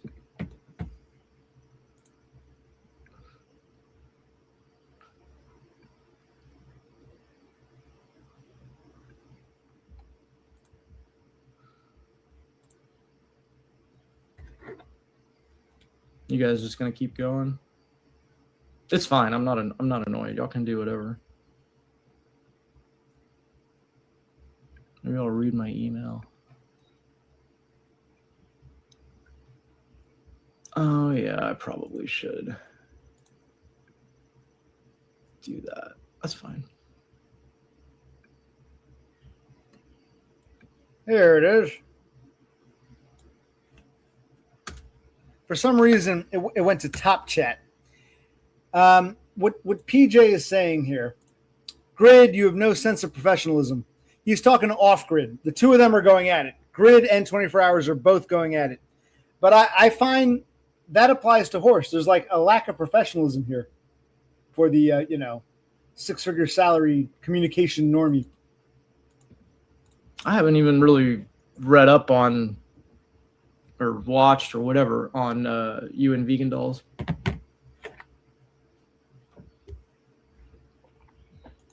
Okay.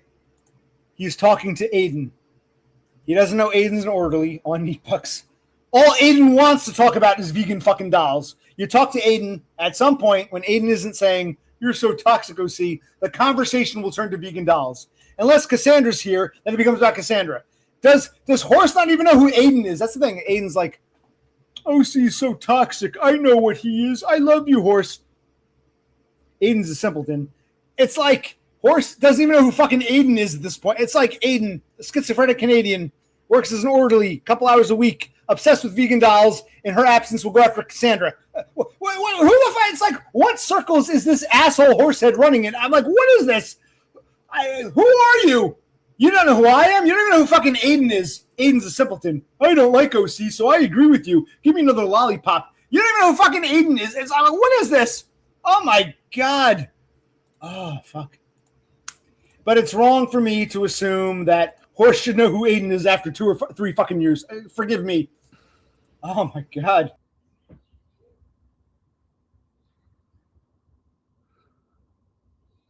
So no OC.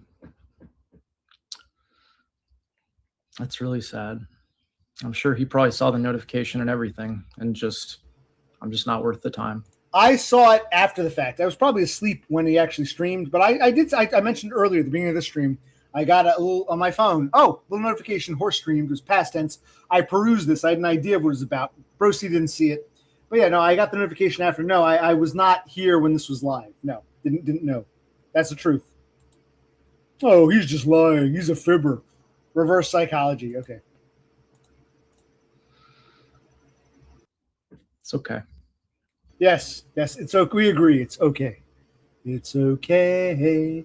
Light it up, light it up, light it up. It's okay. Light it up, light it up, light it up. Anyway, I'll look forward to him reacting to this. And remember what I said at the beginning. Watch those two behave. Good. I know. I started the stream. I had to end it. Then I started watching this. I talked about my life. Then I watched this. Then Brosi and I went out about family stuff. And we went back to this. It's a bit disjointed. But yes, I hope he watches it. I love to hear. I took the time to, yes. Behaviors. Watch the, yes, blah, blah, blah, blah, blah, blah, blah, blah, and then watch the laughing. That's when you know. Yes. You got in there a little bit. But isn't that hypocrisy and projection? Because isn't that what he was doing? Oh, I don't care about his little life. Okay. Y'all have a good one. You too. Well, that was lovely. Okay. Tell you what, I'm going to get one more beer. I will go a little longer. I have one more beer. I like to end on a beer. I'm out of beer. I don't want to end on stale beer. I'm going to get one more beer, take a piss, and we'll react to this and talk about other things. I'm glad I streamed. This is my escape, and this is going bye-bye soon. So thank you. Hey, I got through the horse stream. I was kind of like stuff with Bro C, stuff with our life in general, but I got through the horse critique. Like two rappers with dissing each other, a diss track. No, I don't. My feelings to horse aren't hatred. It's more like, what's your deal, man? What's your deal, man? But I think I explained my points. I hope.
Took me a little longer to get back. I'm slow.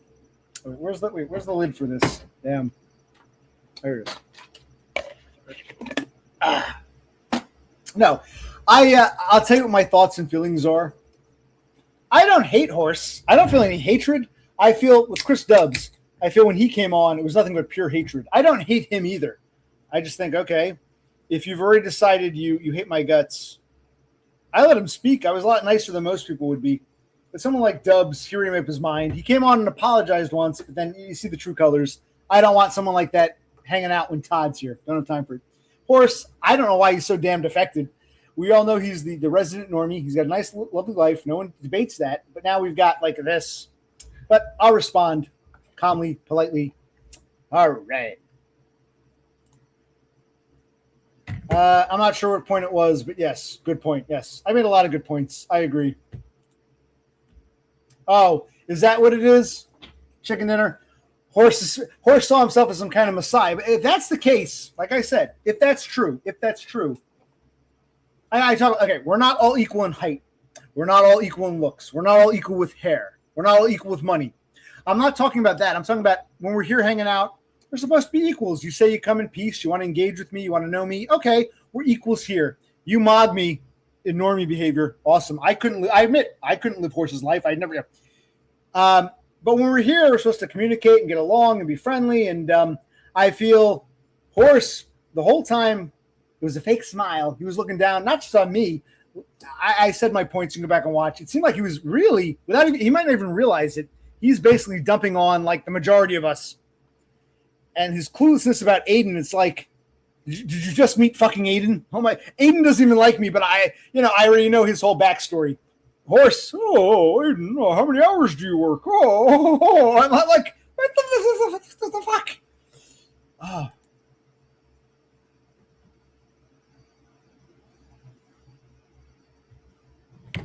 Well, you've learned something too, yes. Aiden, he lives in Ontario, Canada. I forget how old he is, 28, 29. He might be about 30 by now. I know he's late 20s, a bit younger than you, schizophrenic. Seems nice, but then he's two-faced. Works as an orderly, handful of hours, 2-3 days a month. I don't blame him. Hey, I agree with him. Get neat bucks. Go for it, man. I support you, and that we agree with. But yes, that's Aiden's backstory. Yes. Oh my God, Aiden is such a fucking retard. Yes, vegan dolls. I agree, 1,000%. Yes. Okay. So what I'm learning here is maybe it's not just Horsehead. Even Kassandra's confused. Yes. Okay. Vegan dolls. Yes. You know who Aiden is. So do I. Yes. Oh my God. Yes. Yes. 1,000% correct. Yes. That's Aiden to a T. Kassandra, if you want to know, Kassandra, remember that one time Aiden really wanted to talk to you and you agreed to come on and we had that nice stream and the two of you were talking and I got kind of bored because I thought it would be more interesting. You were going about like Japanese cartoons. I was like, what the fuck is it? Remember that? He comes across as nice. You don't know who Aiden is either. Yes, he's a schizophrenic Canadian on neat bucks. Works like some bullshit. That's what I would do. If I were an SSI or SSDI, I'd work some shit job like 2-3 days a week for like 4 or 5 hours. Sure, why not? So I don't criticize Aiden for that. I'm amazed Horse doesn't know this. I'm surprised you don't know this. You were talking about Japanese cartoons. You should have been talking about this stuff, Kassandra. But yes, vegan dolls is Vegan dolls is 1,000% correct. Never thought I'd hear myself saying that. Yes, Aiden is such a fucking retard. Sip. Amen. Jesus Christ, he just won't stop. Agreed. 1,000%. Kassandra, if you don't know who Aiden is, don't agree to talk to him. This is 1,000% Aiden. Yes, it's true. Hell is frozen over. Vegan dolls is correct. My God, the most correct person this whole fucking stream has been vegan fucking dolls. Amazing. Yes, that's Aiden to a T. But I was talking more about Horse and his fucking cluelessness. Like what is this? This condescension, like this arrogance, this. But I couldn't do it, bro. See, did I? It's like what the fuck.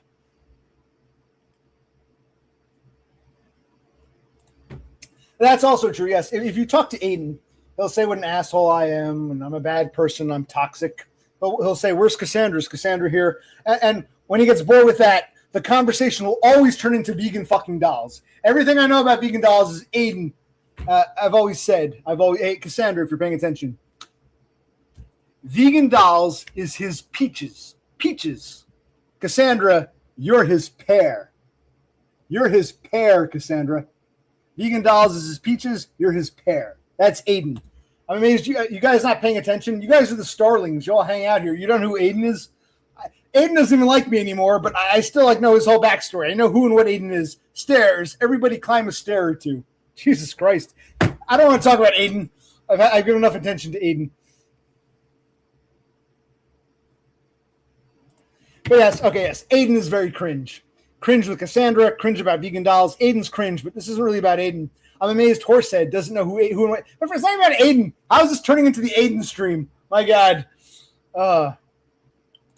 He went to bed a while ago. Yes, Brocy went to bed a while ago. Where are we? I'm going to jump to the end. Which Frankenstein? Horsehead, my brother, Aiden, Kassandra. Which Frankenstein did I create? I've created a lot, I'm sure. Well, again, like Horsehead. Pot calling kettle black much, JT? Pandering to weirdos. Pot calling kettle black. Shall I pander some more, JT? Oh, okay. Oh, you were saying you already know. Oh, I'm sorry. I misunderstood. Sometimes it's hard to understand things in chat, Kassandra. No, you were saying, yes. I mean, the Aiden 101. not even here to bash on Aiden. He and I have our disagreements, but I'm amazed Horse is asking these like redundant questions. But here's the king of communication. Like I said, communication is a two-way street. To be a good communicator, you've got to articulate, but you've also got to listen. I don't think Horsehead is a very good communicator. I don't. Okay, Alicia. Vegan Dolls is on a roll tonight. This is amazing. Vegan Doll says, Horsehead reminds me of a kid that was a dork in high school, but he got handsome when he was older and got a decent job, so he cosplays as Chad. You might be right. I don't see him as a Chad. I see him as a high-tier normie. I'm happy for him. I'm dead serious. Hey, you got the good life. I even said, you want to take pictures of your kid on the beach or your wife in the park. That's typical dad shit. No criticism there.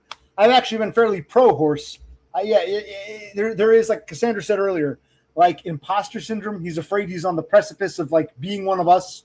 So by coming here and acting above us, I'm the nice guy. I'm here to be your friend. But at the end of the day, how dare you treat me like an equal? I'm your superior. I think you're right. You might be right that he there's an insecurity, an imposter syndrome. Yes.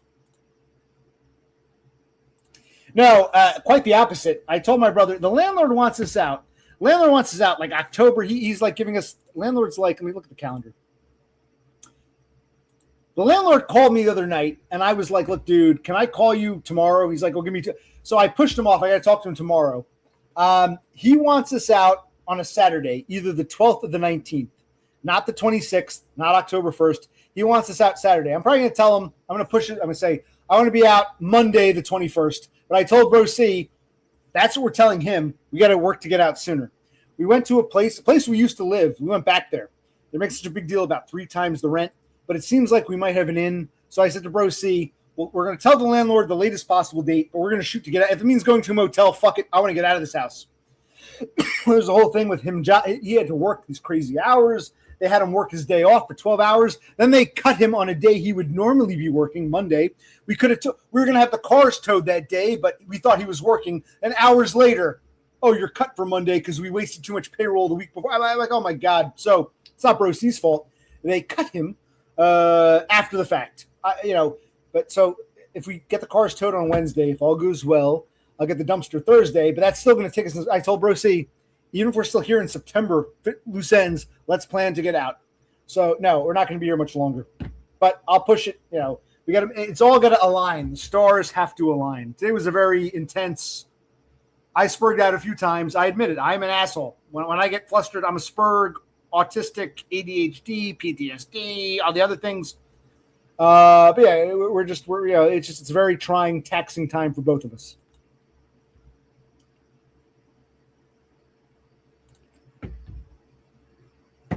I'm not going to lie, says JT. I legitimately come here just to look down on you. That's fine. We already knew that. That's why you don't want to pay your dues. At least you're honest. But I always said, if you got to go to people's streams to laugh at them, lol cow, And you can laugh at me, laugh all you want. I'm talking generally. The people who went after Cyrax, the people who went after Dragon Lord Frodo, they're even more pathetic than the lol cow they're laughing at. My opinion. No, and I've never pretended to be yours. We're not friends. Yes, you're right. See, actually, broken clock. Like Totem was saying. He calls me a broken clock when I'm right. Exactly, Totem. I call Totem a broken clock. On the rare times he's right. That's what broken. I don't think maybe Totem doesn't get it. A broken clock is right twice a day. Most of the time, a broken clock is wrong. Every now and then it's correct. It tells the right time. That's what Totem is. When on the few rare occasions he's correct, he's the broken clock. The broken clock is occasionally correct. Totem is occasionally correct. When he's telling the truth, he's correct, which is rare. JT, I guess I admire the fact that you're not pretending to be my friend, and that's what's so heartbreaking. I wanted to believe that Horse came here in peace. It's a shame. I don't think that was his end goal after all. But we learned the truth. I bring out the truth in people. Thank you for being truthful from the get-go, JT. But don't be shocked when I put you in a 10-minute timeout or a 30-minute timeout or say pay your fucking dues or fuck off, because we're being honest with each other, right?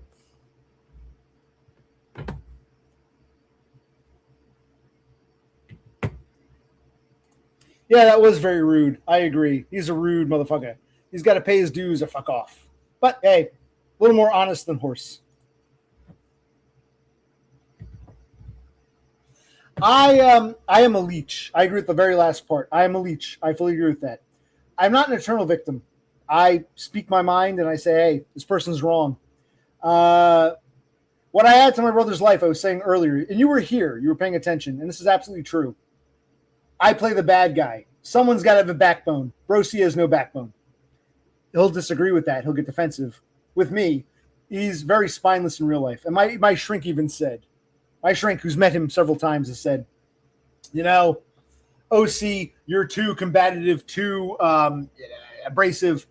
Brosi, you're too passive. If only you could trade just a little bit. You know, OC, give Brosi some of your, you know, abrasiveness. Brosi, give him some of your passiveness and restraint. You got to like trade a little bit. Yeah, Brosi is too passive. If I weren't here, he'd be crying to my mommy or my sister. He's too passive. He is. I think he's on Rumble. I think Dragon Lord Frodo moved to Rumble. I never laughed at him. I liked the guy. I felt bad for him. I guess I don't think I could ever communicate with him. Communication, he was too far gone. But I never laughed at him, and some of the stuff was interesting. But yeah, people just mocked him and treated him like shit. I'm like, well, what's wrong with you people? You can tell this guy's fucked up. What's wrong with you that you're like, yeah? I think he's on Rumble now. I think he gave up on YouTube. Unless he went back to jail. I have no idea. Well, JT, in life, you're going to encounter people who you might not care for.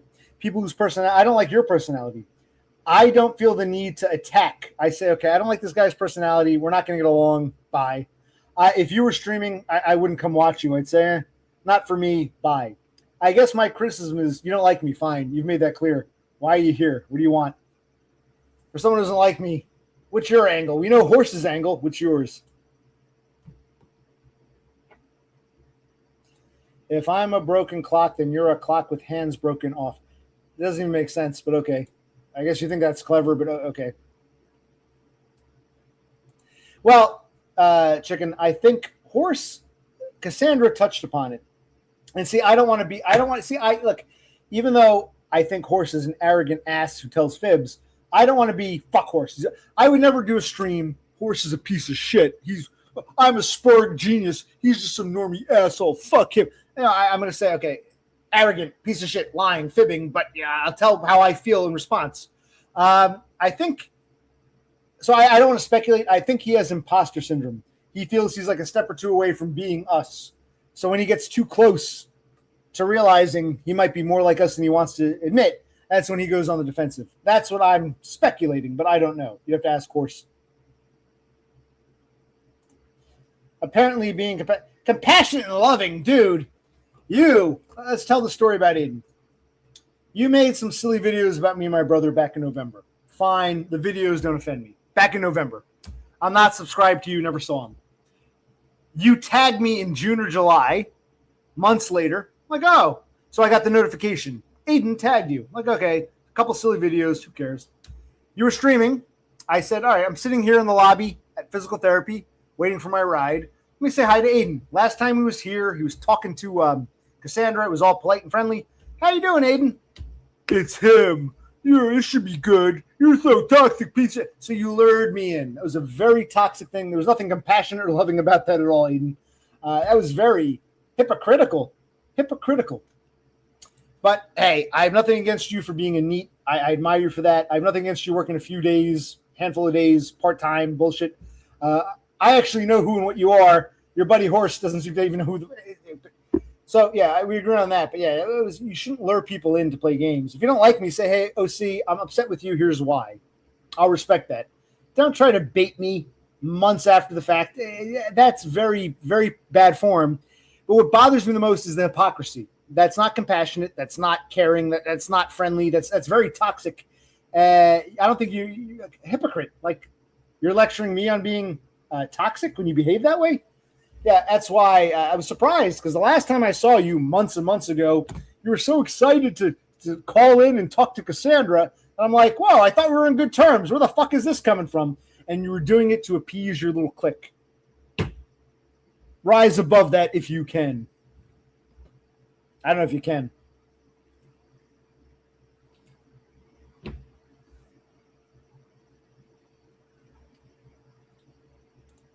Yes, he's spineless. He's a pushover.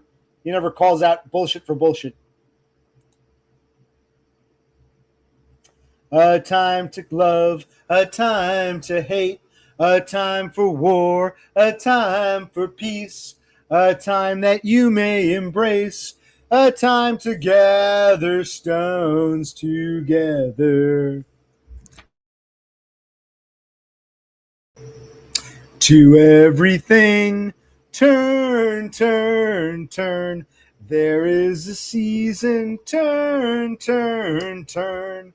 And a time to every purpose under heaven. Yeah. And there's a time when you're pushed too far and you say enough of this bullshit. And when you're a spurg, you're always the bad guy. I'm not sure if this is the real Aiden or not. He's got like at least a dozen accounts. I don't know who this is, but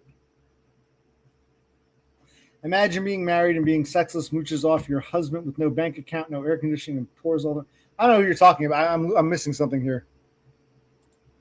Oh, he's talking to vegan dolls. Oh, okay. Oh, we got Aiden and vegan dolls in at the same time. Okay, I didn't. Okay, yes, okay. So Aiden. Well, once again, what streams has Horsehead been watching? This is typical. Okay, so Aiden is addressing vegan dolls. Okay, I'll probably end this in a minute because the only reason, by the way, Aiden's even here wasn't because of me or Horse, because vegan dolls is here.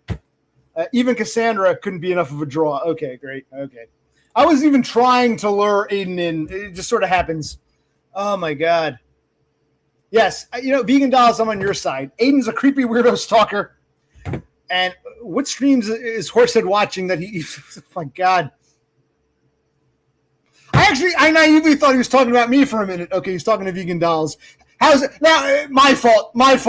I should have known better because I'm like, oh, it's Aiden. Aiden, what the fuck, man? Aiden. We're just talking about you and Horse's stream. Aiden, what the fuck? Oh, right. Vegan dolls here. So hey, me and Horse and even Kassandra don't matter. My fault. That was I fucked that one up. Okay, I forgot. Vegan dolls is here. I forgot. So Aiden's obsessed with. Okay, my mistake. I apologize. Okay, but I still stand by what I said. If Aiden was paying attention, which he probably wasn't, I stand by it. Very toxic what you did to me, man. You're upset with me. Talk to me. Don't hide behind your little clique of haters because you believe what you're told like a sponge. It's even listening. Okay, now they want to talk. Okay, so I'm gonna go to the bottom. I'm gonna scroll to the last comment because I'm already behind in chat. Aiden uses my name as a handle, but he's not completely obsessed. Is this the real vegan dolls or is this Aiden? Is this the real Aiden? There's like a dozen Aiden accounts. I can't keep up anymore. Maybe this is all Horsehead. No, this is all Dragon Lord Frodo. Narratives about a person you don't know. Yes, yeah, that's what Aiden does. He makes up narratives about people he doesn't really know. Yes. Vegan dolls, I've never seen you so correct. That's Aiden to a T. How does Horsehead not know this? It doesn't take a whole lot to figure out Aiden. You're absolutely right. Vegan dolls is 1,000% correct about Aiden. Horse, how many hours you work? How many days a week do you work? Oh, no. Horse said, no. It's like, Horse, what fucking streams are you watching? Horse isn't even paying attention to any of us, even the people he's pretending to get along with. Oh, my God.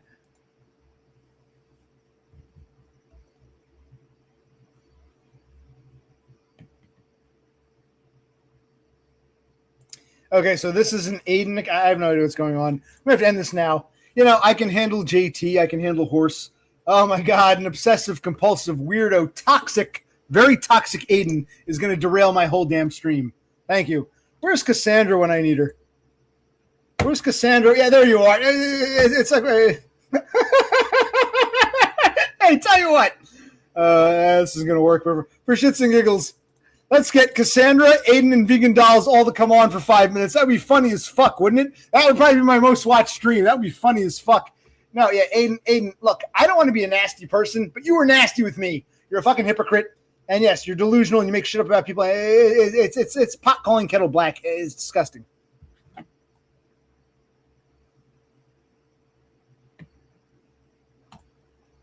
You're here. I forget what I needed. I said, where's Kassandra when I need her? About Aiden. I can handle Horse. I can handle, I don't know, JT. Oh my God, Aiden. He's the stream derailer. His peach and his hey, look, his peach is here and his pear. His pear is here. His peach and don't worry, no one knows what that means. His peach and his pear are here. Well, maybe some other time, vegan dolls. That would be fun. That'd be good, as Me Banks always says. That would make for some good TV. Good TV. All right, I'm gonna get off soon. I don't want to talk about Aiden. I don't. We've already derailed going about Aiden. I don't hate Horse. I don't hate Dubs. I just find them both. Dubs is just nasty. Can't have that when Todd's here. And Horse, I find him disingenuous. I find him. You want to insult me? Insult me. Without realizing it, he's insulting a whole slew, a whole plethora of people, not even realizing it. The ignorance, the stupidity. No, JT, you ain't coming on. JT wants to come on. I shouldn't have posted that link. No. You didn't pay your dues, man.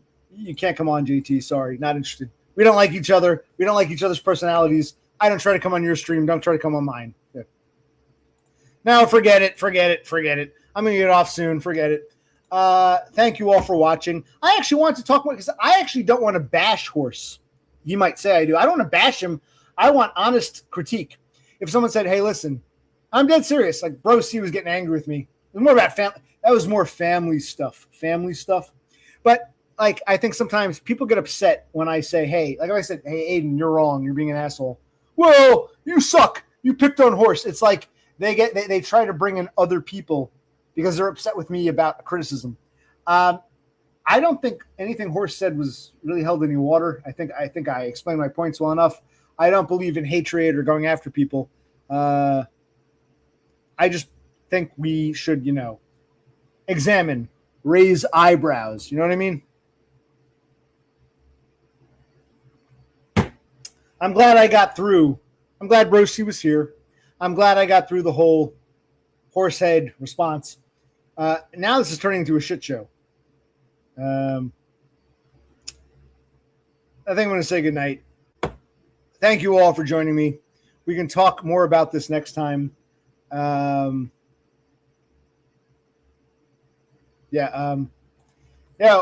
this is the real Aiden, I'll come on your panel. You want to talk to me? We can work out our differences. In fact, if you're let me know now. If don't pull a Horsehead. If you're going to stream immediately after me, you got to tell me now. Otherwise, I'm going to bed. So if you're going to stream, you got to tell me now, and I'll come on your panel. You got to communicate with me, Aiden. So you're going to stream, I'll come on your panel. I'll call into. I want to be a guest for once.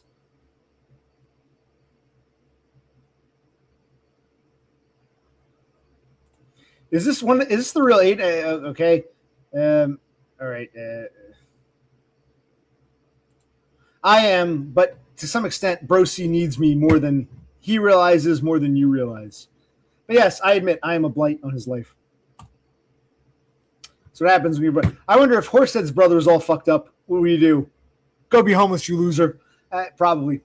If I were a successful normie, I wouldn't do that to my brother or my sister. But I see how they treated me, my sister especially. Okay.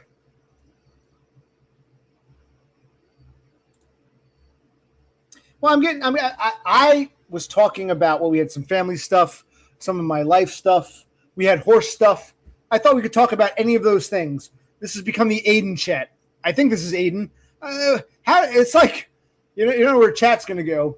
But even I was saying with Aiden, not only was he toxic towards me, like Horse doesn't even know who Aiden is. I already know who and what Aiden is. It's like Aiden and I don't get along apparently, but I know who Aiden is. Horse doesn't know Aiden, doesn't seem to know who I am, but this guy is like the self-proclaimed expert normie, which I find insulting. No one else agrees or disagrees. You want to talk about Horse? You want to talk about me and my family and my sister or moving out of here? Or do you want to talk about Aiden? Jesus Christ.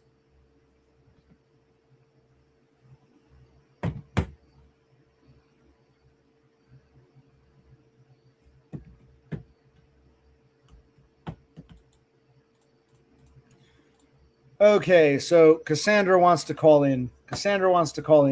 If you don't want to talk to Aiden, you don't have to. I don't want to talk to JT. If you want to call in for a few minutes, you can. If not, I'll call it. I want to talk more about anything else we talked about tonight. Yes, this is my stream. I am the center of attention. No, I don't mind you talking amongst yourselves, but we really went into a bizarre direction. Vegan Doll shows up. So Aiden, who's been here the whole fucking time lurking, shows himself. It's like, what the? Oh my God. Like Christ. Well, Vegan Dolls, you got to go back and watch a whole bunch of shit. I'm not repeating myself again. My God. Oh, Dubs went live? Let's go see Chris Dubs. I'll call him. Is he taking calls? If Dubs is live, I'll go see. What's this? I'm not subscribed to Dubs. What's Dubs' channel? How do I find Chris Dubs?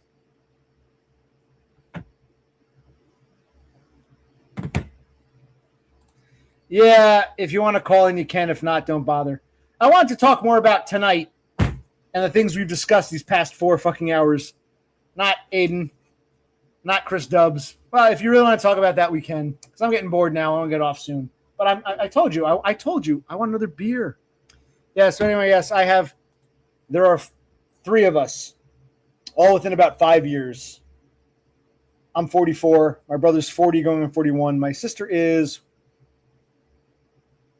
38. We're all within about 5 years. She's the youngest. Spoiled brat. Yes, there's 3 of us. I see you haven't been paying attention. But you show up and you bring, and Aiden comes out of the woodwork. Aiden, we were talking about horse. We were talking about things. You were here the whole time. You didn't say anything. You don't show yourself. It's like horse. Not horse. Well, Freudian slip. It applies to horse too. But Aiden, the 2 of you, I know horse is lurking. Aiden, you lurked and you didn't talk to me. My feelings. That's toxic, man. That's toxic, man.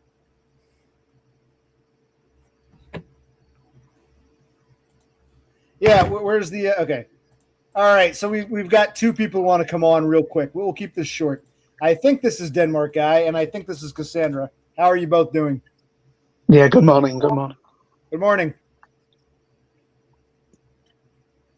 I'm okay. I can't separate I have. Hi. You can't what? We can't hear you. What? I If you don't want, if you don't want to talk to Denmark guy, you can go bye bye. I have no point. No, it's okay. I couldn't turn off the YouTube stream. I actually don't want to take calls too long. I said 5 because the chat turned into Aiden land, which I'm not crazy about. But okay. Yeah, I get it. Yeah, so I've not been listening since the beginning, but I just seem obviously a little bit frustrated. So that's it would just be my advice not to continue down the agitated path. The frustration is due to the constraints of having to get out of this house and the family drama and our sister coming back into our lives after 2 years. That's mostly what the real frustration is about. You can go back and watch. Kassandra, what do you think? About what? About everything. The past 4 fucking hours. You were here the whole time. I know, but I it's so much about Horsehead stuff and. Well, you had some strong opinions. Share in Denmark. Go ahead. I have them. I know, but a Denmark guy wasn't listening, so he doesn't know what the Horsehead stuff was. And he can go bye-bye. He can go bye-bye for all I care. No, that's okay. You should be unless you want to talk to Aiden, I can bring Aiden on. You want to talk to him? No, I heard a little. It's just, the whole modern technology online world has just made men into these.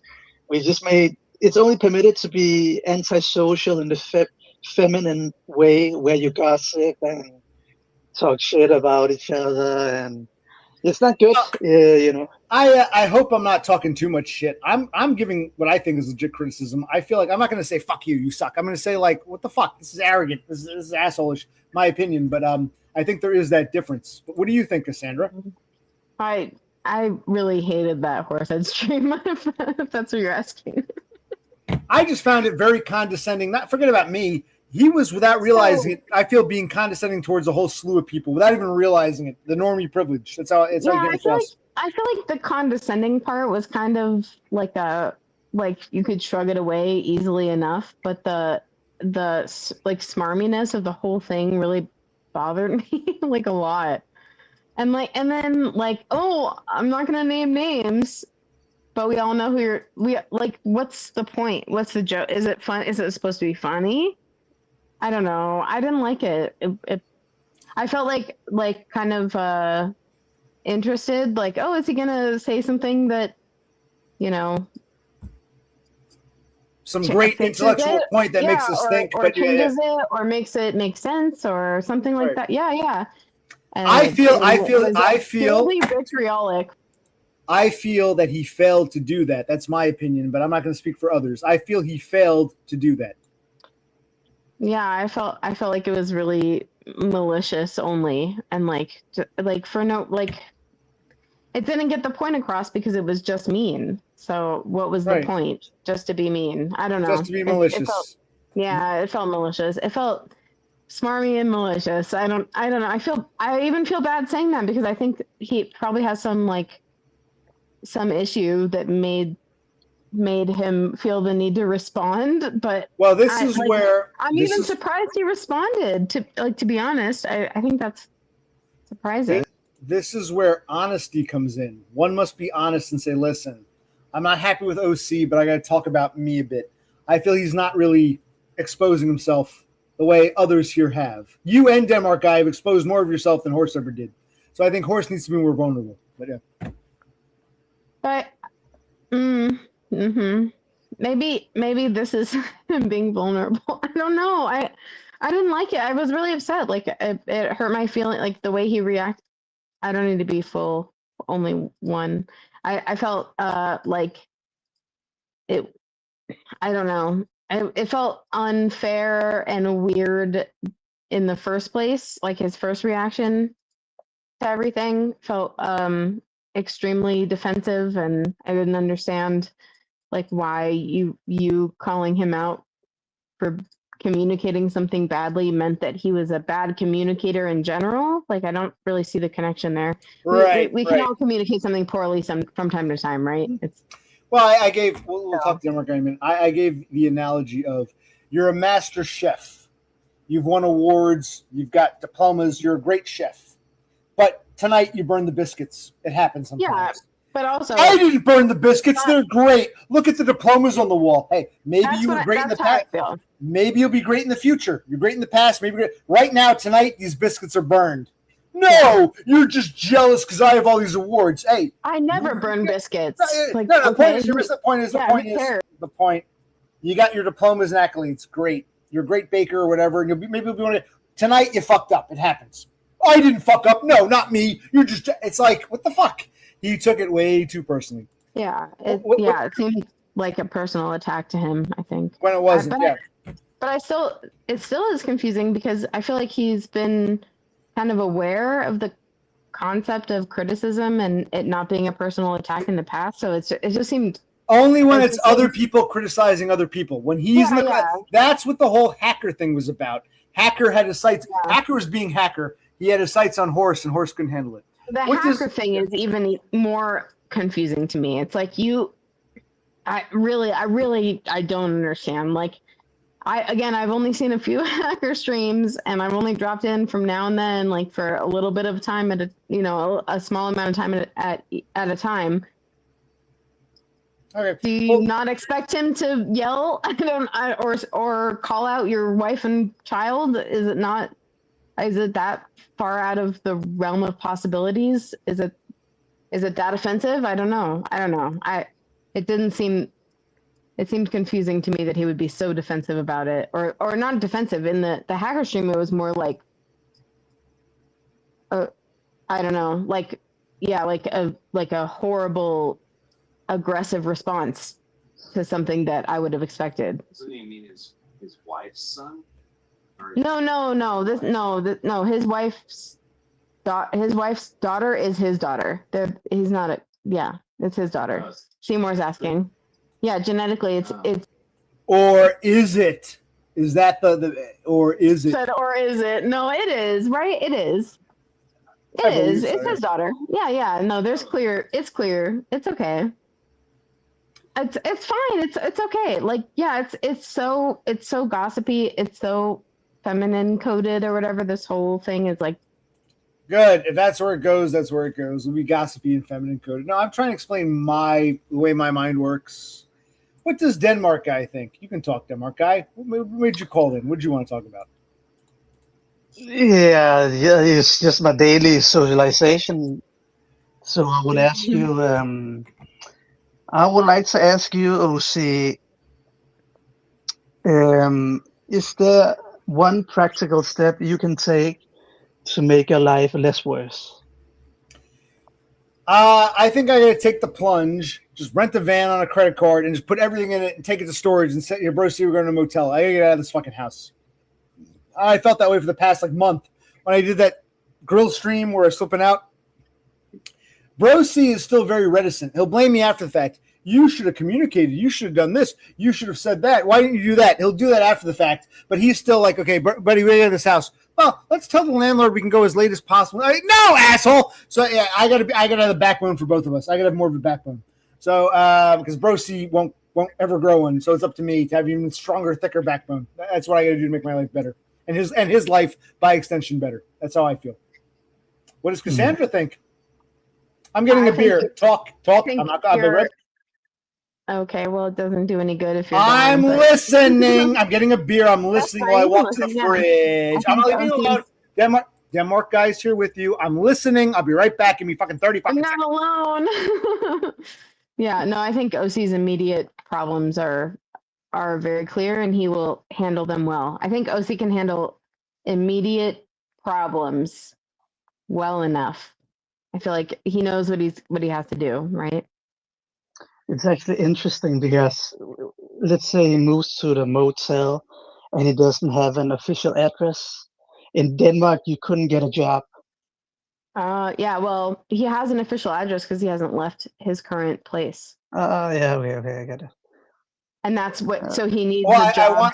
he needs the job to get the next place. Yes, I want to address both your points. Kassandra, what you were talking about, yes, I think they said with ADHD. Remember, I'm just a spur. I get the ADHD. Procrastinate, really waste time. Under pressure, boom. So that's the ADHD. I know it. I know it. For Denmark guy, I'll tell Denmark guy, I had my official address changed to a P.O. box. So all the mail goes to the P.O. box.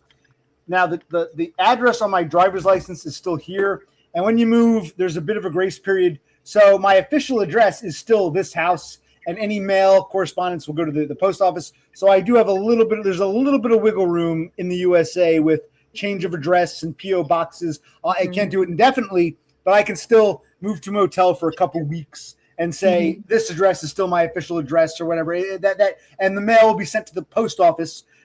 So you can get away with it short term for a few weeks, not indefinitely, but you got some wiggle. Kassandra can tell you got some wiggle room. Did you, by the way, Kassandra? Did you go to the post office in Tucson or in Denver to say hi, change of address? In Tucson, but I didn't go. I just did it online. You can do it all online. Oh, okay. Yeah. And you had change of address.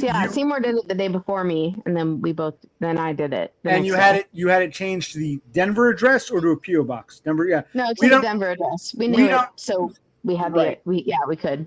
We don't have. If you don't have an address, you can't. You need a PO box or something. PO box. Yeah. Denmark guy might not understand. He's not American. Yeah, we're trying to explain to foreigners how Yes, right. So right now, the post office says, okay, this address send to the P.O. box. And it'll keep doing that even if we move out. So if any bills come in for this address, it'll go to the P.O. box. I will have to I'll need a new address at some point. Can't go on indefinitely, but there's some wiggle room. You can go to a motel for a little bit and still use the old address. There's some wiggle room in America. Yes. Yeah. You got like a good month on either side for anything, like car insurance and all that stuff. I believe that Denmark is. I think that I saw that Denmark is one of the most digitalized countries in the world, where we have had, and the Swedes and the Germans all are catching up to us now. But we have had this digital inbox for nearly a decade now. So, so we get like everything, your power, all your bills, all this shit just goes to one, and all your government, municipality messages goes to one. Online, okay. And we have digital ID that everybody fears. I don't care what kind. I'm sorry, Denmark guy. Hold on a minute. Sorry, are you with us, Kassandra? Where's Seymour? Bring him on. I'm so sorry. And Denmark guy, yes, you Nordics and Aryans are so very industrious. The rest of the world is a bit behind you, yes. But Kassandra, if you're bored, you can go bye-bye. And I'm not going to I'm stay on not too much bored. longer. I'm not bored. You're I'm bored. sorry. You're clearly I'm sorry. bored. And you're insulting forget about me. You're insulting Denmark guy. He came I'm on. He actually sorry. told I'm me sorry. in private chat he No, wants no, to no, talk no. to you. I had two people. I had both Aiden and Denmark guy saying, "Can I come on with Cass?" And I said, "Well, one of you can." So I gave it to Denmark guy. You're insulting Denmark She guy. was You're- just being a good Not wife. sorry.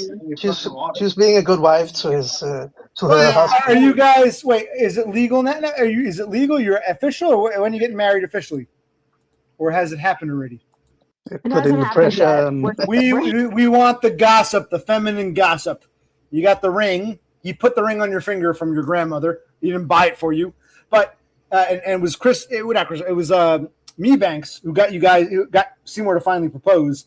Are you actually married yet? Is Me No, Banks we're coming not out? married yet. Is Me Banks coming to walk you down the aisle at the courthouse, or what's going on No, here? oh my god. Stop. Why are you doing this, OC? Why do you perpetuate that?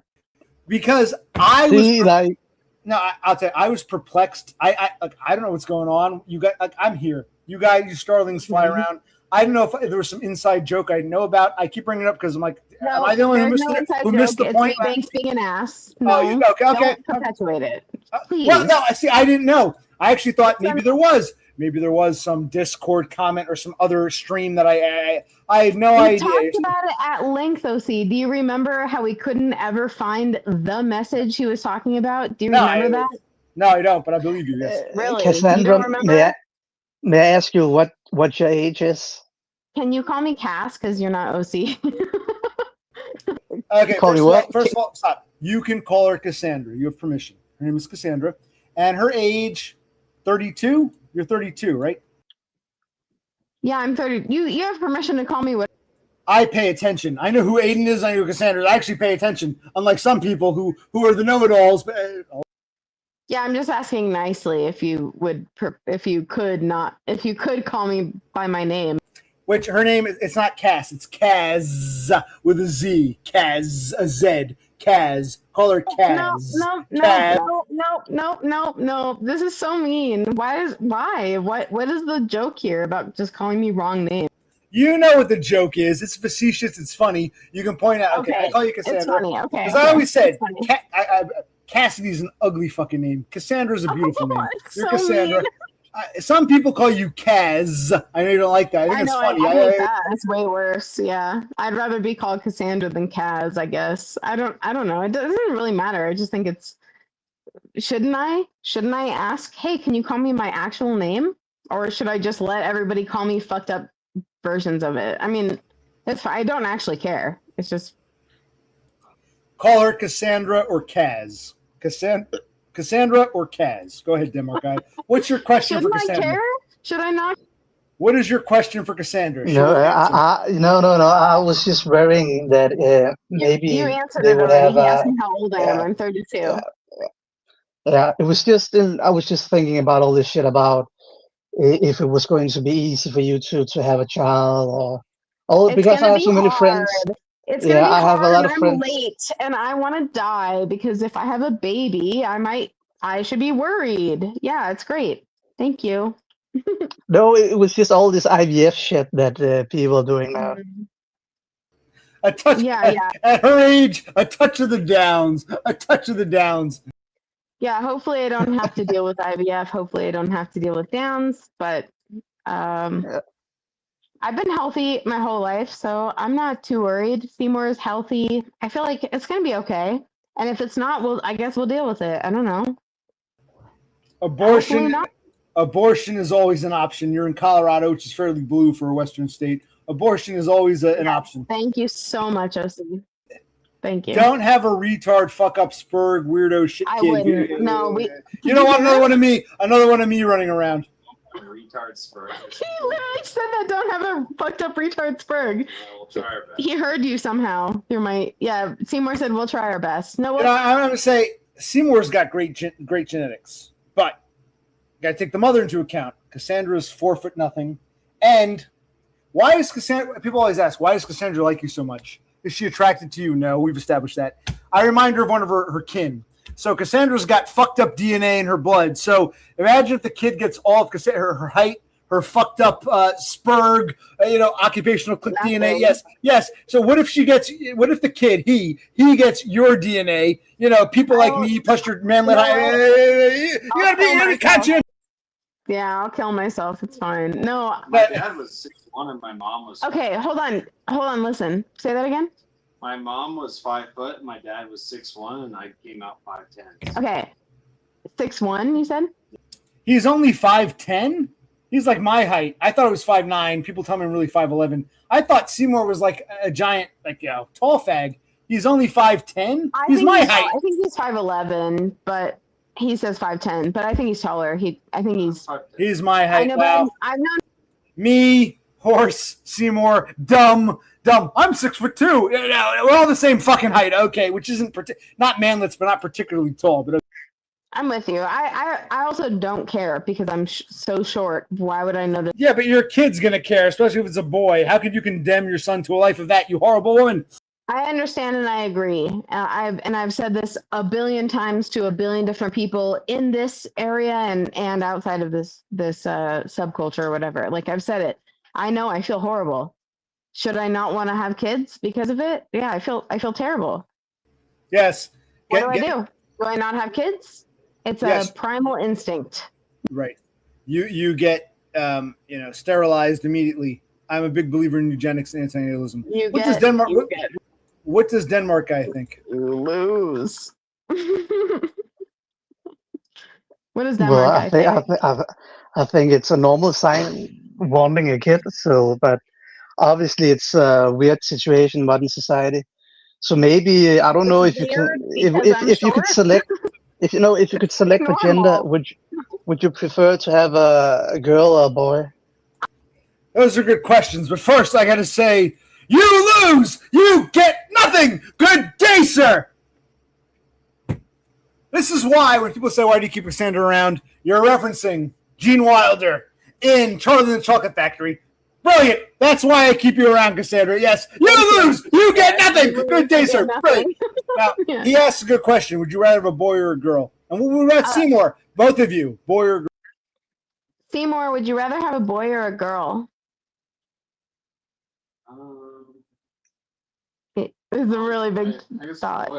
He said a boy overall, but I think we have the same feeling. We would both rather have boys in general for the life, for the feeling, for the. If they're gonna be a man. But if they're gonna be a man, they're gonna be short. If they get my genes, so we're fucked. So you'd rather have a girl if they're gonna be short. My dad was 6'1". Oh, sorry. Yeah, you never heard this.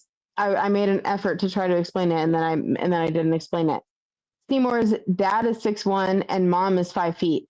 And I'm 5'10". And Seymour is 5'10". So, it's possible. Okay, so Seymour's 5'10". You, the mom, are 4'8".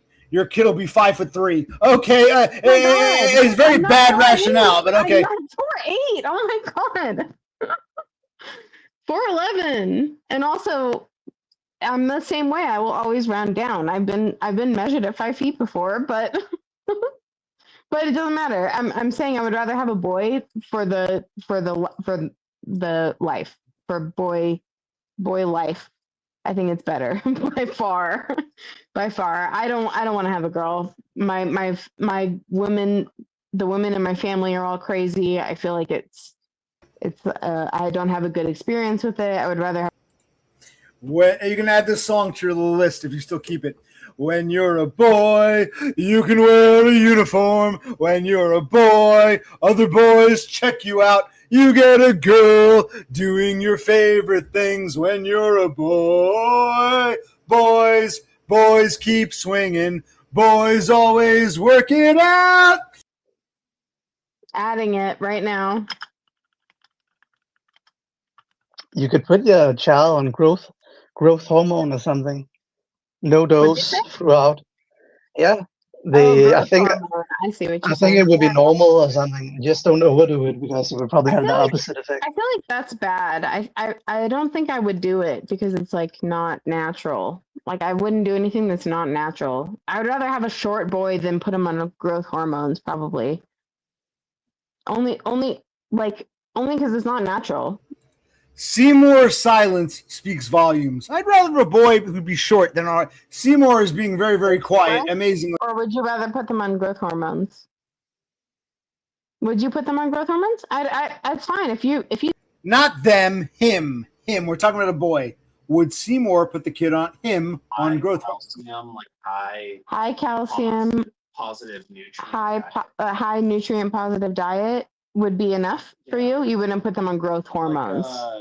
My friend, my Mexican friend. Your Mexican friend. I don't want to say it to them, but yeah. Him and all of his brothers are taller and bolder. But they eat really healthily. Yeah, I mean that's the whole thing. Calcium, fucking growth. So that's the whole thing. Like when you're raising a child, if you feed them like really high calcium, high nutrient dense foods, they will be tall. They will be big. Like they can and. That's true if the parents are from a third world country with no basic nourishment. But it's a cope in the developed world. Now, nutrients and calcium isn't going to make your kids super tight. It's not a cope. It's like when I was a kid. You guys, Denmark guys, foreign, and even Kassandra, you're a little too young. When I was a boy, even before the milk mustache bullshit, before you'd see like a pipsqueak in front of the mirror. I'm drinking my milk. I'm going to grow up in the mirror. You'd see him get bigger and bigger in a Chad. Drink milk. It does a body good. It's the milk. No. Yeah, it's not just drinking milk. Nobody's saying just drinking milk will do it. And also drinking No, you're taking it too literally. It's the same fucking cope. Oh, calcium and this and diet. Same fucking thing. Drink milk. It does a body good. Yeah, I've heard this before. Yeah, both. It's not the same thing. It's not the same thing at all. I mean, it is a genetic limit. Yeah, there is obviously a genetic limit. There's obviously a limit genetically, but it doesn't. That was my whole point. My point was that nutrition and so on and so forth can take you towards your peak genetics, but I'm not an expert in this, but a low dose growth hormone, or maybe even this is a tiny doses of anti-estrogen in boys can it needs to be monitored, because that would delay the merging of the growth plates, so you have a longer period. So basically, if you do it artificially in a low dose, safe way, I think it will become more normal. You can take it above the peak genetics. So the extreme example is obviously the children who suffers from pituitary tumors, where but it's not that I'm saying, because they get all time, they die and their faces and skulls. Pituitary, yeah. Pituitary. Okay. Just observing. No. He's talking about pituitary illnesses, which, yes, I've heard. Yeah. But I was just meaning doing a low dose safe something artificially. Yeah. I think I think they're doing it in Japan and shit. Probably also in the third world for people who has the money. Yeah, interesting. Well, while I'm on screen, I don't want to spend time talking to you, but. No, by all means, talk to Seymour. We like the back and forth. Go ahead. Don't be over here. He said by all means they like the back and forth, but like Denmark guy was saying in right. Correct me when I'm wrong, In third world countries, they can give anti-estrogen or sort of low dose growth hormones, sort of to go above the genetic limit. Yeah, to go past the limit. I mean, a lot of it's just nutrient deficiency. Yeah. What girl's gonna go for me with a body like this? Hang in there, Tom. I'm you 2 years from now, because you're drinking milk and working out. Well, I'm not changing so far. But work inside you. Oh, yeah? Or baited into All the difference can show. All that protein for muscle and calcium for bones. But I'm still a skinny bench warmer. No, go ahead. Side of yourself at 18 doesn't convince you, Tom. Listen to your senior girlfriend. Hi, Tom. I'm waiting. Milk. It does a body good. Hi, Tom. I'm waiting. Milk. It does a body good. That's what this. I found it. It is brilliant. I'm gonna watch Yeah, it but one you more know the time. milk, the whole This is milk thing Girl's was gonna go all. for me with a body like this. But you know the milk stuff Hang in was there, all. Tom. It was all I'm bullshit. you 2 years from now, because you're drinking milk and working out. Well, I'm not changing so far. But milk's at work inside you. Oh, yeah? And tomorrow the difference can show. All that protein for muscle and calcium for bones. But I'm still a skinny bench warmer. Hey, if the sight of yourself at 18 doesn't convince you, Tom, listen to your senior year girlfriend. Hi, Tom. I'm waiting. Milk. It does a body good. I don't disagree. It's good, but it's like you can get a lot of calcium from. Seymour, I'm waiting. That commercial is amazing. I was like 10 years old. That commercial's older than you. And Denmark guy has no idea. Milk, a little pipsqueak. He gives milk. I'm waiting. And I want to ask Denmark guy, what do you think will help? Denmark guy, Cassandra's checked out. What do you think will help with the child's, if it's a boy especially, the torso? You have your torso theory. What can Kassandra do so that her boy has like a great torso? Yeah. For that. Kassandra, bitch, stay focused. No, you finger me. You want to hear, OC, why I'm putting the finger up? It's because I was helping Seymour find his fucking mask so he could come on. You're a gringo with a finger. I don't want to. I'm doing something positive. Stop. All right, Denmark guy, tell us about the what's a good? The torso thing. What would help So the child with the torso? Yeah. The torso theory is it's getting validating every day. I see it every day, but the problem. So the problem with the torso theory.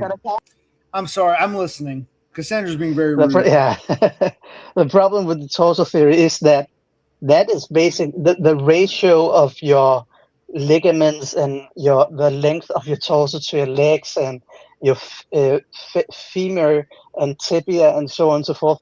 That is purely genetically predetermined. But you could obviously increase your total height, but the ratios would still be the same. What's more important than the torso or the height? Whatever you can maximize. What would you say is more? It's important? a balance. It needs to be.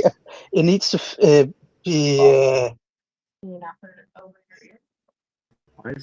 ahead. It's a balance. It needs to fit. Your torso needs to fit the length of your legs. So. I can't hear it, so keep it to your ears for you. No. They're being rude. I wanted them to hear your torso. So you're saying it's a balance. Some things are genetic, but you're saying height and torso can be quasi-influenced by dietary supplements. Yeah, well, obviously your total volume and your height and so on and so forth can be influenced by diet and, as they say, by protein and calcium, but the ratios would still be predetermined genetically, so they can't really do as much for that.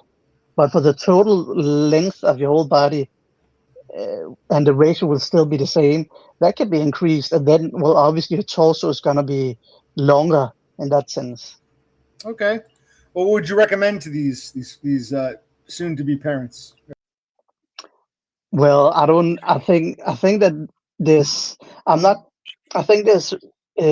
decent genomic prediction and embryo selection companies, and I think they are in the US, but it's probably quite expensive. But so I would probably just have a normal child. But if you're planning on having a child in 10 years, you can maybe save an egg and some sperm, and you can do the embryo selection when the technology and the prices has improved and decreased. Yeah.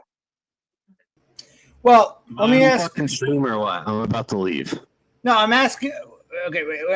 Denmark guy raised a good point, Seymour. You don't have to get nasty. I'm actually disappointed. We're happy to see you, and you're getting nasty. What's wrong? I've seen like two different screens, so I don't know. Okay, my question: when do you and Kassandra plan on having children? A year, 5 years, 10 years? When do you plan on having children? Listen, 10 years is We'll both die. things might be dried up by then. Right. So soon. Soon. But, yeah. Maybe maybe we can have the old CRISPR 6'8" children. You know what I'm saying? Right. I think that's kind of what Denmark guy was saying, CRISPR, and he said if you wait a little longer, the technology might get cheaper and better. You're talking about CRISPR, yeah. No, I mean overall, I'm not too worried to be honest. I feel like if you're genetically disadvantaged, you make it or you don't. It's a fucking dog eat dog world out there. So yeah. So hopefully we have good babies. If you have short children and they're failures, well, that's the way it goes. Well,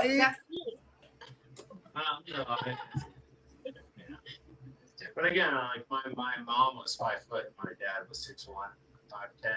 My sister is Your sister's tall. probably She's taller than 5'8". me. Yeah. 5'7". well, stop.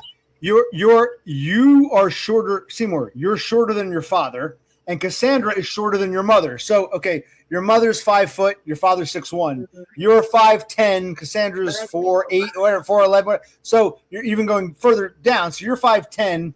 I'd shave off a few inches. Your kid will probably be like 5'8". Yeah. Yeah, maybe 5'8", but 5'8's fine. It can be fine. Also, people are getting shorter over time. Well, it's because brown goblins. But also, again, I drink coffee. It's bad. I'm sure. Yeah, I mean, again, I'm not too worried. I mean, 5'8". We're both smart. I've interacted with many guys who are 5'8". They are very successful. And we can have a kid who's smart and makes money. Yeah. And gets a girl from that. Listen, I'll just convince our son to go for a Amazon queen. Amazonian. Yeah, Amazonian queen to up the height. So, wait, so I had a question actually for you, OC. Sure. You and your brother are from the same mother and father? Yes. So I'm told. Yes. Your brother is what height? 5'4". So I heard that number. Yeah, I haven't seen you guys on stream together, so I can't confirm, but I would assume it's accurate. So I mean, that's a pretty extreme difference. What is your thoughts on it? He was born prematurely. He was supposed to be a twin. What do you call it? Fraternal twin. My mother lost the twin, and he was born prematurely. That might have affected. It might not just be genetic because he was born like 3 weeks early, and the twin was lost. Plus a twin taking nutrients. He might be shorter. Right. He might be shorter than he would have been because parasitical twin, premature birth. That might be part of the reason why he's shorter. Yeah. Oh, okay. Yeah, that's interesting because, I feel like, I mean, there are differences between siblings, but usually it's not too extreme. And you're like, what, 5'10"-ish? Well, in my case, my father and I are about the same height. My father, he shrunk a bit. My father's height as Max and me were the same. My mother, brother, and sister are all the same height. So me and my father, 5'9", 5'10". My brother, sister, mother, 5'4". So it was like you had me and my father at one height, and then my brother, sister, and mother at a height. So we were comparable in that sense. I was my father's height. My brother and sister were my mother's height. Okay. I mean, My brother is like 4 inches taller than me. How tall are you, and how tall is your brother? I'm 5'11", and he's around 6'3". And my mom and dad. My mom is also around 5 feet tall, and my father is. He was probably when when he was young, he was around 5'7". Your father is 5'7"? Yeah, when he was younger, he was around 5'7", and my mother was probably around 5'2" or something. You both ended up way taller. I'm taller than my great-grandparents. Yeah. Yeah, I mean it's an interesting thing for sure. I feel like it's definitely a combination of not just your parents' heights, but your grandparents' heights, and then also nutrients, right? Yeah. But yeah, that's and that's like a thing, and you see like I'm not like a big sports person, but I've seen like pictures of like people, kids entering into like college or professional sports or whatever, and they're next to their parents, and they're like 6 inches taller than both their parents. It's like, what the fuck? Yeah. It can definitely happen. And honestly, if you think about it, just from like a genetic statistics standpoint, if you could never be taller than your parents, then we'd be all fucking midgets, right? Yeah. And so there's definitely something to good nutrients, interesting genetic standard deviations, stuff like that. So I mean, you proved that you can definitely be taller than most of your parents. It's not certainly not on. If it was not possible, we'd all be fucking 2 feet tall. Mm-hmm. Well, I think it goes both ways. You can be taller. You can also genetic recombination be shorter. And yes, if someone grows up in like a war-torn shit country with bad genetics, bad nutrients, they won't reach their genetic potential. Whereas their kids born in like a first world country or after the war will. So yes, I understand it's nature and nurture. Your genes, plus if you're malnourished, you're not going to reach your potential. But you still have the potential in your DNA. So I guess it's all part of genetic recombination. If your kid gets Kassandra's DNA height-wise and none of yours, the kid's going to be 4'11" if lucky. So it's all about recombination. They might get your genes, her genes, some weird combo. You never know. But as long as they're well nourished, they'll be a little taller than they would be if they were. I think that's the general argument. Yeah, I mean, for sure, right? Like, and I think in general, you just can't really be afraid of passing on genes. I mean, that's in 100 years from now, your names aren't going to be remembered. And the only thing that is going to be passed on hundreds of years, thousands of years from now is your genetic lineage. So send it. Yeah. If it doesn't work out, it doesn't work out. But if you never send it, it's never going to work out. Well, that's true. Okay, I'll say this. The one thing that all of our ancestors have, all of our ancestors have one thing in common. They managed to procreate before they died, or else we wouldn't be here. So our parents, our grandparents, all of our ancestors managed to procreate before dying, or else we wouldn't be here. So some of us will not procreate, but I guess all you can do is procreate and hope that your genes go forward. There's no guarantee. Your kids might not have kids, but I guess what we all have in common, going back to the fucking first fish that crawled out of the sea, all of our ancestors procreated, or else we wouldn't be here in the first place. Yes.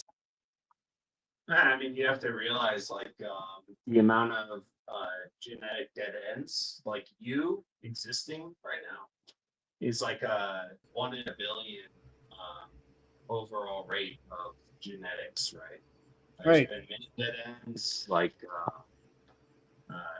I just think people shouldn't be afraid to just send it, right? I mean, again, 1,000 years from now, is any of us, this conversation, our names going to be remembered? Like, no. No, of course not. Sort of irrelevant in the grand scheme of things. The only thing that gets ever passed on is your genetics. I understand, you would consider yourself a spurg, incapable, perhaps, of ever procreating. I don't think that's true. It's definitely harder for you than for others, but I think you can make it happen. But if you want to exist beyond the next 50 years, you're gonna have to make it happen. Yeah. So it's up to you. Fuck some bitch. Get her fucking fuck some bitch up. Well said. And I'll tell you what. I don't have to do the deed. If it turns out Seymour shoots blanks, no need to get together. I'll send a special care package with a turkey baster. Don't worry. You can have. Could you imagine? Yes. And don't worry. We don't actually do it. I'll send the turkey baster and some a special package just in case. Just in case Seymour, if Seymour is, don't worry. I'll make sure that Kassandra. I'm just. turkey baster. Did you say you're sending a turkey baster? Turkey baster included with the special package if Seymour can't, if blanks are shot. No. He said if I shoot blanks. Oh no. I don't think Seymour shoots blanks. I think if anybody's a problem, it's gonna be me probably because I'm less healthy. But hopefully we're good. Yeah. Pray for us. Pray Maybe for us. you can get a care package. You get a care package from Denmark. So if my turkey baster's a bust, you'll get the blonde-haired, blue-eyed, 6'5", Aryan. So at least one will be a hit. Wait, Denmark, what's your backstory? I've definitely heard you speak on a lot of these streams. but Well, Seymour not doesn't heard you speak, Not enough. but I've heard your voice on a lot of streams, not necessarily paying attention. So, Yeah, it was just I think it was under COVID. I just went live. No, I saw like Todd stream, and I went the whole shebang with Dom going crazy. I was there also, and that was just my introduction to the online world, I guess. And I'm not really a true cell or anything like that, but I haven't really been in a serious long-term monogamous relationship, and maybe I don't think really it's possible now. Maybe I will be lucky, but wait, why not? yeah, I don't know. I think when I look at my friends that are in relationship, or some of them are divorced and shit, I'm not so sure if if I would like to have a kid, we can get divorced, but I would like to raise that kid in a somewhat stable environment. So I'm probably only interested in a long-term monogamous relationship where maybe we can get divorced or go from each other when the kid has finished puberty. Okay, no offense to Denmark guy, but based on what you've told us, how do you define a stable environment? Because I think you're pretty far from a stable environment, unless you have a very different definition. No offense. You want to move into a subsidized apartment with a roommate. What is this, stable environment? Yeah. And the guy that I'm moving in with, he's like a Chad, and he has been in a relationship also, but he has not succeeded in being in a long-term relationship. So it's weird times. So you'll raise his kid. He'll play around with your woman, and then he'll disappear, and you'll raise his kid. Okay, that's cool. No. We have made a gentleman agreement that if some of us gets a girlfriend, we will have a 1-year notice or something. Yeah, okay. I don't think I agree with Todd. First son of pussy, all that goes out the window. But okay. See, I feel like you should be very aware of this situation. That you don't have to be in a stable place to have kids. You're in New Jersey. There's lots of swarthy folks with lots of kids. I don't want to say too much. When I was younger, my brother used to joke. He'd say, "You'll get stuck with some kid from some fat bitch, whether you're the father or not." I was like, "Yeah." So I'm actually glad I'm not. I'm glad I'm not in the situation you're talking about, because that could have happened in my younger days. I will admit, I've never claimed to be an introvert. My brother used to joke. Some fat girl would say, "Here's your fucking kid, 50-50, whether you're the father or not. Be able to raise." I'm glad I dodged that bullet. Yes, thank you, Seymour. You don't have to be in a stable household to have kids, Yeah. I get what you're saying, but in order for the kid to like be more mental stable, I don't want to pop out a kid and create a unstable environment, because they will be depressed and so on and so forth. That is why I'm saying we can get divorced after they have finished puberty, where the brain is somewhat, like stable. But if we get divorced before that, it will hit them harder. I feel like it's weird. You said this multiple times, and I feel like it's kind of weird that you are talking about having a kid and being okay with getting divorced later. Like that's some sort of standard. I don't know if that's like I don't know how it is in Denmark. If this is something to be expected, but I'm curious why you keep saying. Obviously, I think if you took the African American data away from the US, I think that the data will roughly be equal in the Nordics and the US in terms of divorce rate and so on and so forth. So So yeah, obviously, but yeah, it's just I think that you should. Well, I know that you two are together now, and and it looks like a healthy relationship, and you've probably been together for years. But well, with when you look at it now, and if you have not been in a relationship for years, you should probably account for it that it is a new world for. It's a whole new world compared to my parents. They were together for like 20 years or something like that. But I don't think really you should expect that in the times we're in now. How old are you? I'm 35. Okay, I mean, I'm 33. My parents were together for maybe a year or two, I think. They got divorced maybe when I was 3 or 4. You know, I still turned out to be a pretty decent citizen. I feel like a decent Yeah, person overall. It's doable. It's definitely not ideal, right? And I understand where you're coming yeah, from. yeah.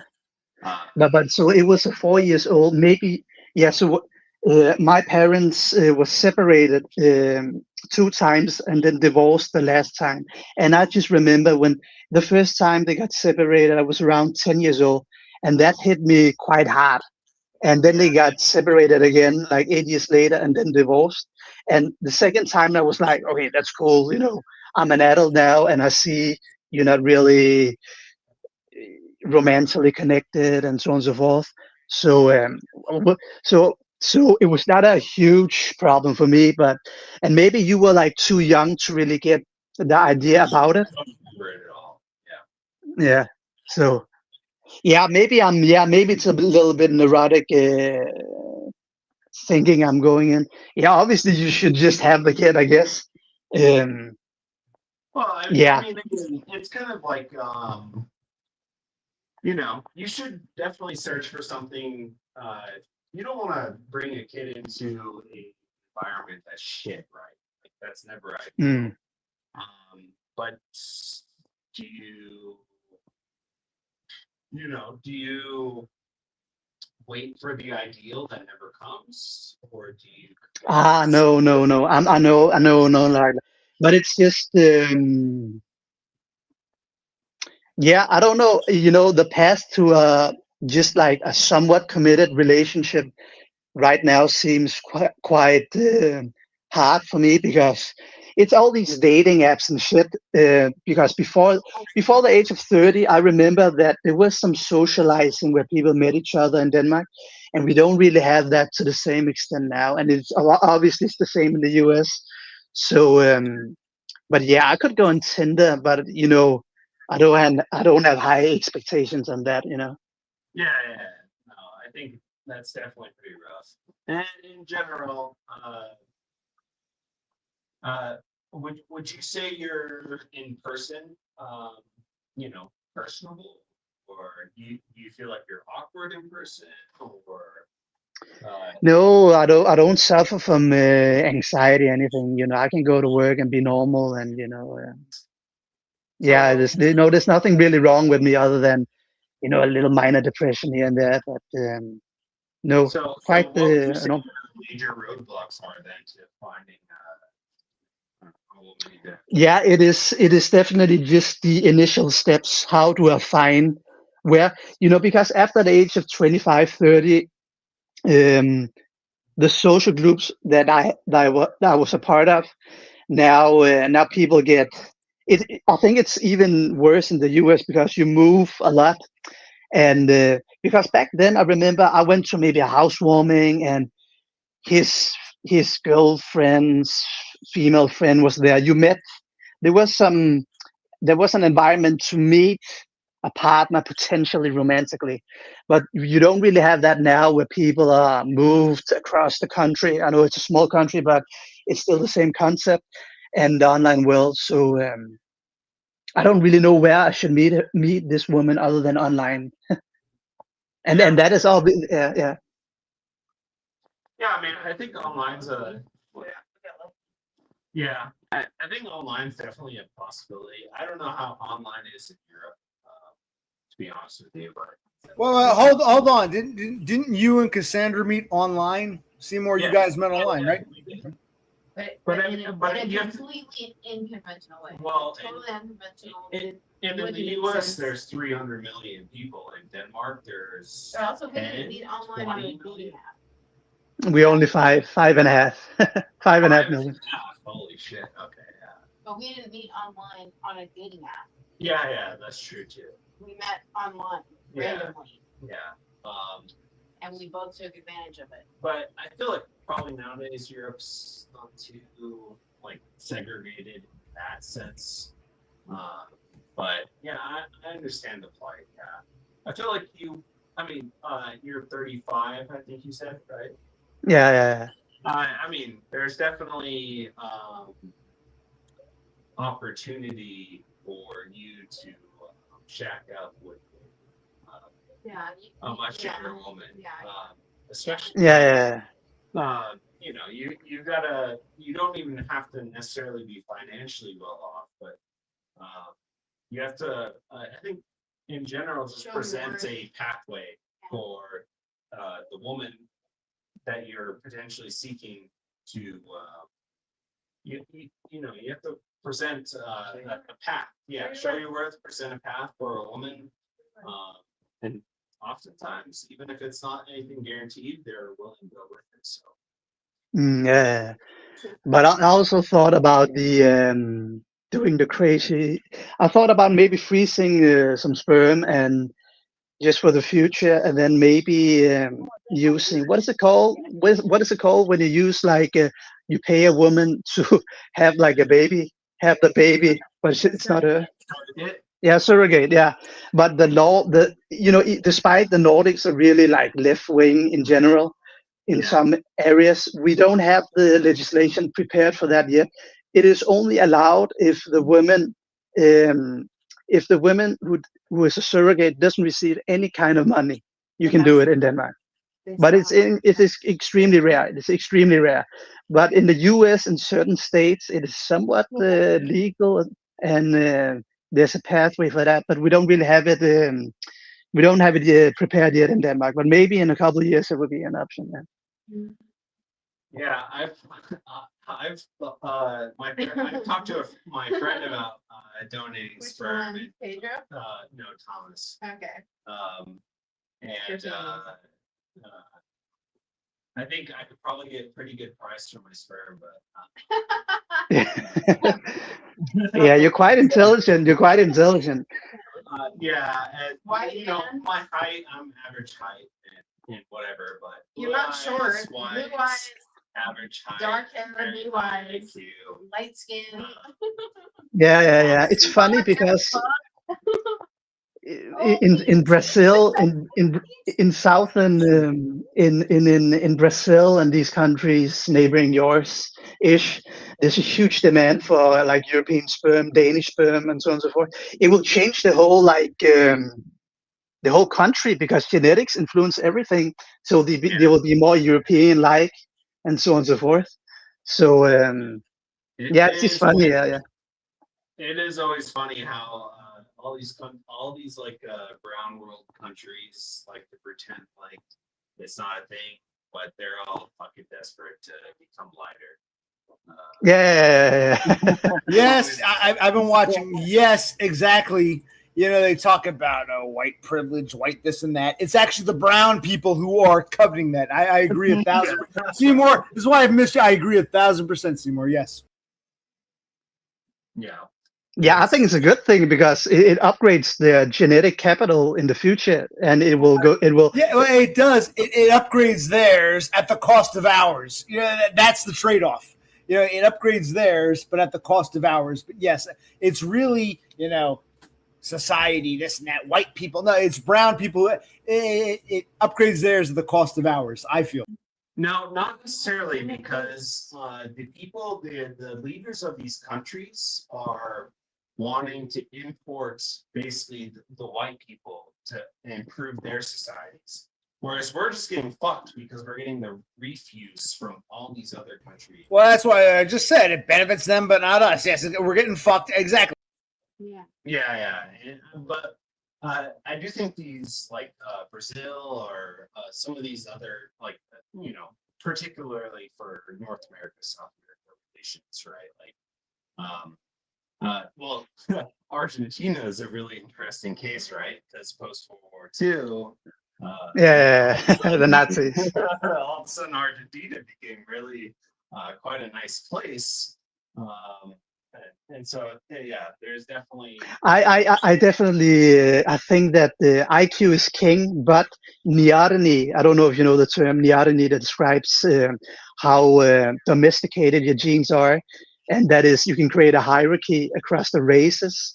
So obviously, the least neotenous would be the sub-Saharan Africans, and then you go to you can go to Southeast and South Asia and Central Asia and South America. So neoteny also has an effect on your behavior, but I'm still a supporter that IQ is king. But then we also Denmark guy. Who's the most IQ? Who is the highest IQ? Who's the most civil genetically of the races? The most high IQ and the most civil in behavior. Yeah, that is East Asians are the most neotenous race in the whole world right now. They are even more neotenous than Northwestern Europeans, and they probably have too much neoteny because they are worse at innovating stuff. So they are worse at thinking outside the box. And you can see Northwestern Europeans and there has been gene flow there to the US, obviously, because of migration, blah, blah, blah. But they are better at innovating and all this shit. I don't think neoteny is as important IQ, but it is also one of the factors you can account for. And that I think Northwestern Europeans has an optimum level of neotenous and non-neotenic traits in the gene pool. Because you see it with Chinese. I'm sorry, is that just those who are actually in Northwest Europe, or their descendants in other parts of the world, like America, Australia? Is it you're talking about just in Northwest Europe, or the descendants thereof, like me and Seymour and Kassandra? Who are we talking? Let's be more specific. No. The genes they work somewhat the same way in other places in the world. So what I'm saying is that basically Germany, I think Nazi Germany had one colony in Africa. Maybe there's a couple of hundred of white German kids that was born there in the 1800s. These kids would behave more German than African, obviously, because of their gene pool. So, but I'm not big on neoteny and so forth. I'm an IQ first. But this is a long talk because when you mix different gene pools from different places in the world, you will probably not have the same level of error correction because there will be wait, stop. You'll have that with the lesser races getting, like you said, it improves them when higher genes get into their gene pool. But it's a net loss for those who are of higher level, which is what I was saying like 5-10 minutes ago. Yeah. But that's because the next gene pool, let's say that I had a kid with a sub-Saharan African. No hate against them or anything, but my kid will then be less neotenous than me. So the African part benefits from that side, if that makes sense. So this is really complicated. I'm not an expert in it, but you will have less error correction in mixed races. You will have new mutations, and there's also other stuff. Then, depending on your preference, people will look different, and Northwestern Europeans are quite, if I can say it in a nice way, they are. What I'm saying in a nice way, there's certain areas in the world where people don't really look good in any way, a sense, if that is a polite way of saying it. So. Oh yeah, yes. The Danes are known to be fucking hideously ugly. I understand. It's okay, but yeah. Yeah, but I primarily I would just select for IQ in general, and all the other stuff you can account for later, because now we have embryo selection and genome prediction, and I think that will solve the majority of these small problems that I'm referring to. All right, I'll go another 5-10 minutes. Seymour and Kassandra froze up. So they just froze up. It was a good talk. I am listening. I'm in the background. I'm getting tired, drunker. I actually enjoy. It's actually unique. I can talk to Kassandra, but Seymour so rarely comes on. And to see you, Denmark guy, and Seymour, how often do we see the two of you guys talking? I've enjoyed it. I actually like being the get the popcorn. I like being the audience member for a change. See, Kassandra backed off. I backed off. I was listening, but I love seeing Denmark guy and Seymour. What an interesting combo. But they froze up, so I don't know what happened there. But I'm going to get off soon. I'm glad you both came on. What I would say, would you consider, Denmark guy, you've talked about brown people in Denmark, would you consider getting with an immigrant girl or the daughter of immigrants? Would you get with a brown or black girl in Denmark, or would you only want to, when you talk about a potential child, you picture a Danish woman, another European woman, or are you picturing a curry or an African in Denmark? What do you talk? I'm dead serious. When you think about a potential child, who is the mother? Tell me. Well, I would prefer a North and Western European or European in general, but I would be, there's not a lot of them here, but I think it's around 10% maybe or something. I would be open towards it as long as they're equally intelligent as me, roughly. Yeah. So you would just be white, Max, and get a brown girl if it meant she was intelligent enough, and you'd be helping her race by giving her the genes of your superior white race. I'm not knocking it. I'm just saying you'd be open to an African. Kassandra. What? Cass is asking for the StreamYard link. I'm asking you a question, and you're more concerned with what Kassandra's saying. Now I'm pissed. I asked you a serious question, not to be an asshole. I was asking, you're talking about neoteny and improvement of the genetics of the lesser races, would you go for an Arab or an Indian or a curry or an African? And I'm getting a vague, Kassandra's asking for the link. No, now I'm a little upset. All right, I think I'll end it here. I was nice to talk to Seymour again. Long time no talk. Glad to hear Seymour. I was enjoying Seymour talking to Denmark guy. It's such a unique, these two who never crossed paths interacting. I love that. And I would have given them, but it's like I asked you a question. They froze up. They were frozen. So I kicked them off. I asked you a question. Answer the question. Then you can address this. But finish the question. Now I'm a little upset. Yes, I do say things personally. I take things personally when I feel like it's against me. I asked you a question, Denmark guy. Like with me, I bowed out. I let you guys talk. I asked you a question, answer the question, and then we can bring Seymour and Kassandra back on. That was rude, but it's okay. Occupational click.